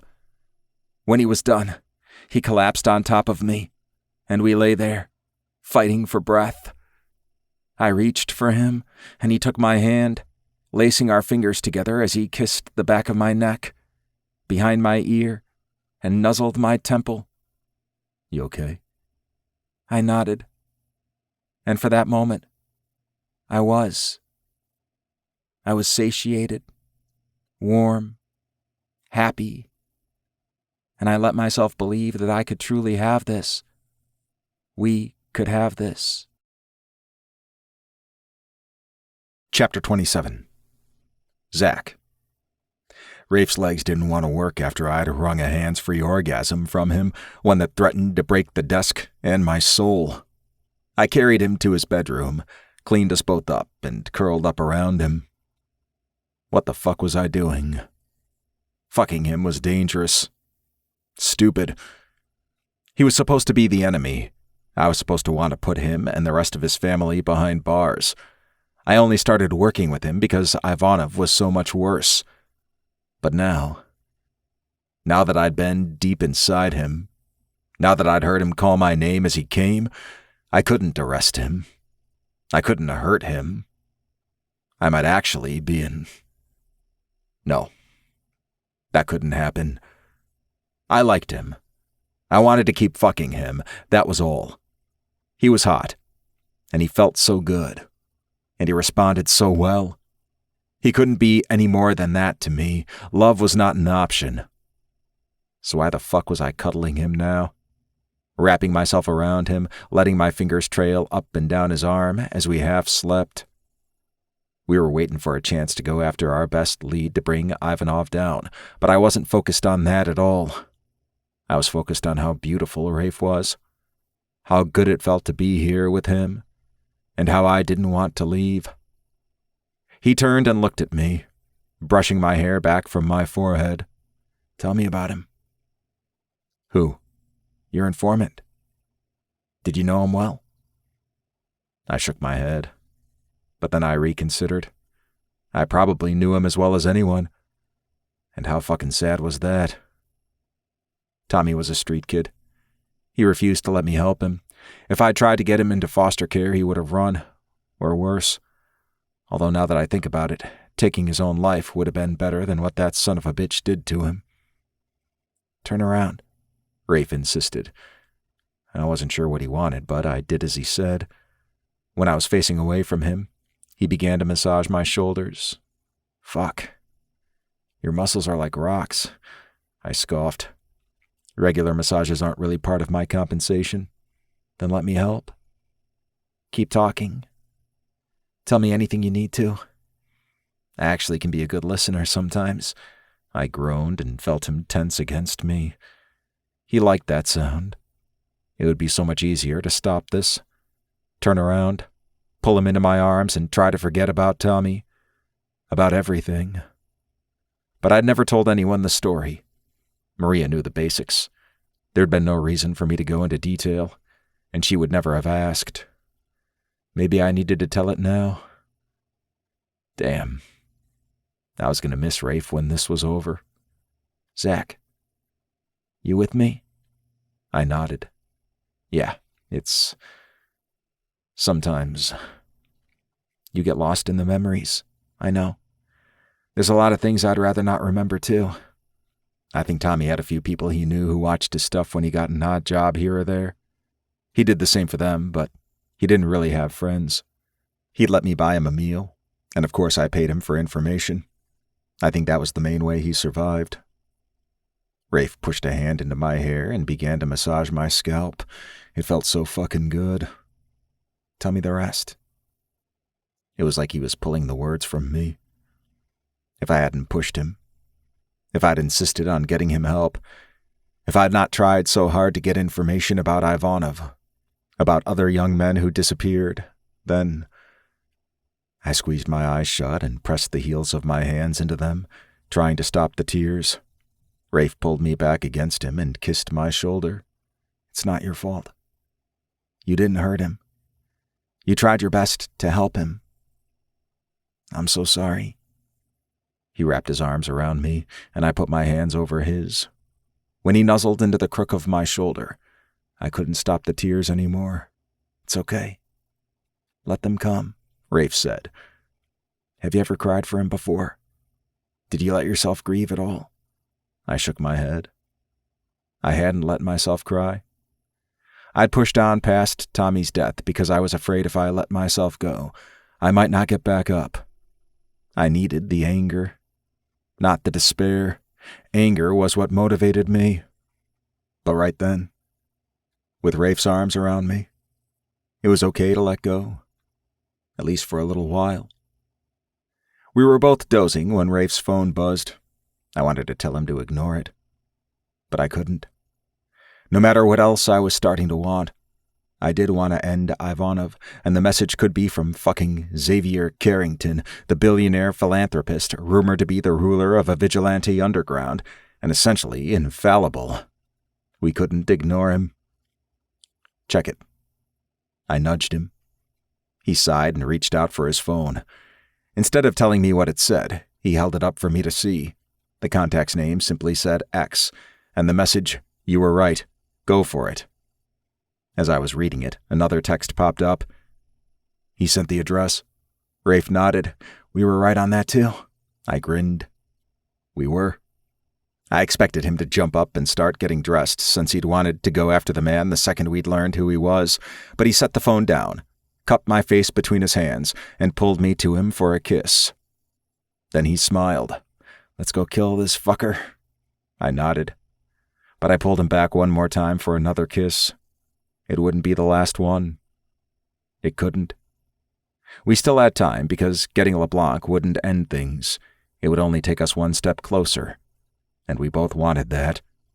It needed to happen, but I still didn't know how I was going to walk away when this was done. We raced across town in the Corvette as Rafe ignored my insistence on following the rule of not doing crime while doing crime. We did not need to get pulled over for speeding. Can't you just flash your credentials or something? He asked. That's not how undercover assignments work. So they'd arrest you if we got caught? I sighed. Yes, I'd eventually get it sorted, but I can't identify myself to local law enforcement. Interesting. So feds don't have it as easy as I thought. Not when the mafia owns the police. He smiled and sped up. Then we just don't get caught? Or I use my connection to get us off. I held onto the door and prayed we'd survive his insane driving. Thankfully, our mole didn't live far away. Rafe drove past the house and then parked around the corner on a side street. Adrenaline had my heart racing when we climbed out of the car and made our approach. We decided to knock on the door, then pick the lock if he didn't answer. Ready? Rafe asked. I nodded. My hand was on my gun as we climbed the steps of the shotgun house that had recently been remodeled, but not modernized to death like so many of the houses close by. This would have been easier if the guy lived in a shit neighborhood, but it was obvious he was well paid for his assistance to Ivanov. Rafe knocked on the door, and we waited. No response. I tilted my head toward the door, indicating he should knock again. I pulled my gun, ready to take him down if he came to the door armed. Nothing. Not a sound from the house. He's probably asleep, Rafe said. It was bold of him to sleep that hard when he was betraying the Terrios. Do your magic. Rafe picked the lock easily, then pulled out bolt cutters and snipped the chain that barred our entrance. I covered him, my heart pounding. I'd cleared a hell of a lot of buildings, but I hadn't been this nervous since I was a brand new agent on my first assignment. At this point, I hardly cared if someone killed me, but I wouldn't let anyone hurt Rafe. Not even a scratch. Rafe kicked the door open and waited for me to enter first like we'd planned. There was still no sound. Not a footstep. Not anything. Was LeBlanc gone? Or was he hiding? He couldn't have slept through us breaking in. Could he? The place was nice, but not that big. That was when the smell hit me. Fuck. I cleared the living room, then indicated to Rafe that I was moving forward. I leaned around the doorway and froze. Damn. Rafe tensed behind me. Is it him? Yes. He's the stinking corpse. Fuck. Rafe moved around me and whistled when he saw LeBlanc. The body was a few days old and had begun to bloat in the warm, humid air coming in through the broken window. I was surprised the neighbors hadn't smelled it or seen the damage and called the police. He had been shot multiple times, but had likely taken a while to die, as none of the shots were through the heart or head. Was that on purpose? Ivanov wouldn't send an unqualified assassin. Look. Rafe pointed to the rug near the body. We both took a few steps closer. The man had used his blood to write Iva on the rug. Ivanov. Rafe had to be right. LeBlanc wanted whoever found him to know. You don't think Ivanov was here, do you? That he killed the man himself? My pulse sped up. What if he was still here? No. The kill was days old. He wouldn't be here. But was he watching the place? We need to get out of here. Why would Ivanov want him dead? He couldn't know he'd figure out his plan. We didn't even have LeBlanc on our radar yet when he was killed. I have an idea, but that's for later. We need to leave, now. Shouldn't we look around? See if we can learn anything? Take his computer, his phone, or... It wasn't worth the risk. We're in danger. Ivanov could be watching. Maybe he wanted us here. Rafe's eyes widened, and then he nodded. Yeah. Right. That's right. Come on. I took Rafe's hand and led him through the house to the back door, which opened into an alley. Thankfully, we didn't see anyone as we returned to the car. How secure is your house? I asked. We're good there. And Remington had guards patrolling the area. Good. Take us home. At a reasonable speed, like we're returning home from a normal night out. I can't drive after a normal night out. I blew out a breath and slumped against the seat. Rafe, just drive like a sane person. I'll see what I can do, but only if you start talking. Why would Ivanov bring this guy in, then kill him when he's succeeding with his plans? I've got a few theories. Rafe motioned for me to get on with it. I want them all. What if this guy is the one who rigged the bomb on your car? What if Ivanov told him to scare you so you'd already be on edge when he started the blackmail? What if he went too far? You could have died, and Ivanov wants you alive. Rafe glanced over at me. He wants to use me. He thinks I'll betray my family. Yeah. I think your instincts on that were absolutely right. I reached out a hand and laid it on his leg. I didn't want to be right. Why does everyone think I'm an idiot? I don't. I wouldn't be working with you if I did. You're telling me you didn't think I'd be the easiest Terrio to contact? Fuck. I was not going to admit that. You're the Terrio in charge of the casino where my informant said I could find a link to Ivanov, and it doesn't matter what I thought before I met you. I know you now, and I know how capable you are. What do we do now? We no longer have a contact at the casino, and we can't interrogate that fucker since he's rotting away in his house. We need to find out if anyone new had been hired at the casino in the last few days. He laid a hand on top of mine as he slung us around a corner. You think Ivanov sent in someone else? Do you think he would? Rafe huffed. I don't know. You're the fucking investigator. I wasn't going to let him dismiss himself like that. Remington trusted you with this for a reason. You read people well. The first time I stepped into your office, you knew something was off, that I wasn't just an overconfident con man, and I'm damn good at undercover work. He nodded. All right. Fine. I agree. If Ivanov got rid of LeBlanc because he fucked up, then he'll send someone else. He's not giving up the blackmail scheme, because if you assume I'm nothing but Playboy fluff, then it's a damn good plan. Right.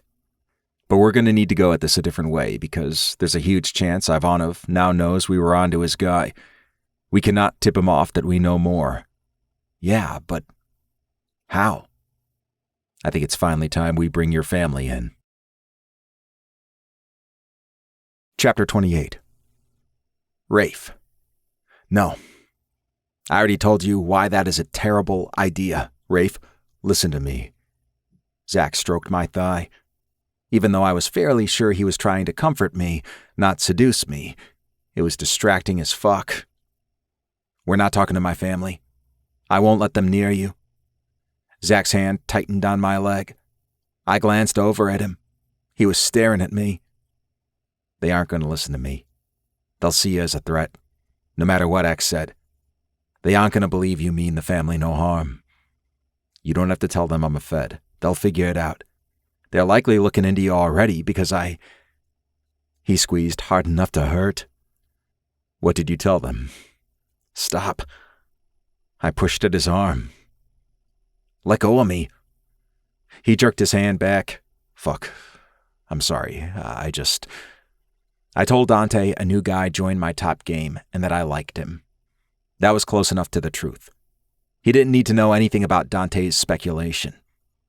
You said, oh fuck. No. I couldn't admit. I said I wanted to fuck the guy. You. Zach was smiling way too much. I couldn't deal with this and him wanting to bring in my family. Rafe, what did you actually say? That I'd looked into things and you weren't with Ivanov, so he didn't need to worry. And that you liked me.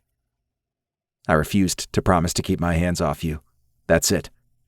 We're not talking about this anymore, and we're not talking to my family. I knew how to keep my mouth shut. That was an essential life skill in my line of work, so how the fuck had I come so close to admitting I had feelings for Zach? Very inconvenient, impossible feelings. I could not let him know that, but I also couldn't let my family hurt him. I would do whatever was necessary to keep him safe. He might think he could tough it out with them, but no matter how much he had studied us, he couldn't possibly understand the bond my brothers and I had. If they thought for 1 second that Zach was going to hurt me, if they knew what kind of danger he was putting me and the rest of us in, they wouldn't hesitate to kill him. Unless they knew how I felt. Love was something they understood. But this wasn't love.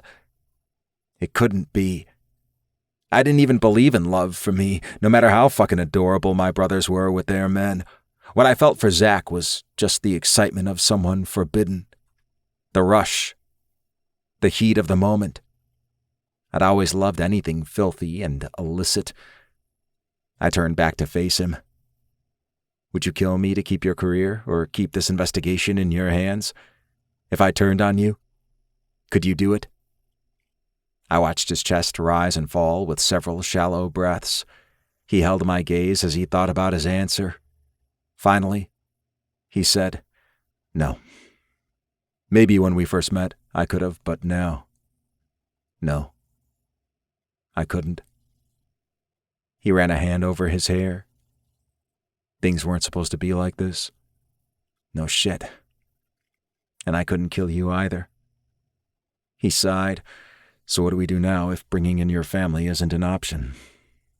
Wait. You gonna listen to me on that? I can't do it without your cooperation. But I know they've worked with enemies before. Enemy crime families. Not the feds. Zach didn't say anything else. I was sure he was waiting for more of an explanation.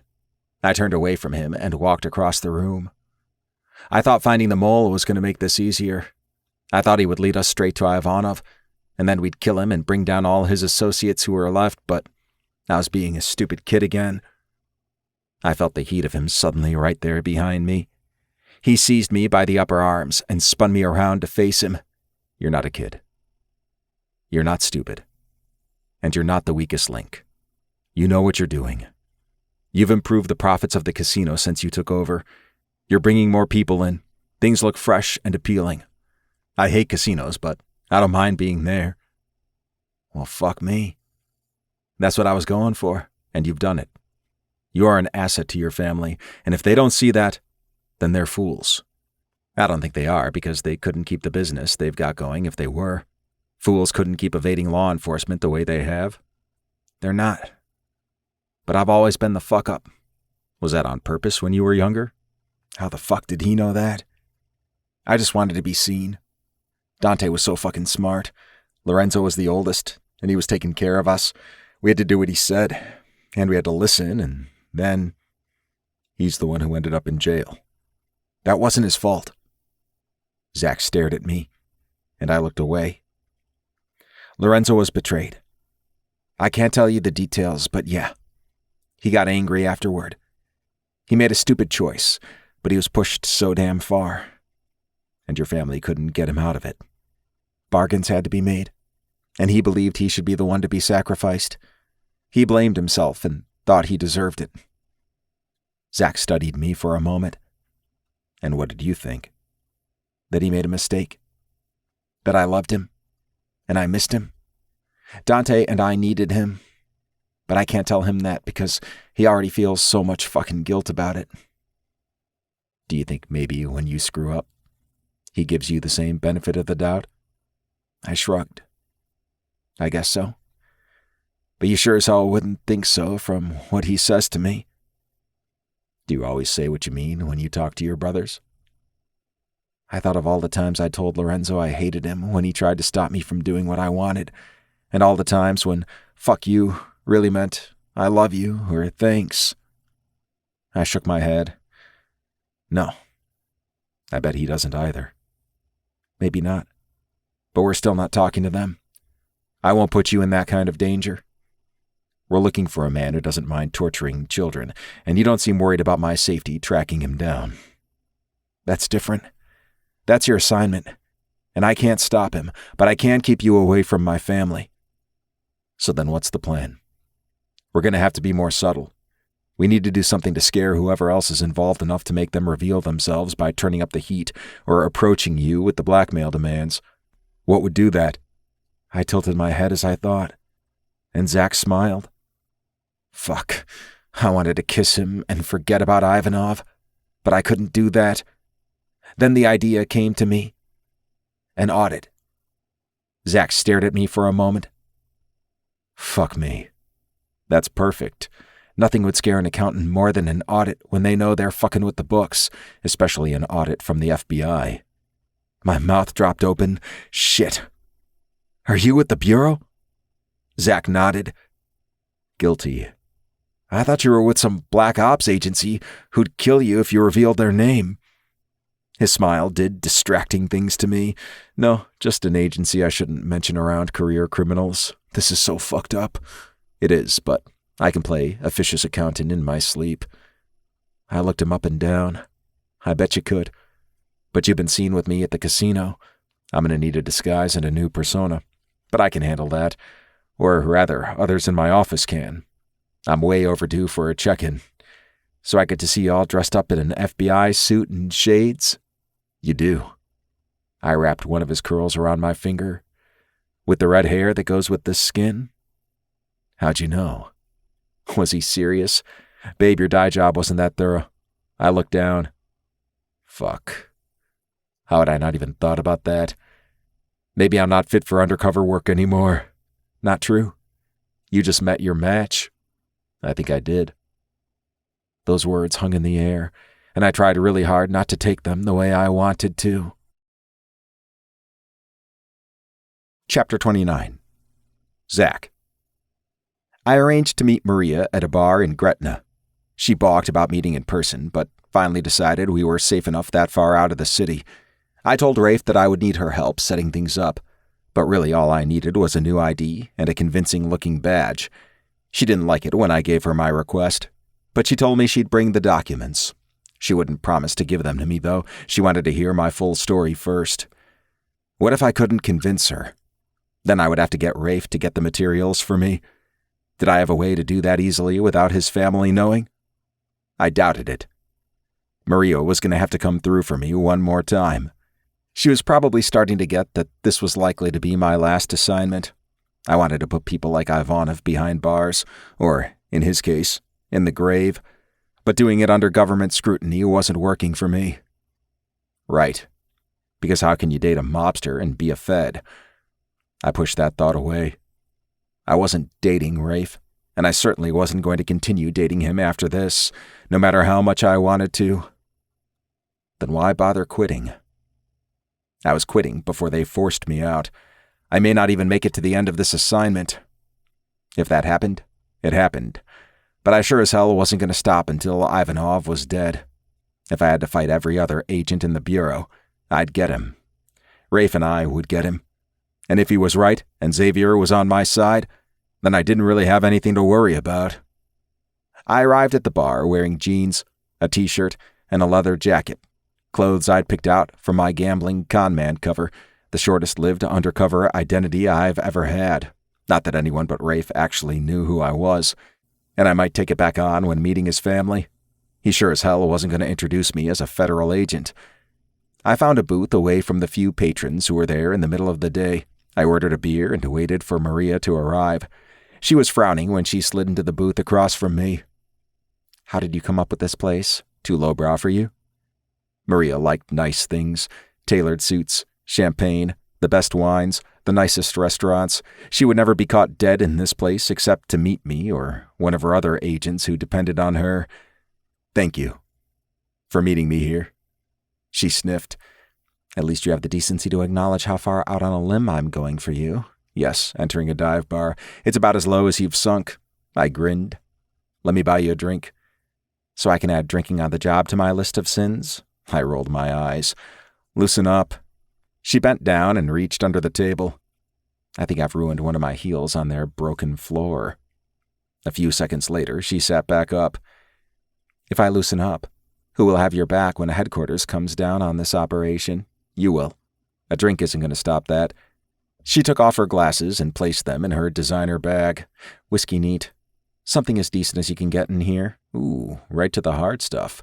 If I'm going to break the rules, I might as well make it good." "I knew I liked you." I came back with her drink. She took a sip and sighed, leaning back against the booth. "Go ahead, tell me everything I'm going to hate." "We found the man Ivanov used to infiltrate the casino. Or one of them." "Do you think there's more than one now?" Her tone was no longer mocking. She was serious now, like she always was when discussing a mission. "I'm as certain as I can be that there's someone else, or that someone else is about to be introduced." "So the man that you found..." "Dead. Found him at his home. He'd been there at least 2 days, based on the condition of the body. Multiple gunshot wounds. He had written Iva in his blood beside him." She tapped her fingers on the table as she took all this in. "And you left him there?" I nodded. "I'll make sure someone finds him if they haven't already." "And you're assuming the letter stood for Ivanov, and that that's who had him killed?" "Yes. And Rafe agrees." Her fingers stilled, and she held my gaze. "Tell me you didn't take Rafe with you." "We're in this together." "Jesus Christ, Zach. I've put up with a lot from you. I have let you bend the rules as far as they can go, and now I'm breaking them." She held up a hand. "Don't say that to me." "Are you bound to report me or something?" "No." She shook her head. "I don't know. We're going to get him. I've got a plan to find whoever else he planted." "And what makes you think there's someone else?" I took a sip of my beer before answering. "Because the scheme is going too well. The first guy did something wrong, but Ivanov is not going to give up on a fantastic blackmail plan." "Agreed. So what's the new identity for?" "I'm going in as an FBI auditor." Her eyes widened. "Oh, fuck no. You can't go in impersonating a federal officer." "I'm not impersonating. I am a federal officer. Not the one you're going to pretend to be. You can't." "They're going to kill me. They're going to fire me, and then they're going to kill me." I tilted my head as if seriously considering that. Killing off agents is more common in the CIA, but I suppose it's possible. Not helpful, Zach. I'm not going to do a full audit or anything. I'll just poke around in certain files. I don't need to make anything authentic since Rafe's in on it. She took a sip of whiskey. "And the other Terrios? When they get wind of it?" "No one is going to get wind of it. I'm going to be willing and accommodating. Keep things quiet. There will only be a reason to expose what's happening if I find a crime in progress." "Which you won't." That statement seemed to require another sip. A bigger one this time. There's not going to be anything of interest. Fuck, Zach. She laid her hand across her eyes. Don't tell me you think they're the good guys now. Compared to Ivanov, most people look good. Even some serial killers. But Rafe is not like I expected. Oh my God. She stared at me, eyes wide. You like him. That's what I'm saying. He's not. No. You really like him. Was I that obvious? I can't. I just can't. But you do. This is compromising everything. You know that. It's not compromising me from bringing Ivanov down. That was the assignment. You told me the Terrios were off limits. Why is it suddenly a problem that I don't want to go after them? It's not a problem for this assignment, but it's going to become a problem. I shrugged, hoping she didn't know how I was spiraling inside. We'll handle that later. You're fucking him, aren't you? Of course not. I was in so much trouble. Zach, do you really think you can lie to me like that? To me? Okay, fine. Maybe I am. What difference does it make? She frowned, drained the rest of her glass, then said, I thought a lot of things, but the last week has pretty much turned my life upside down. And you're trying to do it to mine, too. Not intentionally. She ran a hand over her hair, despite not one strand being out of place. Fuck, Zach. I wish you'd changed your mind. I couldn't officially approve this. I got these through unofficial channels. She slid an envelope across the table. I was sure it contained the identification I needed. Thank you. I owe you one. You owe me a lot. But get Ivanov and it'll be a lot closer to even. I smiled. Deal. I can't protect you from everything, Zach. I know. This matters more. Be careful. Aren't I always? She rolled her eyes, grabbed her bag, and slid from the booth.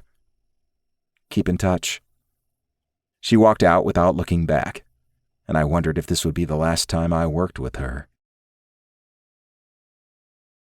Chapter 30. Rafe. Sir. Marco, my head of security, stepped close to me as I chatted with some female patrons who were throwing all of their money away at one of my roulette tables. Ladies, excuse me. Business calls. One of them giggled and laid a hand on my arm. Feel free to join us again later. Room 1217. I'll keep that in mind, I said, giving her a smile that made her think there was a chance I'd show up at her room, then turned to Marco and motioned for him to walk with me. What is it? There's a man here asking to see you. He claims to be an FBI agent. He says he has a warrant to do an audit of the casino. It was time to play a part. Normally, I was 90% honest with Marco, but for now, I couldn't be honest with anyone except Zach. How strange was that? And why did it feel so fucking right? Marco led me to a room where Zach was waiting in his black federal agent suit, except he didn't look precisely like Zach anymore. I would have known it was him, though. I thought I'd be able to identify him anywhere by the way he moved. I liked this new version. I'd hoped for red hair, but instead, he was blonde now, a little longer on top than I'd expect from the FBI, long enough for me to get a hold of, and damn if I didn't want to put him on his knees. He'd put in contacts, making his eyes a piercing blue, and he had on black-rimmed glasses. I'd make him take the contacts out before I fucked him. I needed him looking at me through those green eyes I'd gotten used to, but the glasses? Those could stay. Rafael Terrio? Zach asked, his voice sharp and cold, not at all like what I was used to. What would it be like to have him talk to me like that? I might like it. I might ask for it tonight. He'd said we needed to stay apart, and he was right. We couldn't be seen together in public, but there had to be a way to see each other. How long could I go without him touching me? I was already feeling antsy, and it had only been a day. Yes, that's me. I didn't accept his hand. For one, if I actually thought the FBI was here investigating me, I wasn't going to shake hands with them. And two, if I touched him, I might give myself away. He dropped his hand to his side. Special Agent Matt Stevenson, I have a warrant to begin an audit of your casino. He pulled a folded piece of paper from the pocket of his suit coat. Under what grounds? Suspicion of money laundering and racketeering. I sniffed. There's nothing illegal going on at this casino, Agent Stevenson. Then the audit will come through fine, and I'll be able to move on. I'm willing to keep things quiet. If you give me a room to work in and access to the materials I need, I won't need to make this public. I glared at him as I held out my hand, indicating the paper he held. I need to see that first, of course. He held it out, and I took it, being careful not to brush his hand. This looks legitimate, but I have some questions. I'd like you to follow me to my office. I could tell Zach didn't like this change of plan, but he didn't argue. Once we were in my office, alone with the door closed, I turned to him and smiled. I like this, I said, giving him a once-over. I think it's better. He looked at me like I'd lost my mind. What's better? Your hair. The blonde is better, but I think red will be best. He looked surprised. You want to see me with my natural hair? I do. And your skin. It's fucking gorgeous.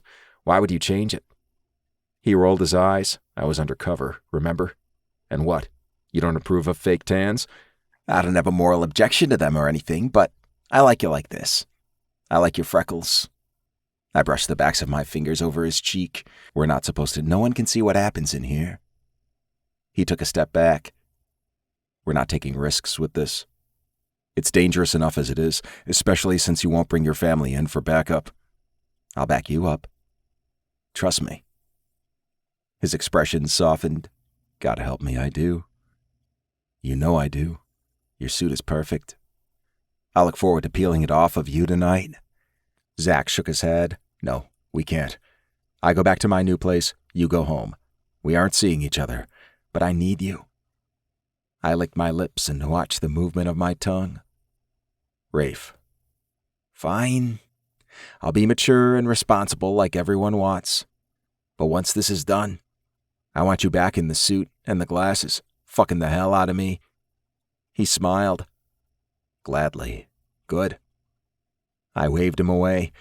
Go audit things. You're sure nobody is watching us? I'm the only one who has access to this office, and there are no cameras here. He gave me a slow once-over that had my cock perking up. Kiss me. I was on him before he finished speaking. I sank my teeth into his lower lip, then laughed when he spanked me. Behave. Never. Why do you taste so good? I couldn't answer because he was kissing me again, his tongue pushing into my mouth, tasting me thoroughly. I took hold of his waist and pulled him to me, but he shoved me away. I can't walk out of here hard for you, but I need you to remember me. He huffed. That won't be a problem. Keep me posted on anything you find. I will. Call me tonight when you're tucked in bed. If you're lucky. Zach. He shook his head. Matt. Call me Matt while we're here. I will come get you if you don't call. His smile made my fucking heart flutter. I love how eager you are for it. You can't even go a day without me. Why should I? For our safety. Get out. I pointed at the door. Go lure this man in so we can be done. His smile faded. What? When we're done. No, we're not talking about that now. He nodded and left my office. I locked the door behind him and rested my forehead against it. What was going to happen when we were done? He'll get a new assignment, and you'll revel in your family's praises for bringing Ivanov down. Why didn't that sound as good as it should? The next few days seemed to last forever. Zach did call me each night, and after some convincing, he jerked off while I watched on video chat, and I returned the favor. Hot as it was, it couldn't compare to him fucking me. I needed him. I needed to feel his skin against mine and his cock stuffing me full. I wanted to suck his cock until he was so relaxed he'd tell me anything. I wanted to know his secrets and maybe to tell him some of mine. I thought maybe some time apart would lessen the intensity of my feelings for him, but that wasn't happening. My need for more of him was only getting worse. What was I going to do? I couldn't let him walk away. But how the hell did I explain to my brothers and, worse, to Remington, that I was fucking, dating, in love with? Holy shit, no. That couldn't be it. A federal agent. Xavier approved of him. Would that hold enough weight?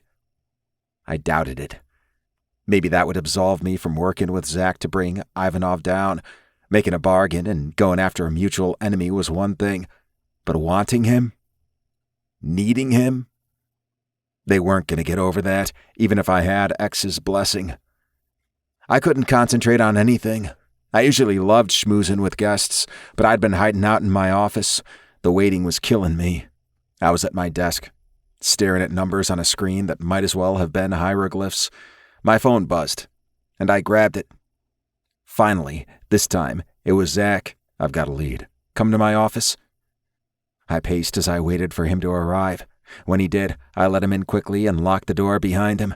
What did you find? One of the men on the list of recent hires you sent me, Ross Richard, has been erasing files. He must think I haven't downloaded them yet. They're files that show who transferred the money to the fake account with your name on it. The guy's good at making things disappear, but not from someone who knows what they're doing. So we found our guy? I think so. But I have a test. Send him a message that he needs to meet with me. Say that I need to question him about some things and evaluate his answers. I want to see how he reacts. I frowned. What are you expecting? He'll delay and go on a deleting frenzy, or he'll run. If he's braver than I think, he'll show up and try to bluster his way through the questions. We'll go after him immediately if he runs. Otherwise, we'll track him down tonight. I let out a long breath. This better be it. I can't wait any longer. I need to fucking do something. Zach smiled. You really can't sit still for long, can you? No. That's really why I was such a fuck-up in school and why people think I'm stupid. You're not. I knew that when I met you. But thank God I haven't had to take you on a stakeout. You'd drive me insane in an hour. Yeah, probably. I grinned. Go mingle on the floor or something. Occupy yourself a little longer, and then we get to torture and interrogate? I was practically bouncing up and down. You're scaring me. No, I'm not. He huffed. Messaged the guy. I am. I stared at the door for a few moments after Zach left before I sent the message. Then I leaned back in my chair and stared at the ceiling. I was in love with Zach. I didn't know how it happened, but it was true. I'd sworn I wasn't capable of that, of wanting one man, of having a soulmate. But Zach was it for me. I was going to find a way to keep him. My brothers could fuck off. Around midnight, Zach and I once again approached a house. This one was divided into apartments, and the front door required a code, so we came at Richard's apartment from the back, looking for the best way in. At least he was on the first floor. There were no rear doors, but he was foolish enough to leave his kitchen window unlocked. It was old and stiff, but we forced it open and climbed through. Zach went first, and when the guy ran to see what the noise was, Zach had his weapon up. Don't move. Don't speak. We have some questions for you. What? But you're the FBI guy. Do you have a warrant? What are you doing here? I'm not here in my official capacity, and we don't need a warrant. We're going to rely on your cooperation, unless you want trouble. Richard turned and started to run. Zach put a bullet in the wall right above his head. He dropped to the floor, and I was on him. I was so fucking ready for a fight. He got to his feet, and I slammed my fist into his abdomen. He tried to headbutt me, but I caught his head in a vicious grip. I wanted to break his fucking neck, but we needed information first, so I used my grip to slam him into the wall. The fucker shook it off and came at me again. I landed a blow to his chin that sent him sailing back. He slid down the wall, and I pinned him to the floor with my foot on his chest. Had enough? Get out! Not until we get the information we came for. I pulled out my gun and pointed it at his head. We can do this the easy way, or it can hurt. A lot. He snarled at me. What do you want? Where's Ivanov? The color drained from Richard's face. I don't know who you're talking about. I pressed harder on his chest. Don't lie to me, or things are going to get really bad for you. Zach pulled out a chair from the kitchen table, and I gestured toward it. Sit down. Don't try to run, or you'll regret it. I'm in a bad mood, and I know so many places to shoot you and keep you alive long enough to get what I want. He glared at me. You're a fucking psycho. Yes. Now sit. He did as I said, and Zach pulled duct tape from his pocket and secured Richard's wrists to the arms of the chair and his ankles to the legs. Then Zach leaned against the wall and gestured toward him. "He's all yours." I smiled, and Richard shook his head. "This guy's crazy." "I know," Zach said. I shoved my gun in the back of my waistband and pulled a knife from a wrist sheath. "Now, I hope you'll rethink your answer to my last question." I circled him, dragging the tip of the knife along his cheek. Then, as I got behind him, I pressed it to his throat. "Where's Ivanov?" I don't know." Do better." I pressed the knife into his skin enough to give him a shallow cut. "Oh dear, you're bleeding. I wonder how many tiny cuts I have to make until it's enough for you to bleed out. I've never done that experiment. Tonight would be a great time to find out." "Stop! He'll kill me." I laughed. "So will I. Will he be as nice about it as I will?" "I don't know where he is." I moved in front of him and squatted down so we were eye to eye. "How does he contact you?" "He doesn't directly. There's a guy who sends me messages." I dragged the knife along his leg, slicing through his pants. He drew in a sharp breath. "How did you get connected to Ivanov?" I met him at a party." I pressed harder, slicing the skin of his inner thighs, and he cried out. I know the kind of parties he throws. What were you doing there? He shook his head frantically. It wasn't like that. I wasn't there to..." I leaned in and whispered in his ear, "You're lying. Tape, please." I held a hand out to Zach. He passed me the tape. I tore off a piece and pressed it over the man's mouth. His eyes went wide as I sliced through the duct tape at one wrist, grabbed his hand, and twisted it so I could hold it flat to the table. With no warning, I brought the knife down and chopped off his pinky. He tried to scream as blood poured out over the table. "Ugh, you're making such a mess." I pulled out a lighter and cauterized the wound. Tears ran down his face as he kept trying to scream. Zach held his chair in place as he fought, rocking from side to side. "Ready to talk again?" He nodded, and I ripped the tape from his mouth. That was fun. I can keep this up all night. "No." He shook his head. "No." Ivanov should really find stronger assistance. You're pathetic. "Fuck you." I studied him for a moment, then frowned. "Nah, he's more my type." I tilted my head towards Zach, who laughed. I met his gaze, and he smiled at me. If I'd had any doubt before, I knew for certain now that he was the one. I loved how scared Richard looked. He wasn't getting out of here alive, no matter what he told us. But I needed more information. Where was the party? "House in Mattery." I glanced at Zach, and he nodded. Ivanov had been right here under our noses. Be more specific. Richard gave the address. Who's your contact? I didn't recognize the name, but Zach entered it into his phone. How does he contact you? He texts me. Where's your phone? On the coffee table. Zach retrieved it and held it to Richard's face. It opened, and Zach pulled up his contacts. What do you call him? John M. Got it, Zach said. Phone code? He said the numbers. Zach confirmed that it worked. Good. We wouldn't want to have to take your head with us, I said as I raised my gun. What? No! Richard screamed. I gave you what you wanted. I gave you everything. And Ivanov would kill you in a much worse way. Since you were a good boy, I'll make it easier and deprive him of the pleasure. I shot him through the forehead, and Zach caught the chair as he fell to the side. For the first time, I realized Zach hadn't complained once about my thirst for blood. You didn't stop me. He smiled. No. He partied with Ivanov. He worked for him. But worse, he was trying to implicate you. He got what he deserved. Probably less. You really do like to break the rules.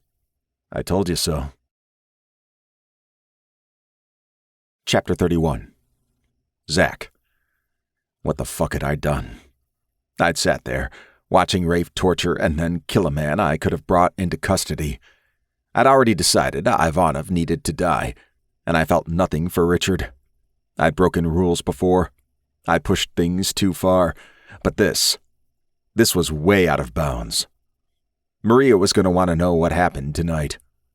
What the hell was I going to tell her? I had no idea, but watching Rafe fully embrace his psycho side was hot as hell. It shouldn't have been. But I knew him. He did this because Richard was evil. I hadn't just allowed it. I'd enjoyed it. And I was going to take Rafe home and fuck him as many times as we could survive. I should feel something other than relief and desire. But I didn't. It was time for me to get out of the FBI.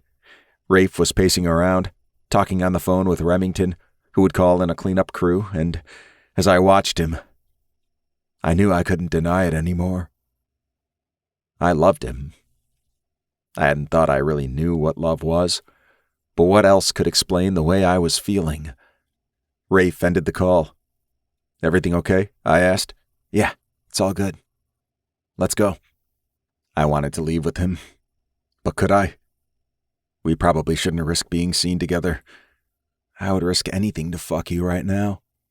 If I didn't think you might get squeamish, I'd do it right here. I looked at Rafe like he'd lost his mind.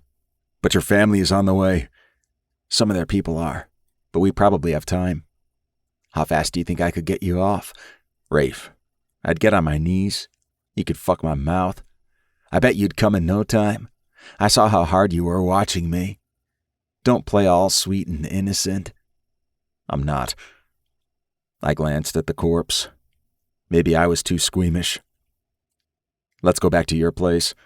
Rafe rolled his eyes. "I've waited forever. I guess I can wait that much longer." He took my hand and pulled me back to the kitchen. When we climbed through the window, he took my hand again, laced our fingers together, and pulled me toward the car. I loved it. I didn't want to let go when it was time for me to walk around the car to get to the passenger side. "What would it take for me to get your keys again?" He studied me for a moment, then shook his head. "You'd never do it." "Try me." "No way. I'm driving. We need speed." "Any chance you want to suck me off while I drive?" "Jesus Christ. You're scary enough as it is." We were both laughing as he pulled away from the curb and floored it. As soon as he parked in his driveway, we both jumped out of the car and ran for the door like we were in a race. As soon as we were in, Rafe pushed me up against the door, then dropped to his knees in front of me. I stood there, hands pressed to the cool wood as he unzipped my pants and pulled my cock out. I didn't even have time to form words before he was taking me deep, sucking me off so hard I saw stars. Thank God for the door behind me, or my legs might have given out. "Rafe, fuck." I threaded my hands into his hair. "Oh my God, you..." I didn't expect... He took me all the way in, sputtering around me but holding himself there. I fought the urge to pull him tight against me, to root into him until I filled his throat with my cum. I needed to just let this happen. I didn't quite understand his mood, but Jesus, it felt so good. He pulled off me and looked up. "Do you want to come like this? Are you going to be able to fuck me later if you do?" I wasn't sure I could speak, so I nodded. With anyone else, probably not. With him, I'd be hard again in 10 minutes. He smiled and held my gaze as he took my cock back in. He used his hands to press my hips tight against the wall, holding me there as he worked me with his mouth, swallowing around me, humming, doing things with his tongue I couldn't even describe. I was lost in need and pleasure and heat. "Rafe, fuck. I'm gonna come." He held me tight, and I thrust into him, shooting down his throat as he swallowed around me again and again.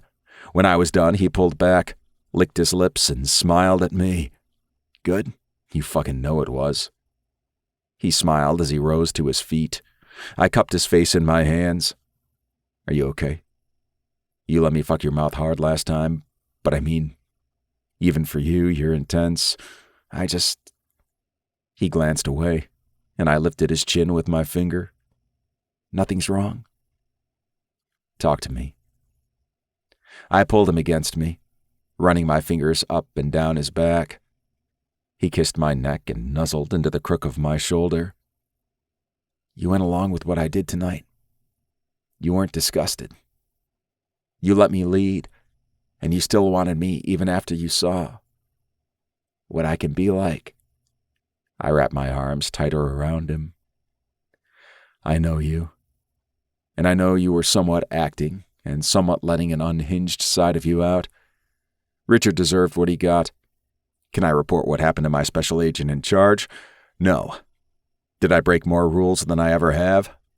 Yeah, probably. But I'd do it again, Rafe. I'd do anything for you. He pulled back and looked up at me. A moment passed where I felt like he could see everything I was feeling, and I was almost certain he felt the same way. But neither of us was ready to use words. As if we decided we couldn't stay apart any longer, we both moved, crushing our mouths together, kissing like our lives depended on it. I nibbled along his jawline, making him suck in his breath. Not here. Let's go to the bedroom. He started walking backward, keeping me with him, kissing me again. I held out my arms, trying to keep us from bumping into anything. We hit a wall, and Rafe laughed, guiding us through the open doorway of the bedroom. I walked him toward the bed and shoved him down immediately, crawling onto the mattress and hanging over him. Tell me what you want, my little psycho. So now I'm your slutty psycho. I laughed, apparently. I just want you. You've got me. As long as you want me. Zach. I put my finger on his lips. Let's enjoy each other right now. We can talk about complicated shit later, okay? He nodded. Yeah. Okay. I want you naked. You too. We stripped ourselves of our clothes as quickly as we could. Shirts, shoes, and pants were tossed around the room in a jumble. I didn't care if I ever found them again. All I cared about right then was making Rafe understand how I felt. Not with words, but with attention. With him knowing I fucking worshipped him. I kissed his neck and sucked on the skin, wanting to mark him. Do it, he said. God, I wish everyone knew I belonged to you. Me too, I growled against his skin, kissing my way down his chest. I bit down on one of his dark nipples, and he cried out, arching toward me. I licked it, then blew on it, watching him shiver. I used my fingers to pinch and tug the hard bud as I sucked on the other one. God, Zach, you're making me crazy. Yeah, I know. I toyed with his nipples with my hands while I worked my way down across his stomach, kissing and nipping.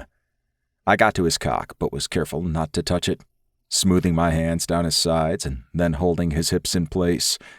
I teased the tender skin on the inside of his thigh and nibbled at the crease of his groin while he arched and twisted under me. You want something? I asked, looking up at him. You better touch my cock right fucking now. You're gonna have to ask a lot nicer than that. He started to say something, but I pulled one of his balls into my mouth, and that hushed him up. I teased and sucked, and then tormented the other one before sliding my tongue back toward his ass. Zach, I can't. It's too much. Please. That's better. See? You can ask nicely. I licked him from the root to the tip, and he gasped. More, he demanded. Please. I took him in my mouth and sucked him, teasing him as he lifted his hips, thrusting into me. I let him for a little while, then pinned him back to the mattress and pulled off. I can't let you have too much. Not yet. His eyes widened. What? But you... Already came? That's right.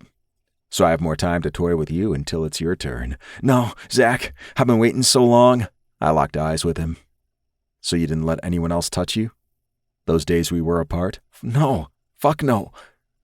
You don't want anyone but me, do you? Rafe turned away. Tell me, I demanded. I needed to hear him say it. Look at me, Rafe. Finally, he did. Nobody but you. I took his cock down again, all the way, letting him fill my throat, gagging around him but not caring. When I was sure he was right at the edge, I pulled off. No, he yelled, reaching for me, trying to pull me back. It's my turn, I said. Are you trying to fucking kill me? No. You wouldn't be much fun as a corpse. Lay back down. I shifted position, turning around and straddling him so my ass was in his face. Eat my ass. Then maybe you'll get what you want. Damn, Zach, are you always this filthy? No. You bring it out in me. He laughed, and I felt his warm breath against my hole. You're as big of a slut as I am. You have no idea how right you are. I sucked in my breath as he gripped my ass cheeks and pulled them apart. He swiped his tongue over my hole. I thought I might come only from that. Oh my God, that's so good. More. He pushed his tongue into me, and it was better than I'd ever imagined it could be. He started working me with fingers too. It was so much. Too much. So fucking intense. When he pressed a finger against my prostate and licked me, I thought I was going to die. It was all I could do to keep from coming when I just spilled my seed down his throat. God, you're good at that. I could feel him smile against me. I couldn't take much more, so I pulled away, turning back to face him. I wrapped a hand around my cock and stroked myself. I was more than ready to fuck him again. All right, I've tormented you long enough. Tell me what you want. He opened his legs wider and pulled his knees up to his chest. I want you to fuck me. Please, Zach. Just like this. He tossed a bottle of lube my way. It had been under his pillow, where I'd seen him use it when we were on the phone together. My hands barely worked. It took me 2 tries to pop the cap open. I greased up my cock, and in seconds I was pushing into him, opening him up, watching his eyes widen. Fucking perfect. God, yes, Zach, come here, fuck me. I did, mercilessly working myself into him until we were both crying out, clinging to each other, shuddering through our orgasms. I collapsed over him when we were done, managing to roll us to the side and hold him against me. He grabbed a t-shirt from the floor and wiped up some of the mess, but neither of us could move further than that. I didn't ask about staying. He didn't say anything. He pulled the covers up and wrapped himself around me. We fell asleep there, holding each other. It was the best night I'd ever had. Chapter 32. Rafe. I woke up the next morning to the sun peeking through my window. I stretched and winced as I realized how sore I was. My body had taken a damn good pounding from Zach the night before. How many times had we woken through the night and fucked again? I wasn't sure. Hopefully I'd be able to walk today. I turned over, expecting Zach to be there, wondering if maybe I should use my mouth to wake him up. But his side of the bed was empty. I tensed. He wouldn't have left. Would he? Things weren't done. We had leads, but we didn't have Ivanov. I listened, thinking maybe I'd hear him in the bathroom. Instead, I heard him talking. He must be on the phone. I slid out of bed. Oh yeah, walking wasn't going to be that easy. That only made me smile. I grabbed a pair of shorts and pulled them on. I opened the door and froze. I heard my name.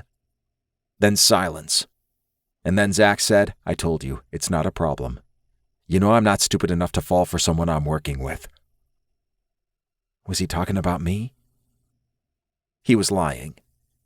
He wouldn't admit what we were doing. I wouldn't either. It was fine. But after another moment of silence, he said, of course not. He's a fucking mobster. And besides, I'm straight. Did you forget that? I had to grab the door frame to stay upright. No, that wasn't true. It couldn't be true. Maybe he wasn't out at work. That would make a lot of sense. But the way he said it, so cutting. He told me he'd never sucked another man off, but I didn't think that meant he didn't think he liked men. Had he been fucking with me this whole time? I wanted to run. I didn't want to hear another word, but I forced myself to stand right there. Right. He's a pain in the ass. I'm using him to get to Ivanov. Once this is done, that's it. I won't be talking to him anymore. I'm not going to become some kind of internal spy for the Terrios. What kind of fucking idiot do you think I am? I felt sick. My stomach was in a knot. I'd let myself fall for this man. I'd convinced myself I was in love with him the way Dante loved Alex and Lorenzo loved Nikolai. How stupid could I be? It was at that moment that Zach turned around. He saw me standing there, and he knew I'd heard every word. "I've got to go," he said. After ending the call, he shoved his phone in his pocket and held his hands up in a surrender posture. I wasn't going to wait for him to say anything. "You're done searching for Ivanov? My family and I will handle it from here. I don't care what you tell your superiors. I don't care what your excuse is for not getting what you wanted.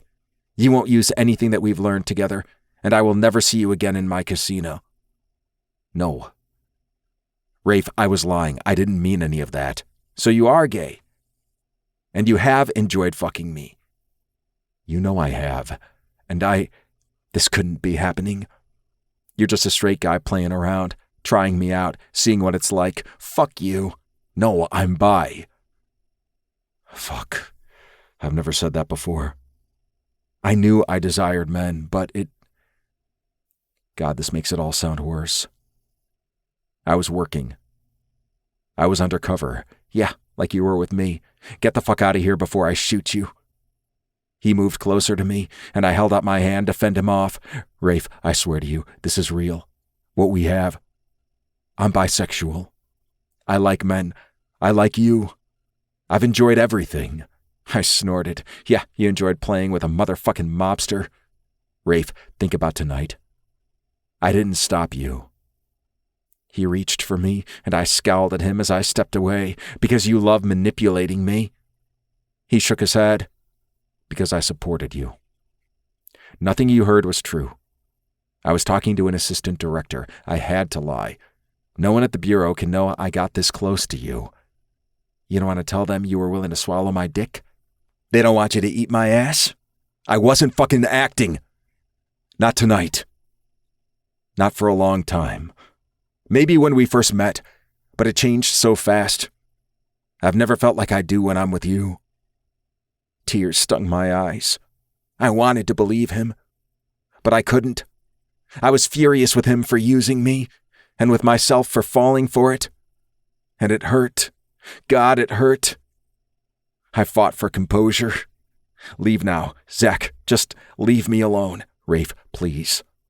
I don't want you thinking I'd hurt you like this." The look in his eyes almost made me reconsider.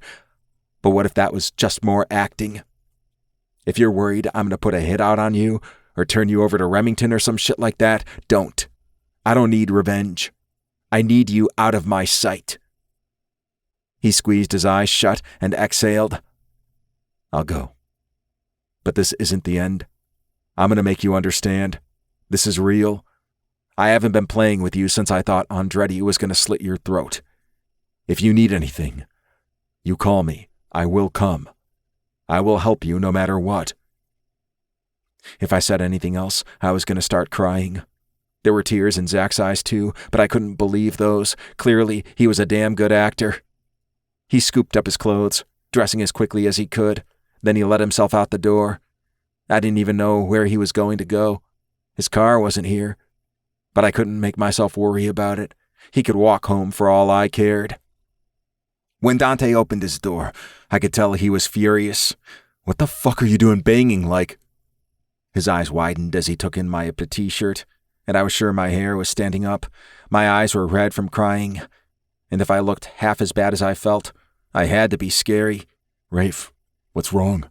What happened?" He ushered me in and wrapped an arm around my shoulders like he wasn't sure I could walk. I was so fucking wrong. I thought, "Oh God, I'm so stupid." "No, Rafe, you're not stupid. Tell me what happened. Should I call Lorenzo?" I shook my head. "No." "Yes. Fuck, I don't know." "Maybe tell me first and then we'll figure out how to explain it to him."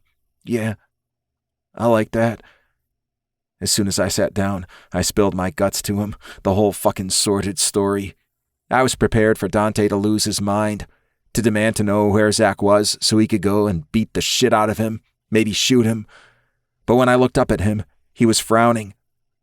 "The guy you told me about is a federal agent, and you're in love with him?" His voice was surprisingly calm and steady. I was in love with him. Dante nodded. "And he's been helping you find Ivanov?" "Yes." He studied me, and I hated that I couldn't figure out what he was thinking. "Do we need to prepare a counterattack?" I shook my head. He's not coming after the family. He just wants Ivanov. Again, he waited to speak. Don't yell at me. But are you absolutely sure he's lying?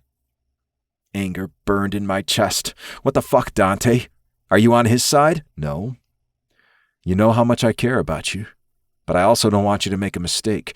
Is there a possibility he was telling you the truth? Do you think he said all that shit because he thought he had to? I took a shaky breath. I was so fucking confused. I don't know. What do you think if you let yourself get past the hurt? Take a minute to consider everything else you know about him. I looked up and met his eyes. I thought you wanted me to stay away from him. He laid a hand over mine. Rafe, if you're in love with him, actually, really in love with him, then I want you to have that. I want you to have what Alex and I do, but if Zach really did use you, he's going to hurt for it. I shook my head. I don't want you going after him. I just want him out of my life. Why wouldn't you want revenge? I don't know what to believe or what I'm supposed to want. Were there signs that you missed? Dante. He took my hands in his. Think about it. What does his behavior tell you? Was he faking it? Or you just hoped he wasn't? Or was he sincere? How the hell am I supposed to know? I'm not any good at this relationship bullshit. Rafe, you read people well. That makes you good at what you do. I frowned. You think I'm doing a good job? Dante huffed. Of course I do. Zach said that too. What? That you were doing a good job? Yeah. That too. But he said I read people well. Dante tilted his head. Interesting. I tried to draw in a deep breath, but my lungs felt constricted. I didn't want to think about all the ways Zach had convinced me he cared, but I couldn't stop myself. He bandaged my hand. He wouldn't let me do anything with it. He kept fussing over me, and I thought, that meant he cared? I nodded. What else? He stepped in front of the blade when he was going to kill me. He watched me torture the guy last night and smiled. He didn't try to stop me or tell me he couldn't be part of that or anything. He said I was fine just as I am.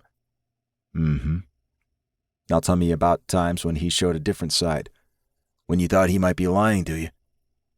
I thought back over the time we spent together. At first I thought he only wanted a way into my top game so he could cheat his way to a lot of money. Before you knew he was FBI? I nodded. And after you found out, what about then? I closed my eyes and thought, how was I supposed to sort out my real feelings from the fear that he'd lied to me about everything? I wasn't scared. I never really thought he'd move against me or the family. Why? Fuck, Dante, I can't answer all these questions. This isn't some university class. You can find the answers. You can read Zach like a book. I know you can. What does your gut tell you? Not your fear or the pain you're feeling. I'm afraid. Dante ran a hand over my hair.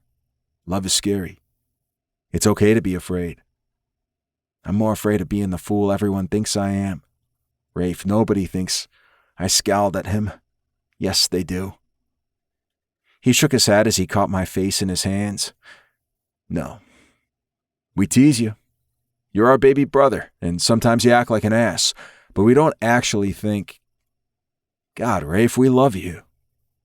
I know that. But you don't think I'm capable. I do. I think you're capable of running the casino. I think you're capable of falling in love, and I think you're capable of figuring out what Zach's real motive is. Aside from that, what does your gut tell you? I kept thinking about the way he'd pulled me away from the car, the way he was so tender, the way he was determined to take care of me. Fuck, I think I screwed up. I need to go talk to him, but I also need to talk to Remington. There's so much to do. Dante pulled me into a hug. Go talk to Zach. Call me when you're done. I'll fill in Lorenzo and Remington. No, that's my job. You shouldn't have to do things for me. I'm a grown-up. Yes, you are, but I'm doing this because I care about you. You do it for me. You were scared for your life when you rescued me last year. You came to get me and made me walk out of Ivanov's house when I didn't think I could get off the floor. I wasn't going to leave you there to die, Dante. I know. You'd never do that. And I'd never leave you to hurt either. We held each other tight for a few more seconds. When he let go of me, I brushed tears from my eyes and stood up. Go talk to him, Dante said. If he's the one, you'll figure it out. I hurried out the door, knowing if I let myself think too much, I'd talk myself out of what I needed to do. Chapter 33. Zach. I couldn't believe how badly I'd fucked everything up with Rafe. I should have been listening more carefully for him to wake up. I should have gone outside to take the call or said I'd have to call back later, no matter how far up the chain the asshole went. Maria had called, warning me I was about to be interrogated, and I'd wanted to get it over with. Why the fuck didn't I realize Rafe was standing there, that he was listening? I could have paused the call and explained that I had to say some things that weren't true, or I could have hung up. I was going to resign anyway. There were so many ways I could have stopped this disaster from happening, but I was a fucking idiot, and now Rafe thought I was playing him the whole time. He thought none of our time together was real, that I saw him as no more than a fool who would give me what I wanted. He already thought no one appreciated what he was capable of, and instead of convincing him otherwise, I just proved his point. I slammed my hand against the steering wheel as grief morphed into anger. I wanted to tear the world apart. I wanted to go back and tie Rafe to the bed until he believed me. I wanted to scream at everyone who made it impossible for us to be together. But more than anything, I was angry at myself. I could have told Rafe I loved him. Even after everything he'd heard, maybe it would have mattered. Or maybe not. But at least the words would have been out there. I pulled into my apartment's lot and cut the engine. I sat there for a few minutes, hardly even noticing the suffocating heat. Maybe I should stay there. There were worse ways to die than heat stroke. But Ivanov still needed killing. No matter what Rafe said, I was going to help. And then I was going to do every fucking thing I could to win Rafe back, because I loved him. I needed him. I tilted my head against the seat and finally let my tears fall. I'd held them back during the drive, knowing that if I let go, I wasn't going to be able to get myself home. I collapsed against the steering wheel and shook with sobs. I don't know how long I sat there, but finally, between the heat and all the tears, I realized I could hardly breathe. I opened the door, let the air in, and grabbed a napkin from my console to blow my nose. Then I headed into the building. I knew to always be vigilant. I never took anything for granted, especially when I was on an undercover assignment, but I wasn't thinking of anything except Rafe. I entered the building and climbed the steps to my apartment. I vaguely noted that there was a man at the top of the stairs, but I paid no attention to him. Several other people lived in the building, one of whom had people over all the time. I wasn't really watching or listening. Pain burst through the back of my skull. There was someone behind me. I hadn't even known he was there. I fought against the blackness trying to consume me, jabbing my elbow back. A man groaned as I caught him in the stomach, but the man who had been at the top of the stairs rushed toward me, gun in hand. In a Russian accent, he said, "Don't make a sound." Stars danced in front of me, and my head throbbed. All I knew was that if I thought I'd fucked up before, I'd really done it now. I was never going to see Rafe again. I must have passed out then, because the next thing I knew, there was duct tape over my mouth, and I was bound hand and foot in the back of a car. Chapter 34. Rafe. My hands shook as I parked next to Zach's car. What the fuck was I going to say? How was I going to know if I should believe him or not? I didn't know, but I had to do this. If Dante thought Zach might be telling the truth, and if I felt somewhere in my gut that I'd fucked up, I couldn't back out now. I wasn't going to throw whatever I had with Zach away because I refused to accept that he might have needed to lie. Did I really refuse to believe him because I assumed everyone thought I could be tricked and used? Fuck! Enough stalling. I got out of the car and headed to the building. Someone was on their way out, and I grabbed the door before it could close. As I did, I noticed that the lock was broken. I didn't think much of it, though. Someone must have lost their key and gotten fed up with it. A few steps from the bottom, I saw a phone on the ground. Wait. Was that Zach's phone? I bent down and picked it up. As soon as it lit up, I knew that background. How would Zach not notice he didn't have his phone? I slid it into my pocket, but when I looked up the stairs, I saw a red stain smeared across one step, then more on the next one. Blood. I didn't need to look any closer to know. I ran the rest of the way to Zach's door and knocked. No response. No point in calling him. I knocked again, harder this time, and then I picked the lock. I charged in, looking all around. He wasn't there. There was nothing to indicate he'd ever been there tonight. I ran back down the stairs and outside, looking for any clues. Footprints. More blood. I turned on the flashlight on my phone, and I saw it. Grass smashed down, a trail of blood leading all the way to the far side of the parking lot, where there was no light. No one would notice if a person was forced into a car or if someone was dragging a body. No. Zach was alive. He had to be alive. I was going to save him. If he'd been taken by Ivanov, he wouldn't be alive for long, and I didn't want to think about what that man would do to him. I called Dante and talked so fast when he answered that he couldn't understand me. Finally, I made him get it. He told me to go to Remington's and that he would gather the family. My phone rang a few minutes after I started driving. It was Xavier. Is Zach with you? No, I think Ivanov has him. I know he does. There was blood and his phone and... Slow down, X said. Zach's special agent in charge called me, wanting to check in. Worried because he ended a call with her superior abruptly, hadn't checked back in, and wasn't answering his phone. That was who all the missed calls were from that popped up on his screen. I have his phone. It was on the stairs of the building. A few steps up, there were smears of blood and more blood in the parking lot leading to a dark corner where I saw tire tracks and some oil. All right, I'm on it. I'm headed to Remington's. We're gathering there. I'll call Remington so I can consult. Thank God we'd have X's help too. Thank you. We're going to find Zach. He's going to be okay. I swiped at a tear as if it rolled down my cheek. He has to be. A few moments later, my phone rang again. I didn't know the number, but I answered it anyway. This is Maria. I work with Zach. He's not with me. Hadn't X let her know? I know. The things he said to my supervisor, they weren't true. I know that now. Good. What shoes was he wearing when he left you? Had I heard that right? What the fuck difference does that make? He met me a few days ago. I put a tracker on his shoe. I don't think he realized it, so it might still be there. I thought back to the moment I'd stepped into the kitchen. He was wearing black Oxfords. Perfect. Holy fuck. Send me the link to track him. Xavier has it. Again, I thought I was hearing things. Xavier? Yeah, the same one you're working with. I didn't have the capacity to put all these connections together right then. What the fuck? Are you like I'm someone who wants to see evil people put away, and so is he.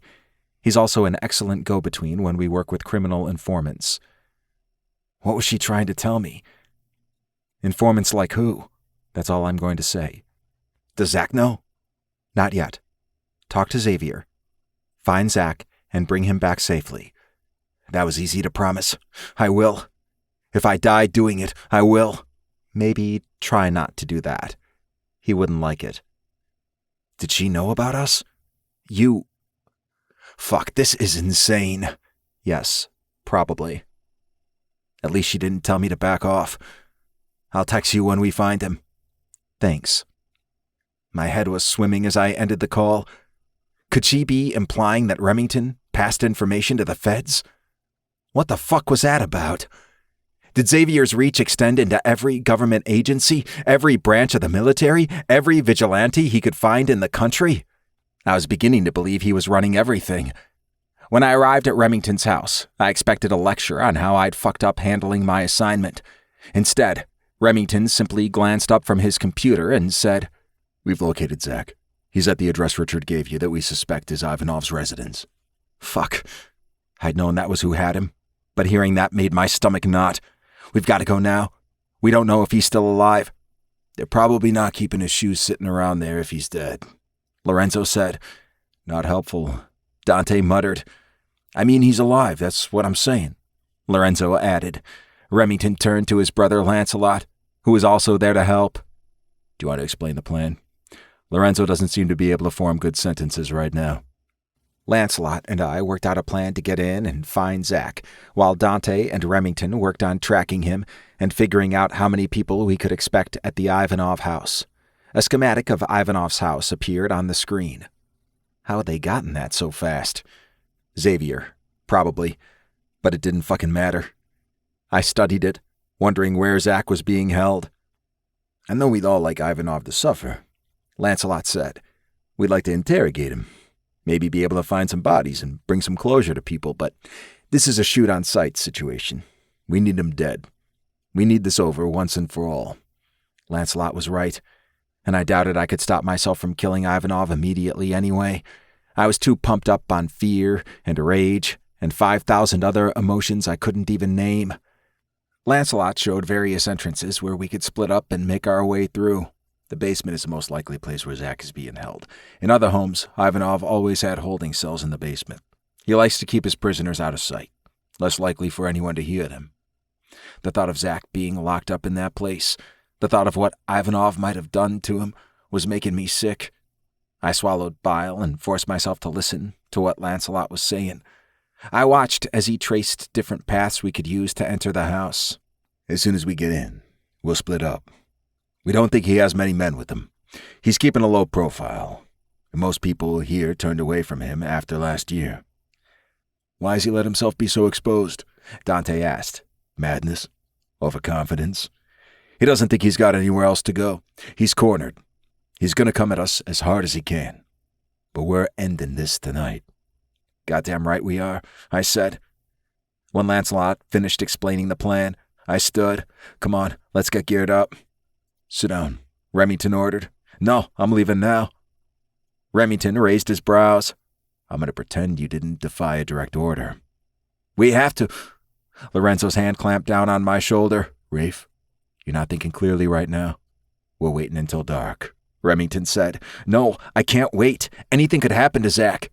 You know what Ivanov is like. What if he's torturing Zach right now? What if he's... I squeezed my eyes shut, pressing my palms against them. Lorenzo dropped to the floor beside me. Zach is an undercover agent. He's tough. He's been through a lot of shit before. I knew that was true. I thought about the scars on his body, gunshot wounds, jagged lines from a knife. But it didn't matter. I couldn't let him be hurt again, not by Ivanov. The man was crazy. I know. And walking up to his house in the daylight is crazy too. He's in there. We have to get him out as fast as possible. Remington blew out a long breath. I kept pleading. Any amount of time could be the difference between life and death. Yes, he said, and going in before dark could mean death for you, for me, for any of us. You're going in with us? He snorted. You think I'm going to miss this? I wasn't sure. I mean, rescuing Zach is probably not... No. But that doesn't mean I don't care. Zach is your top priority, and mine is finding Ivanov. Because he's going to die, and Zach's going to be saved, and then we're going to put this bullshit behind us. I wanted to protest. I wanted to say if there was any chance on earth he'd still have me, I wasn't going to put Zach behind me. Remington was right about the risks we were running. I couldn't save Zach if I were lying dead on Ivanov's floor, but what if Zach were dying right now? Remington walked over and sat down across from me. I know how hard this is for you. I decided to pull out the strongest argument I had. What if Henri were in there? Remington snarled. Would you wait? Lancelot laid a hand on his brother's shoulder. I have a backup plan. I glanced toward Lorenzo, and he nodded. They'd known I wouldn't be willing to wait. It's riskier, Lancelot admitted. Remington nodded. Explain. Lancelot brought up another image of the house with a few of the previous lines redrawn. It's too much like what we tried before, Remington said. Yes, but Ivanov got wind of that well beforehand. We just made this up a few minutes ago. Remington stood. Every single one of you better be more alert than you've ever been. You see anyone you don't know, take them out. We can't hesitate. Did that mean we're going? Now? Yes. You made a good point. I smiled for the first time since I'd heard Zach lie about us on the phone. Chapter 35. Zach. When the trunk I'd been put in was opened, a man shoved a bag over my head before pulling me from the car and dragging me along with him. I went over some gravel, then down some steps. They tossed me onto a concrete floor, and I heard the clang of bars close behind me. I rolled myself over, even though I couldn't see, and I was in no position to fight. I wanted to be facing the door. It was instinct. I heard the men's footsteps retreat, and then nothing. I tried to wriggle my way free from the hood, but I didn't have any luck, not with my hands tied behind my back. I had to concentrate not to panic. The last thing I needed was anything that would restrict my breathing more. With the hood over my face and my mouth taped shut, it was enough of a struggle. I had to save my energy. My head was throbbing, and I was banged up and bruised from the way they'd treated me. If I could get my hands free, I'd have a chance. I'd fought through worse, but they'd done a damn good job of tying me up. I wasn't sure how much time passed before I heard footsteps approaching. You never should have gotten mixed up with the Terios. You should have left them and my business alone. At least now I get to have some fun with you. That cold Russian accent. It had to be Ivanov. I didn't need to see him. I was going to have to do everything I could to stay sane through this. There was no telling what kind of hell this man was going to put me through. He ripped the hood off my head, the rough fabric scratching across my cheeks. I blinked, trying to get my eyes to adjust quickly. I had been right. Ivanov was looming over me, holding a bat. He grabbed the edge of the duct tape and ripped it off. No one can hear you down here. So I was in a basement. I'd guessed right. I like hearing my victims scream and beg for mercy. I decided then that he wouldn't get that from me. He swung the bat, and I nearly bit through my lip trying not to scream. The sickening pop I heard must have been my ribs cracking. It hurt like hell, but I wasn't going to give him the satisfaction of my screams. I curled my body in, trying to protect myself, but Ivanov yanked me off the ground so he could punch my face. I fell over, and he grabbed the bat again. I tried to retreat into myself as he hit me again and again. He wanted me scared. He wanted me begging, but he wouldn't get that from me. I would endure whatever he did, and I wouldn't make it good for him. I was going to die with some dignity left. I didn't have any illusions of getting away. Rafe would assume I was home or investigating on my own. He sure as fuck wasn't going to find out I was gone before I was long dead. Maria would have no idea where I was. She might worry when I didn't check in, but she wouldn't know what happened to me. No one would. I hadn't been able to leave any clues. I was going to die here without ever telling Rafe how much I loved him. At some point, I realized the beating had stopped. I heard Ivanov's voice, but he wasn't talking to me. There's no way they'd be here. A pause. Then fucking handle it. Jesus Christ. Why can't you do anything without me? He nudged me with his boot and looked down at me. Don't worry. I will be back, and we'll have a little chat. Fuck you, I said. He brought the bat down on my lower leg, harder even than when he hit my ribs. That time, I did scream. I had no doubt the bone was broken. I must have passed out after he left. I woke to someone calling my name. Urgent. Frantic. Were Ivanov's people worried about me?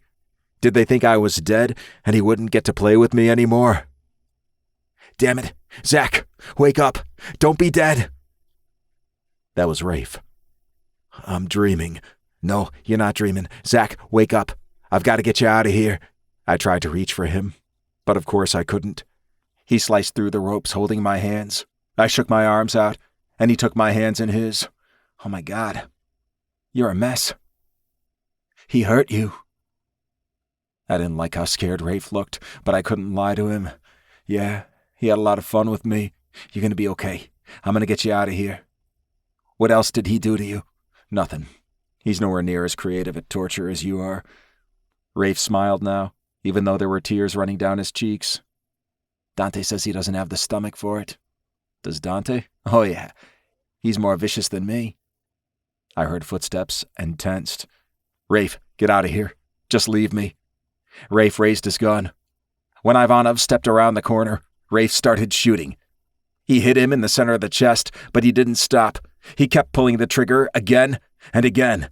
Rafe, Baby, that's enough. Dante and Lorenzo raced toward us. Dante grabbed Rafe. He's dead. You can stop. It's okay. He's dead. Rafe let the gun fall, and Dante pulled him into his arms. I wanted to be the one comforting him, but I couldn't get up, and I wasn't entirely sure his family wouldn't shoot me next. Remington showed up then. Get him out of here. I thought he meant Rafe because he was falling apart, and then I realized he meant me. Paramedics are on the way. What do I say? Lorenzo asked. As little as possible. Remington replied. But we're going to make this one semi-official, so it's all right to admit he was kidnapped and beaten. Lorenzo nodded, then scooped me up into his arms like I weighed nothing. I might have been more impressed if I weren't in such agony. I bit my lip again and winced. It hurt like hell. My whole body hurt like hell. Sorry, but I've got to get you out of here. They can't see the mess that Rafe made. Yeah, I know. But I need to talk to Rafe. Soon. Rafe turned and looked at me. What are you doing? He needs to go to the hospital, Lorenzo said. It's okay. I've got him. Remington and Dante held Rafe back as Lorenzo took me upstairs to meet the ambulance. Chapter 36. Rafe. Let me go! I struggled to free myself from Remington and my brother. No, Rafe, you've got to stay here, Remington said. You've got to make an official statement. I shook my head. A statement? What do you mean? I can't. I glanced back at what was left of Ivanov. Oh, fuck. I stumbled toward the corner of the room and vomited. My stomach was trying to turn itself inside out. Dante moved his hands in circles on my back until I was done. Then I wiped the back of my hand across my mouth. The room spun around me when I rose. I couldn't stop shooting, I said. Dante put an arm around me. It's okay. I don't know that any of us could have in that position. I glanced at Remington. You want me to admit that I did this to the cops? No, Remington said. I want you to say you saw Zach do it. Absolutely not. I won't have him arrested. I'll do whatever it takes to protect him. I'll go to jail. Stop. Remington cut me off. All you have to do is talk to Maria. You just need to give her a statement. Maria? Zach's boss? Right. She should be here by now. Had I missed something? Here. Well, what the fuck is she doing here? Working with us. Had I been right? Was Remington giving her info? Why would I say it was Zach? It was self-defense. Remington explained. He had no choice. But I shuddered. He wouldn't have done that for self-defense. He was under intense mental strain. He'd been in captivity. You know what Ivanov is like. You say Zach's been working undercover. He was confused. Maria will write it up and it will be fine. I know you want to protect Zach, but this is the best way to do it. It doesn't link him with any of us, but it links me. I'm here. You were spying on Ivanov, that's all. I thought I might vomit again. I don't think I can do this. Dante squeezed my shoulder. You can do this, Rafe. But won't she know I'm lying? Remington smiled. As long as she has a story to tell her superiors, it doesn't matter. How do you know that? How do you... That's enough for now. Are you working with them? Xavier is working with them, and I am facilitating it today. Wait. What's going on? I thought what we did was real. I thought we were... Everything is real, Remington said. We're not the good guys, but sometimes when you have a common enemy, you do whatever is necessary to bring him down. I shook my head. Does everyone but me know this? I sure as fuck didn't, Dante said. No, everyone does not know. And you're not going to mention it to anyone, okay? I won't. I just never expected, yeah. And neither would my father. If he finds out, things will go south real fast. He's never going to find out from me, I promised. Me either, Dante added.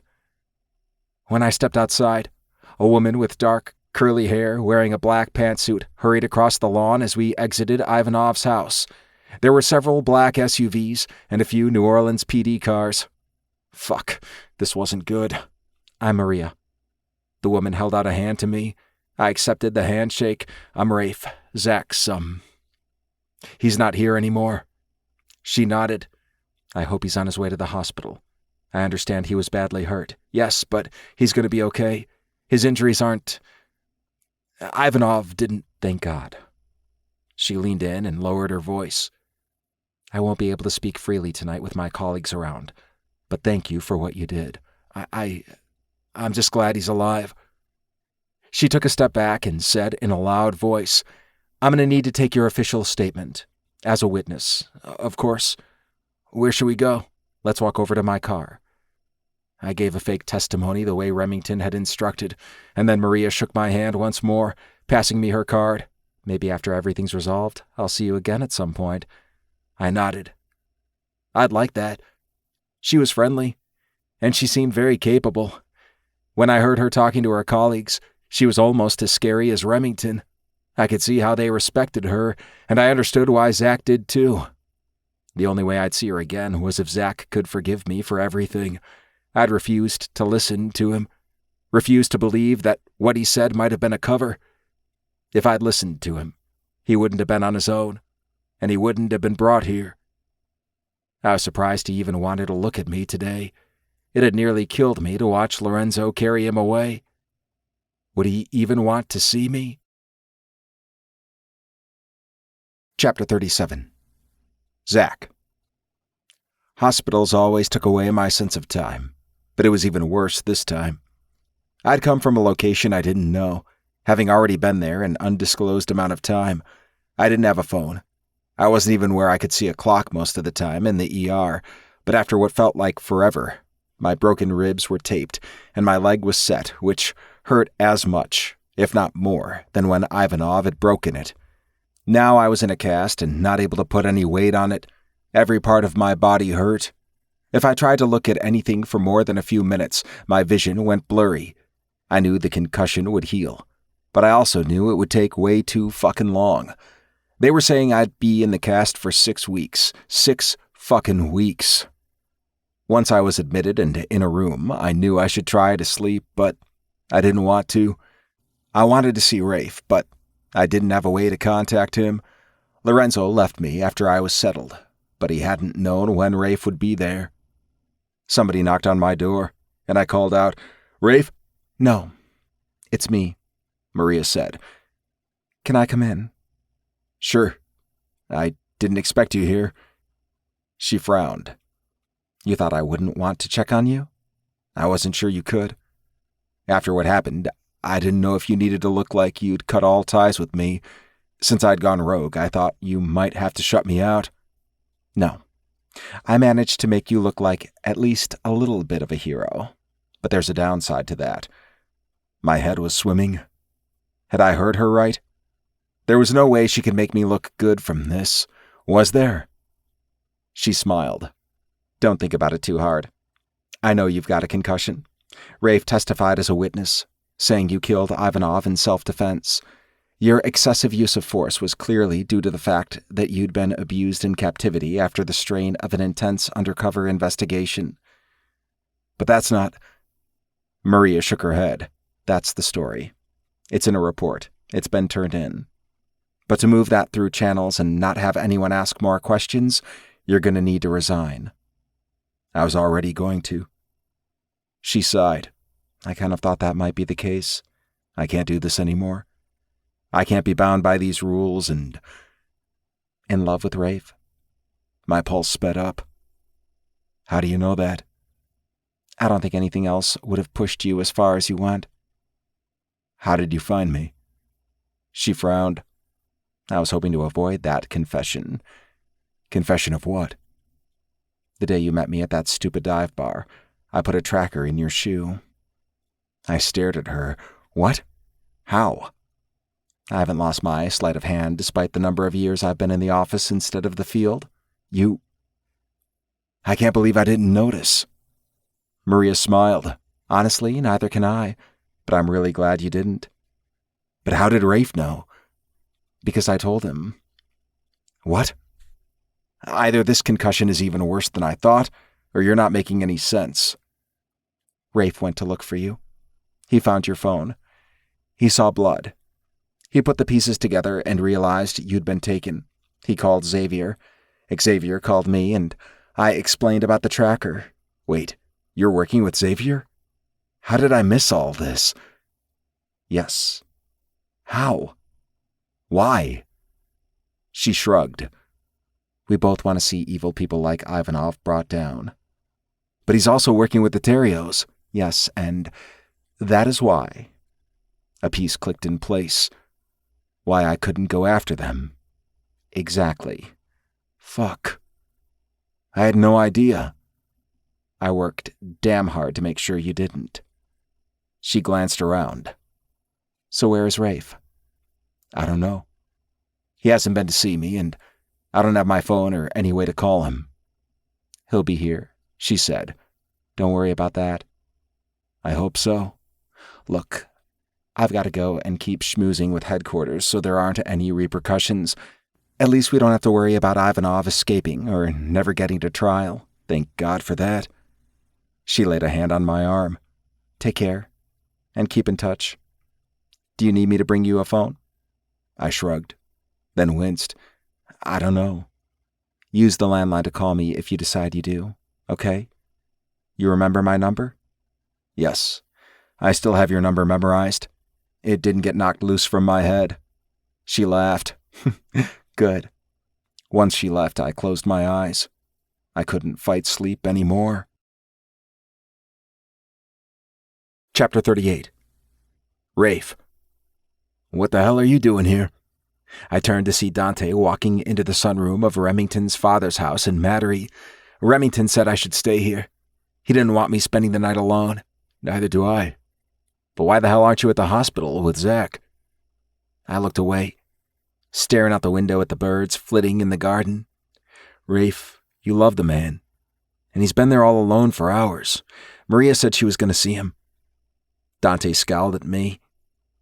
I know you might not have been ready to see him right after you talked to Maria, but you damn well better go now and tell him how you feel. I shook my head. He's not going to want to see me. What do you mean? He only left you because he needed to be in the hospital, and we had to make things right with the feds so that we could tie all this up in a neat little bow and pretend it never happened. I still couldn't quite believe we'd managed that. Nothing had seemed real for the last day. Not the way I felt so perfect snuggled in bed with Zach, or the way I was sure he'd betrayed me, and then finding out he was with Ivanov. It was all an emotional roller coaster I couldn't wrap my head around. It's my fault that he's hurt. Dante shook his head. No, it's not. It's Ivanov's fault. Nothing he said could erase what I'd done. If I had listened to Zach, if I had let him explain. But I sent him away. You didn't cause Ivanov to kidnap him? No. But we would have been together. It's my fault he got surprised. Do you really think he's lying there, blaming you? I think he's lying there wishing you were with him. I took a breath before responding. I want to go. But I'm scared. I get that.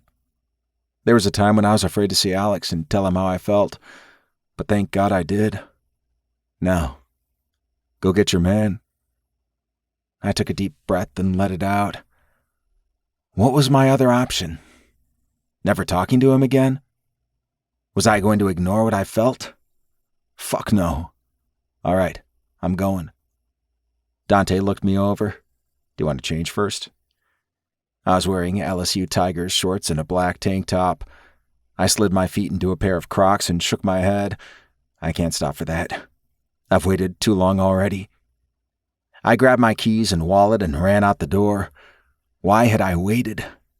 Zach was there, hurt and alone, and I was such an idiot. I kept fucking up again and again. Lorenzo had told me Zach's room number.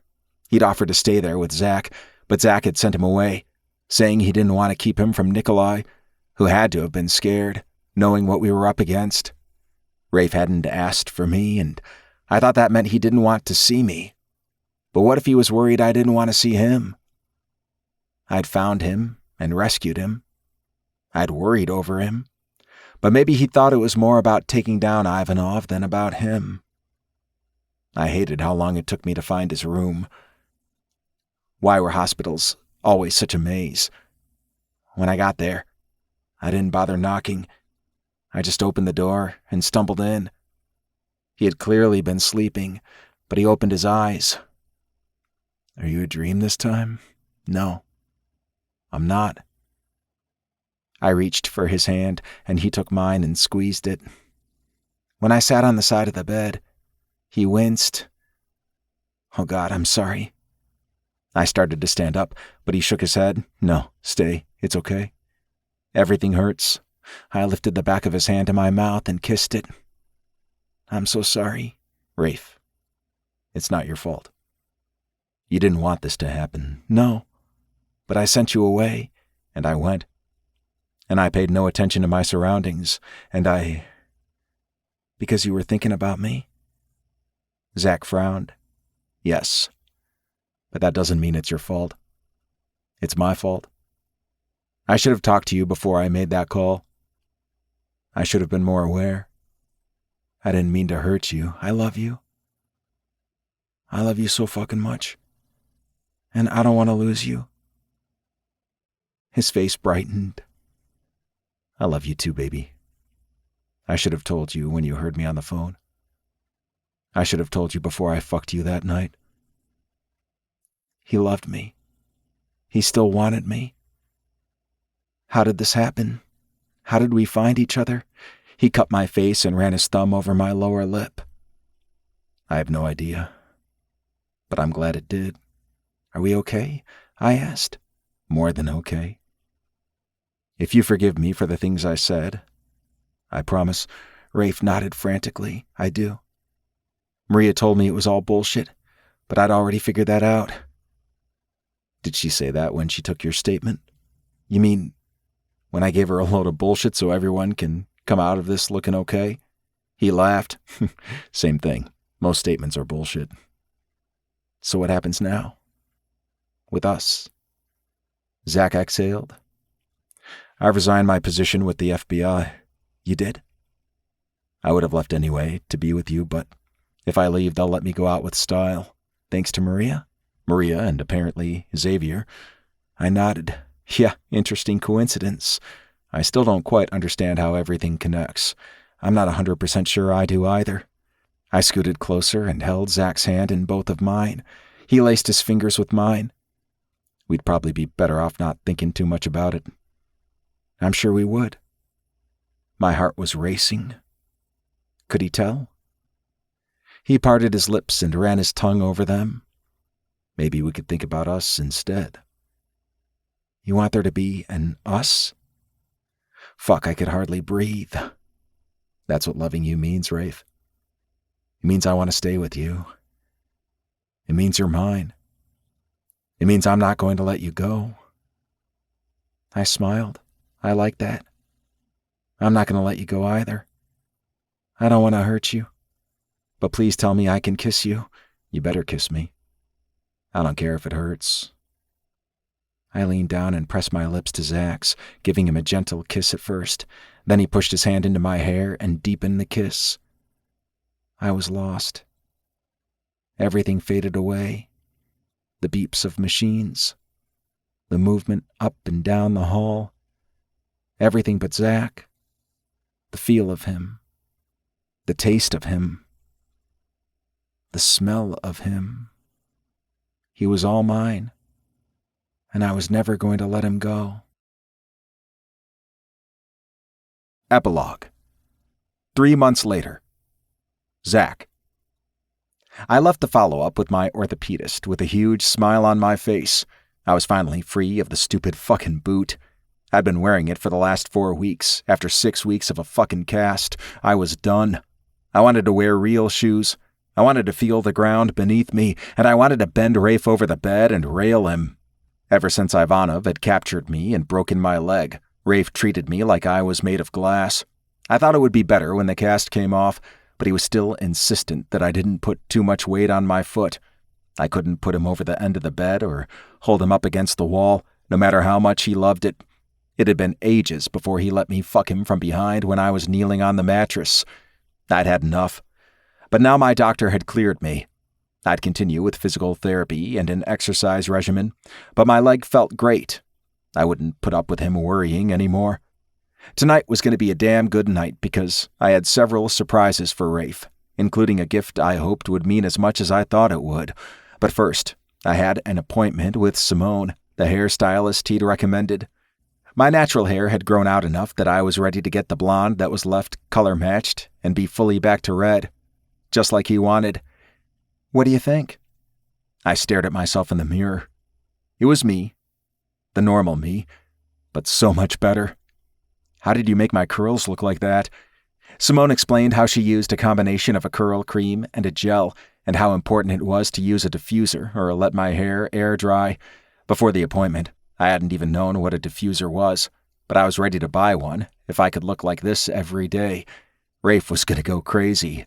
You have amazing hair, Simone said. Heat filled my cheeks. I'm hoping my boyfriend thinks so. If he doesn't, he's an idiot. I laughed and then spent more money on hair products than I'd ever imagined I would. When I left the salon, I headed to Marchand's Jewelry French Quarter. The store had been owned by the same family for over 150 years. My research told me they were the best, so that was where I went, despite the ungodly cost. Not that I really needed to worry. Rafe never let me spend my own money on anything.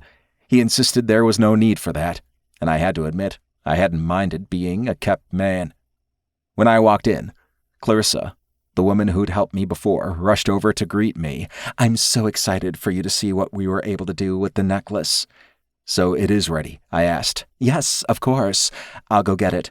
Wait right here. I could barely breathe as I waited for her to return. When she opened the box and showed it to me, my jaw dropped. I'd had Maria get Rafe's mother's necklace after the NOPD impounded the wreckage of his car. She'd had to work through lots of channels, but had finally succeeded. I'd been thrilled that the silver hadn't melted, but I wasn't sure it could be successfully restored. Looking at it now, I would have thought it was new. All the thick soot was gone. The chain and the heart-shaped pendant were in perfect condition. I hoped Rafe would like it as much as I thought he would, and that it would help him understand how much he meant to me, how much I wanted to take care of him and make him happy. It's beautiful, I said. It is. You said it was for our friend, my boyfriend, actually. I could say that now, and damn, it felt good. He's a lucky man. I smiled. I hope he thinks so. As soon as I'd paid for the restoration, Clarissa tucked it back into the velvet box and placed it in a fancy bag with a black ribbon. I looked at the time as I left the store. I had enough time to change and order us a delicious meal for when Rafe got home from the casino. He'd started working more daytime hours since he insisted I move in. He wanted me to get plenty of sleep, and he didn't like leaving me for very long. It was fucking adorable. But there had been a few weeks when his hovering had started to make me lose my fucking mind. Now that he didn't come home in the middle of the day, I missed him. I sighed as I remembered what he liked to do to me in the middle of the day. He was going to have to accept that I was back to full health and ready for things to get a lot more gymnastic. Rafe. I felt like I'd been away from Zach for ages, even though I'd only been gone about 6 hours. I couldn't wait to see him again. I always felt like that when we were apart. I thought the constant need to be around him would stop after I'd satisfied myself that he really, truly was okay, and there wouldn't be any lasting repercussions from the time he'd spent as Ivanov's captive. But I was still fucking giddy every time I saw him, and I still needed him constantly. I couldn't stand the thought of anyone ever hurting him again. As I stepped into the house, I noticed how amazing it smelled. Zach? Did you make dinner? So far, I'd never seen him cook anything other than toast and scrambled eggs. When he appeared in the kitchen doorway, my heart skipped a beat. Oh my God, you look incredible. He smiled as I walked toward him. You like it? I nodded as I reached up and touched one of his curls. It was soft, and it sprang back perfectly when I pulled it through my fingers. Simone did my hair. She put some stuff in it to make my curls like this. What do you think? I sighed. I think I'm in love. With me? No, with Simone. I should have sent you to her ages ago. Zach rolled his eyes. Notice anything else about me? I gave him a slow once-over, and I saw shoes. Regular fucking shoes on his feet. No more boot? That's right. The doctor said I'm done with it. I can walk and put regular weight on it. I sucked in my breath as he held my gaze and ran his tongue over his lower lip. So it's time to revisit some of my favorite things to do to you. Heat raced through me as he smiled. I'd been so careful with him. I'd insisted he take it slow and insisted he let me ride him so he didn't put weight on his foot. I couldn't let him risk hurting himself again, but now he was going to fuck the hell out of me tonight, and I was going to love it. He held out his hand. I took it, and he pulled me into the kitchen. I ordered dinner for us. He said, "It's all in the oven, keeping warm." My cock responded to the look he gave me. "Is there something you thought we should do before we ate?" "Actually, yes." He reached for a gift bag that was sitting on the counter. "I wanted to give you this." I frowned at him. Why was he getting me a gift? He was the one who just hit a major milestone. "Zach, I open it." He looked nervous. Fuck, what was going on? I pulled out a velvet box from a jeweler. It was too big for a ring. I would have said yes if it were, but I didn't think we were quite there yet. When I opened the box, I nearly dropped it. Zach wrapped his hands around mine and held it open. I couldn't believe what I was seeing. But it was... How did you... Maria got it for me, and I had it restored. I lifted my mother's necklace out of the box, held it in my palm, and caressed it gently. Tears formed in my eyes. "You saved my mother's necklace. I had to swallow before I could keep speaking. I thought it had been destroyed. I was worried about that. But it was okay. Oh my God, Zach, I don't know how to thank you for this." "Look at me." I met his gaze. "All I want is for you to be happy. I wanted to give you something that mattered, because you've given me a whole new life." I closed the necklace back in its box and set it down gently. "You make me happy, but this means so much." We reached for each other. When he kissed me, I felt it all the way to my toes, and I was suddenly ravenous. We undressed faster than I thought possible, then stumbled our way to the bedroom, unwilling to stop touching even for a second. When we got there, Zach put me over the end of the bed. "Tell me what you need." "I need you. I need you to fuck me, and you're not going to worry about me? You're not going to complain that I'm standing up? That I'm putting weight on my foot?" I shook my head frantically. "No, oh God, I need you." He lubed himself up, and then he was right there, pulling my cheeks apart and pushing into me. I gasped as he bottomed out in one stroke. He fucked me mercilessly as I clung to the sheets, thrusting back against him, trying to hold myself back to make it last a little bit longer. He bent over me, his breath warm against my skin. "I want you to come for me like this. No touching. Just your pure need for me," I whimpered as I arched my back, tilting my hips up. Dear God, it felt so good. I was right at the edge.